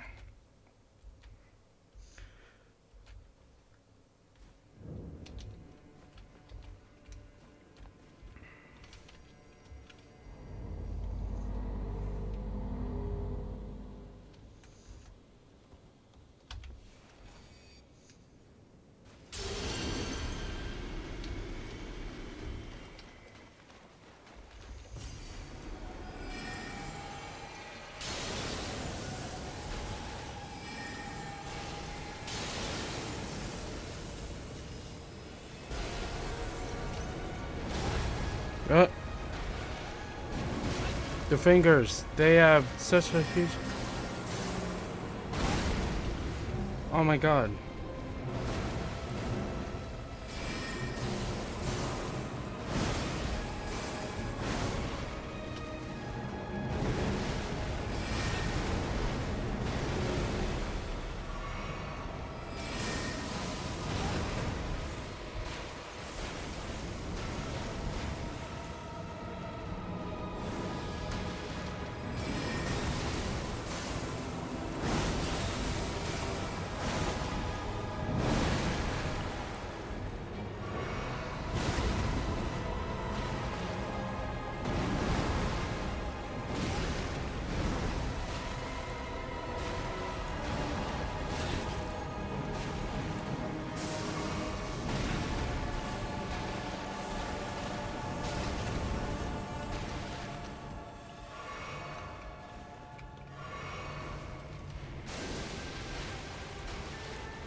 Alright, yeah.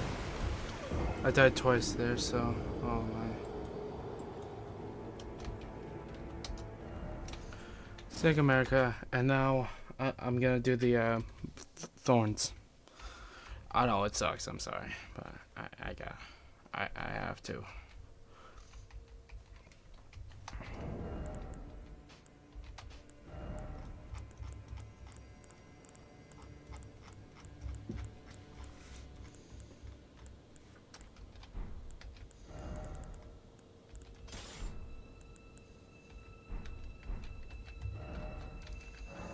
I do have to change it back. Ow.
Alright.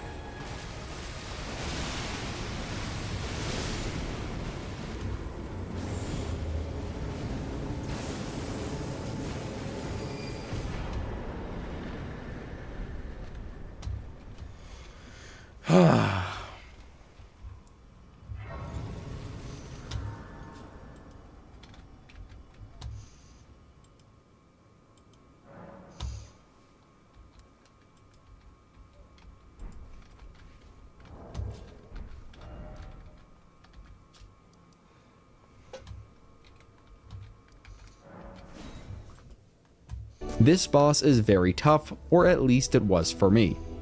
I eventually defeated it with the Ancient Meteoric or Greatsword and the Mimic Tier Spirit Summons, but it took me a decent number of attempts before I learned the boss's moveset.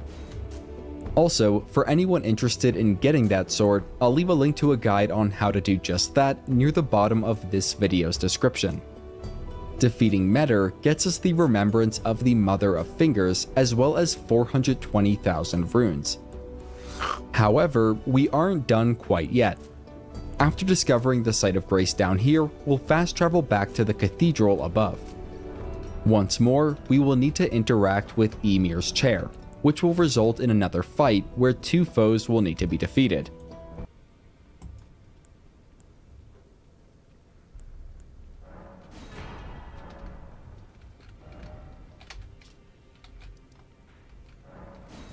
Fortunately, it's not nearly as difficult as our previous fight. Once both Julan and Count Emir, Mother of Fingers, have been defeated, we will get Emir's High Priest armor set, Maternal Staff, and Bell Bearing.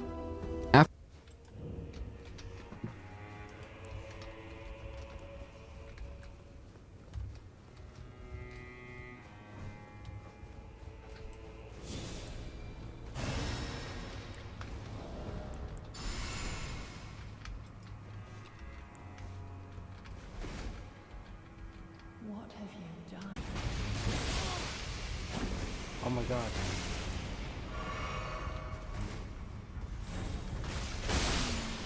My dear star, a fine mother. You will be. My shining star, grant me a mother's strength. Look here, at my fingers. I will be the king, and I will be the only mother.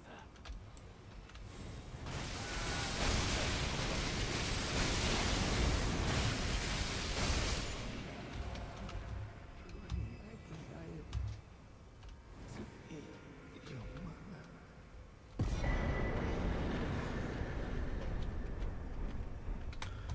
Well then.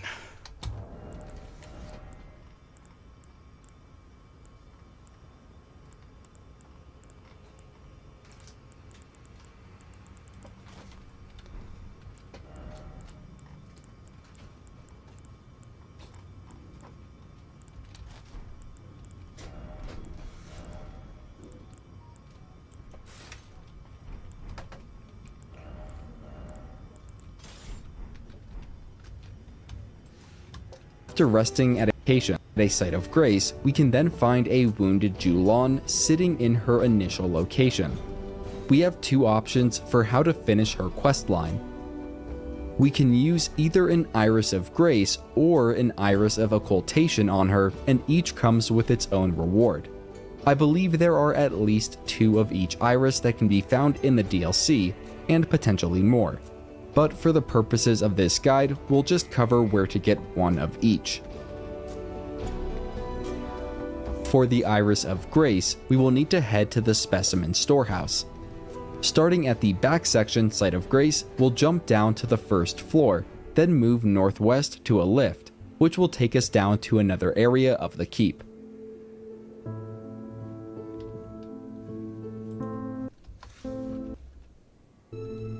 We will of reprimand. Down, we will drop the decision of this video. Be patient on Julan, we will get the Sword of Night. This is probably the coolest looking katana on Julan, and you will probably want to watch the rest of this video before making your decision. First, if we use the Iris of Occultation on Julan, we will get the Sword of Night. This is probably the coolest looking katana, if not weapon, in the game. It's a katana with a blade made of shadows. It has an awesome looking unique skill called Witching Hour Slash, which can be charged to increase its power and make it look even more stylish. However, I tested it out and personally was not super impressed with its damage output, so take that into consideration. The second option is to use the Iris of Grace on Julan. This will get us her Spirit Ashes, which is a fairly mid summons. However, this spirit can be upgraded in more than one way, which is what, in my opinion, makes it the much more compelling option. If you are sure of your decision, then you can make it now, but if you want to see what I mean about a special upgrade to Julan's Spirit Ashes before choosing, then watch on. In order to transform Julan's Spirit Ashes, we will need to fast travel to the Hinterland Site of Grace. And even if you already chose the Sword of Night, you should also do this, as everyone will get some great unique items. We will... I'm gonna go with the Sword of Night. I don't use summons. No light anywhere at all. This is the night I know. Our night.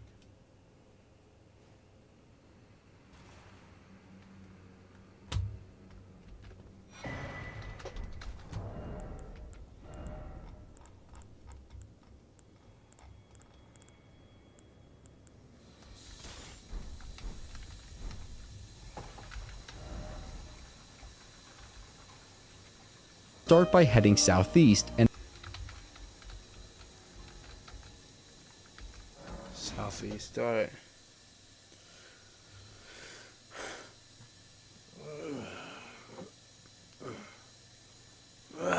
That's all 10 remembrances done.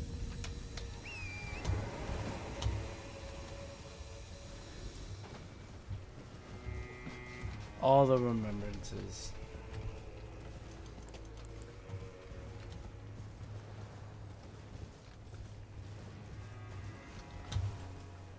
And up into the shaman village.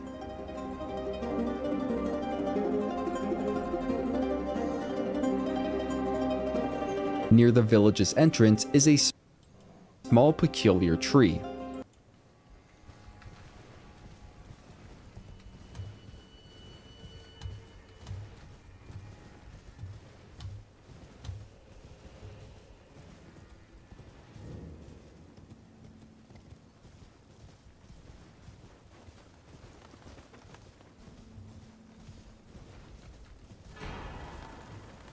Minor ERDTREE. Incantation. A legendary incantation, Minor ERDTREE, can be found in front of it. This incantation may just have the highest faith requirement of any spell at 70. However, it is quite the spectacle, as it conjures a tree of light that continuously heals nearby allies. Moving along, we can find a strong defensive talisman, the Golden Braid, beneath a gnarled tree on the southwest side of the village.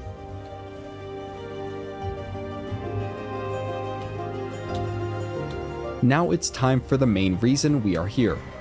Moving east along the southern edge of this area, we should find a series of drops that we can carefully make our way down. We can drop down from the final lowest ledge to land on the otherwise unreachable top floor of Rabbit's Rise. Pause now if you don't want this next part spoiled until you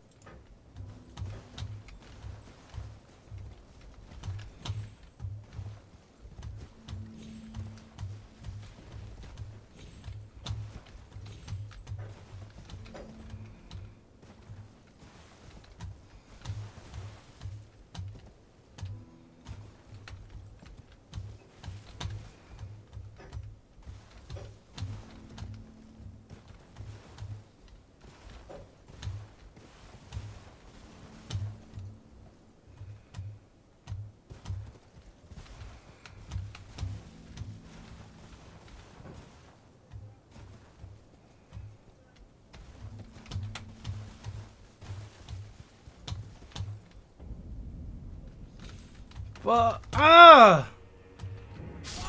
I hate the horse.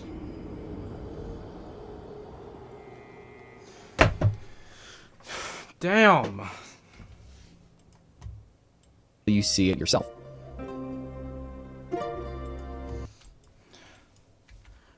Rabbit's Rise.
Huh. Rabbit's cannon. That's insane.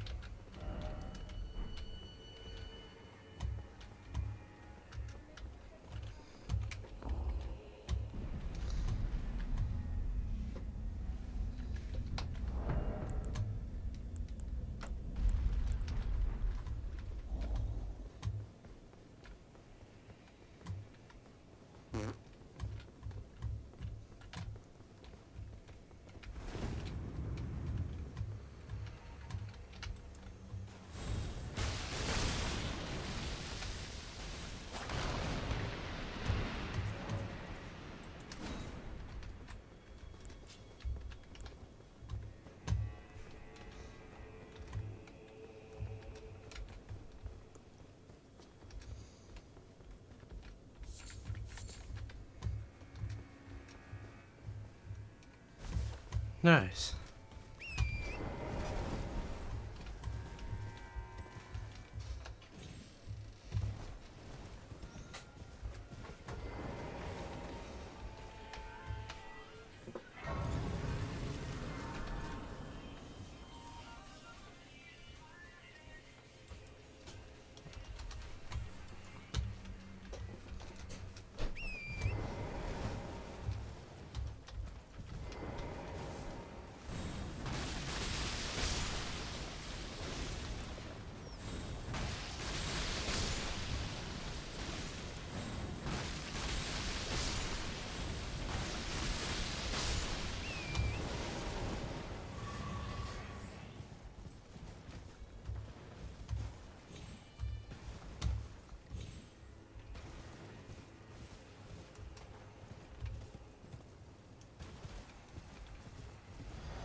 I like a night comment.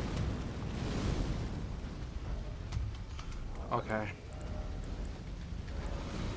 I need something with range. I need something with range, dude.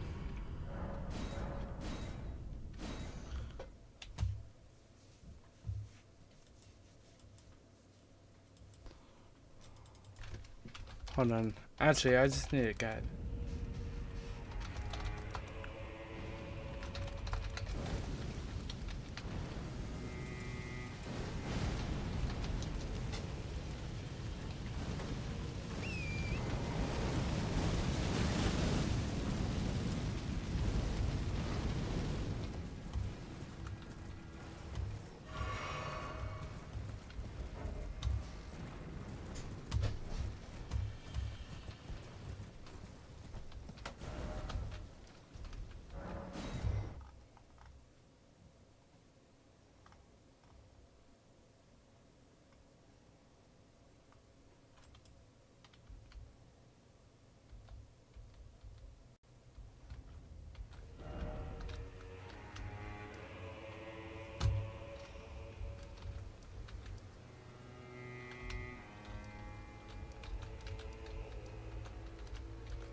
I know what we need to do.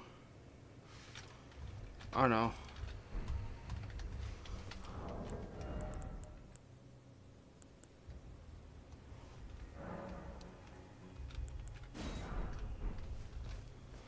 That's what we gotta do.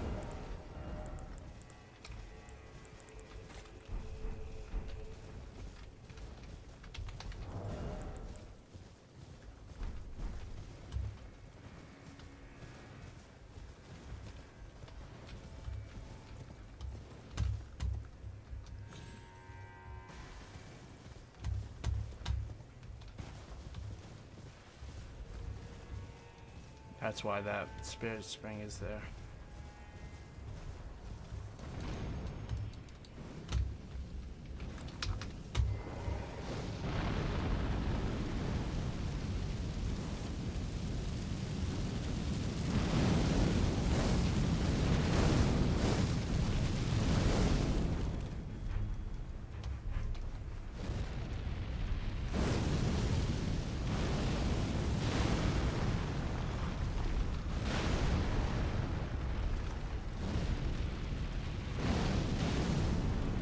That does some hefty damage. Get it? Hefty damage. Got him so trash.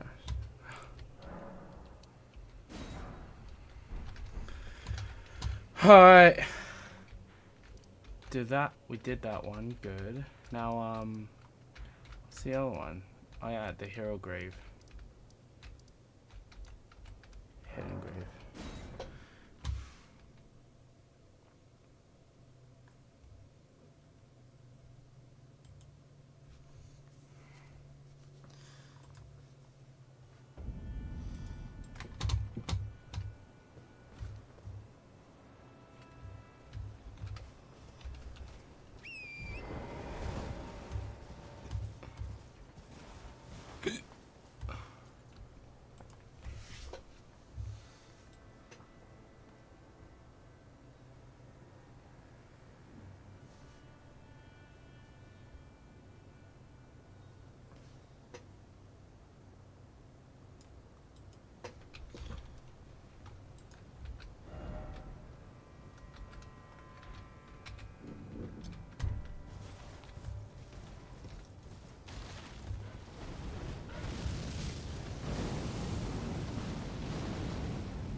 There it is. Now there should be a spring.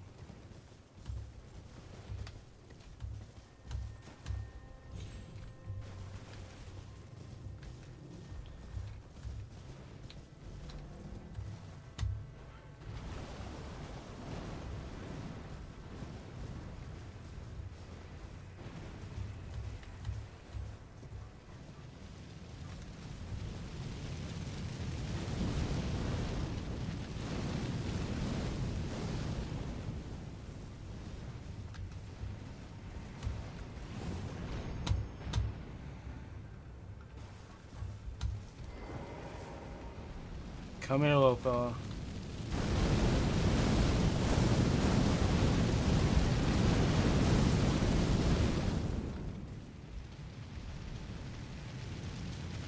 Come here.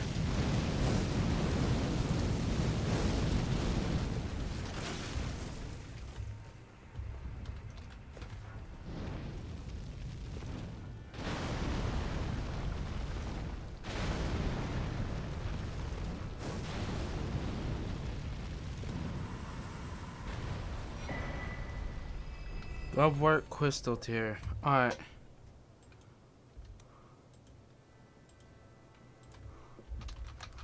Locations.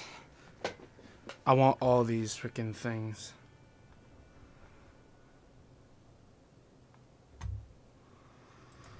Alright. Where are all of them? Come on.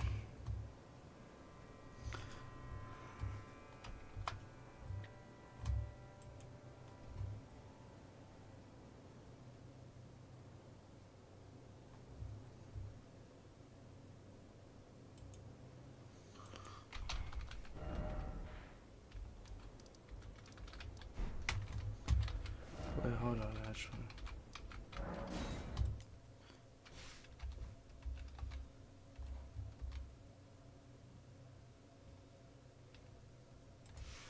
Yeah, I have the Glowwork Crystal tier. So, which ones do I have? It's right.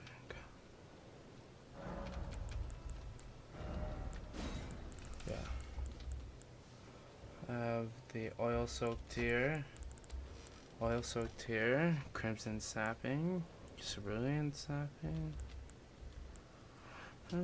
Glowwork Crystal tier. And then eliminates all stamina consumption in mix. Wow, that's actually incredible. Oh yeah, I'm pretty sure this one's in there too. Oh yeah, and the deflecting hard too. I'm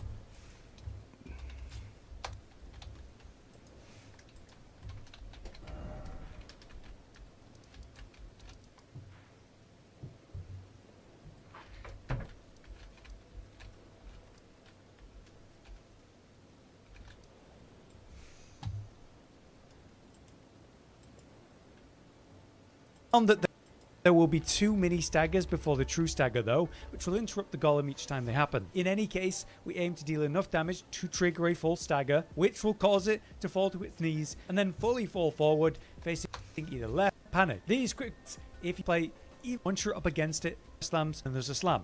Where it lights and there's a slam. You just jump wave that comes after, so I usually jump right as the explosion pops. Now, there is of course more attacks than that. The range shots, the fire whirlwind, the fit under time it turns detail. I found summons didn't really help a lot. They kind of just getting staggered could mean death at those awkward moments. Now, on the other hand, what do you do if it's an armored golem instead? That just means it's a golem with armored legs, preventing this normal method. They're rare, I believe there's only 2 overall, so since you can't use the normal method, instead you'll need to use range attacks against the higher weak points if you can, or like me, you can rely on hefty fire pots and furnace pots. You simply throw these new pots into the basket, the thing above their head, and it'll deal immense damage, kind of overcharging it. 4 or 5 of these pots thrown into the basket will kill the golems, but obviously you need to be high up to do that. The couple of golems that require this due to the armored legs always have a spirit spring next to them though. These can be used to reach the ledge above them, but you can throw the pots from. Just be wary while you're up in these locations, they'll start to use the fire range missiles, which you can kite by running around the torrent, and then also they'll jump and swing with their arm, which I just roll to avoid. In terms of the hefty pot and hefty furnace pot, which are 2 best options for that, here's what you need. For the hefty fire pot, you need red flesh mushrooms found all over the there is like golems stations. On the side up these furnace pot though, we're going to come to the north side of the gravesite plains. The nearest grace here is the Great Bridge North. Here you can head down southeast down this route until you come to the rundown Traveler's Rest. So let's just run in a straight line on the recipe for the body recipe for the furnace pot. So with that guide on how to beat all the locations plains just north of the Scorched Ruins or right by the 3-path cross. It will drop the deflecting hard tier, which enhances spontaneous guard in your mixed physic. You just get high damage negation and guard poise right after assuming your guard stance. Also guard counters, which you follow up with a heavy attack after blocking, will be enhanced as well. It's pretty good if you are using a shield, and I do recommend that when you're learning a DLC like this. Hiding behind the shield is really helpful. The second location I'm going to show you is on the way to the Cerulean coast, in this area here. To get there, just to quickly show you, if you've not been to the Cerulean coast, come from the castle front. Follow this road east until you come to this kind of passage that leads down by rocky plateaus until you reach the water. Then you head southwest through a cave to reach this grace, at which point we follow the water down, leading us all the way southeast, eventually coming to this area where we have the golem. This golem will drop the Viridian Hidden Tier, which essentially gives you infinite stamina for a period after you use it, which can be compared to the one that gives you infinite FP for a period after you use it. I like the idea of this for a burst build where you want to do as many attacks and successive hit as possible. There are quite a few meta builds around that, so this could be very good. Let's now come to the Skadu Altus region where we have the Shadowkeep, and in this military camp, dead in the center, is our next golem target. Did I kill that one? I think I did.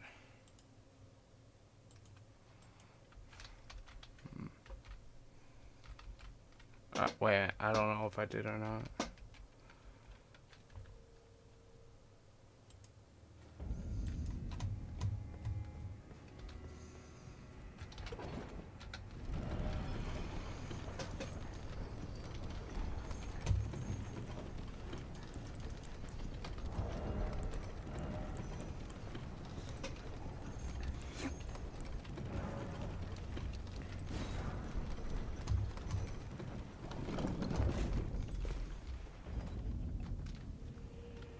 Okay, I did.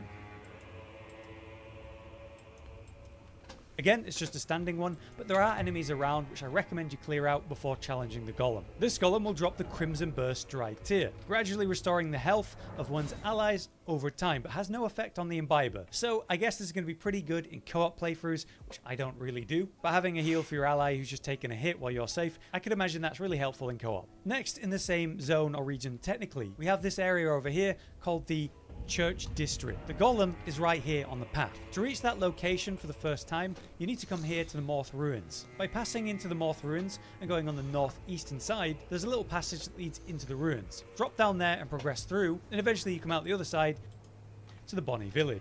Grace this golem that's got the air, let it get, just avoid there, let it get close, and then throw roughly 5 hefty fire pots into the basket, just avoiding the jump attack and the fire missiles where needed. This golem will drop the Cerulean Sapping Crack Tier. This results in a temporary buff that restores FP when landing attacks. I honestly love the concept of this, especially when progressing through an area or doing a boss fight. If you yourself run a small amount of FP flasks, this could be absolutely clutch, allowing you to spam your Ash of War while also restoring FP by attacking and using it, getting off more Ashes of War throughout the course of a fight. Okay, next up we're going to come south, but instead of the Cerulean Coast, we're coming to Charo's Hidden Grave. The golem location is here, and if you haven't been to this Red Flower region, here's the quick map guide to show you how to do that. Again, starting at the castle point. Then to a pretty counter the Charo's Hidden see because this is another armored golem. Again, just go up onto the ledge above with at least 5 hefty fire pots ready, and then throw those fire pots into the basket successfully and summon spirits. This golem will period. Location, we need to come to the ancient Rao ruins, and it's exactly here.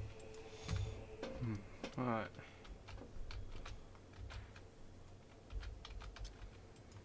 In this little pond or lake. The thing about the Rao ancient ruins is it requires you to go through the Shadow Keep to reach. As a quick guide though, just enter the Shadow Keep, airlock back to with a grey way entrance over here. Complete this area and eventually it will bring you here where this water is to our next grace, which also has a cross, the Rao.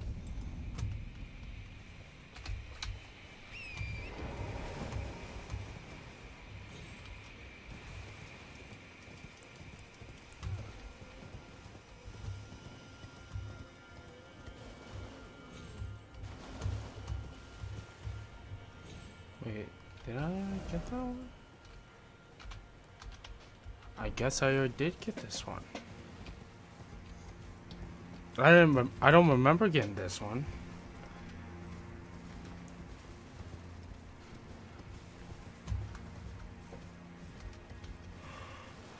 Oh, died from it. Ancient run past Sapping Crack Tier. While the buff lasts, you get health back every time you land an attack. It's quite literally a lifesteal. I think this is going to be incredible for killing bosses for the first time, or even, you know, passing through an area that's dangerous and relying on this heal instead of having to just use your flask. But that brings us to the end. There's only 2 more golems, but the thing is, they're in the same location. They're both here by the ruins of Unti, or in the area called the Castle Water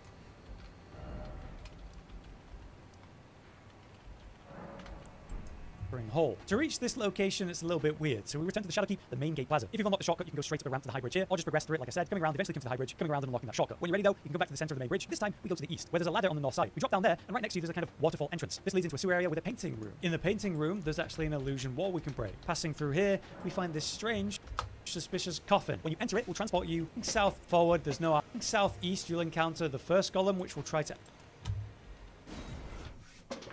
Alright. ambush you. Oil-soaked tear is in all the new Mesmer style incants that are all fire related.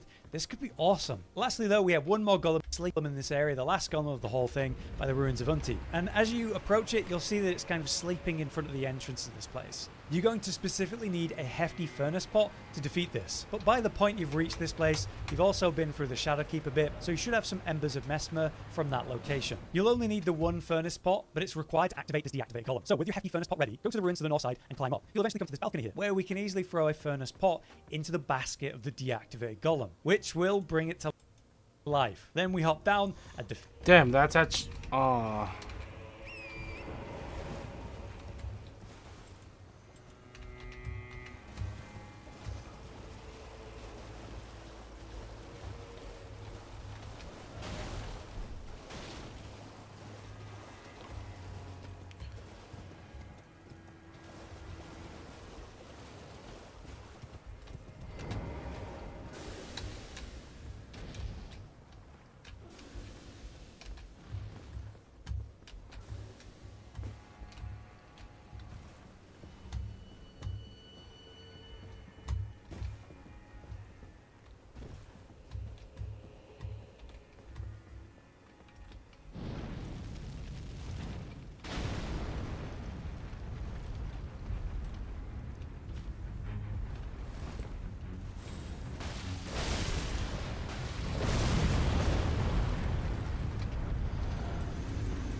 And we have all of them.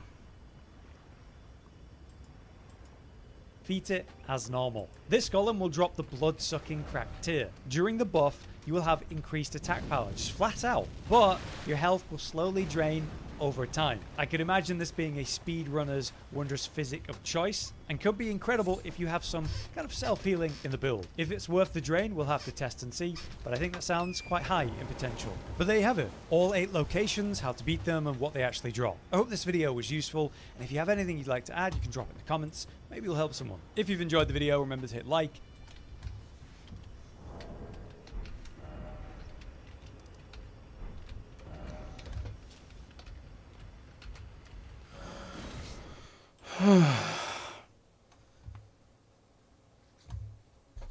Alright. I think that just about does it. I'm gonna head off, everyone. That was absolutely amazing. I'll be back live tomorrow. We'll probably actually do a new playthrough. Yeah. Anyway, I hope you all enjoyed.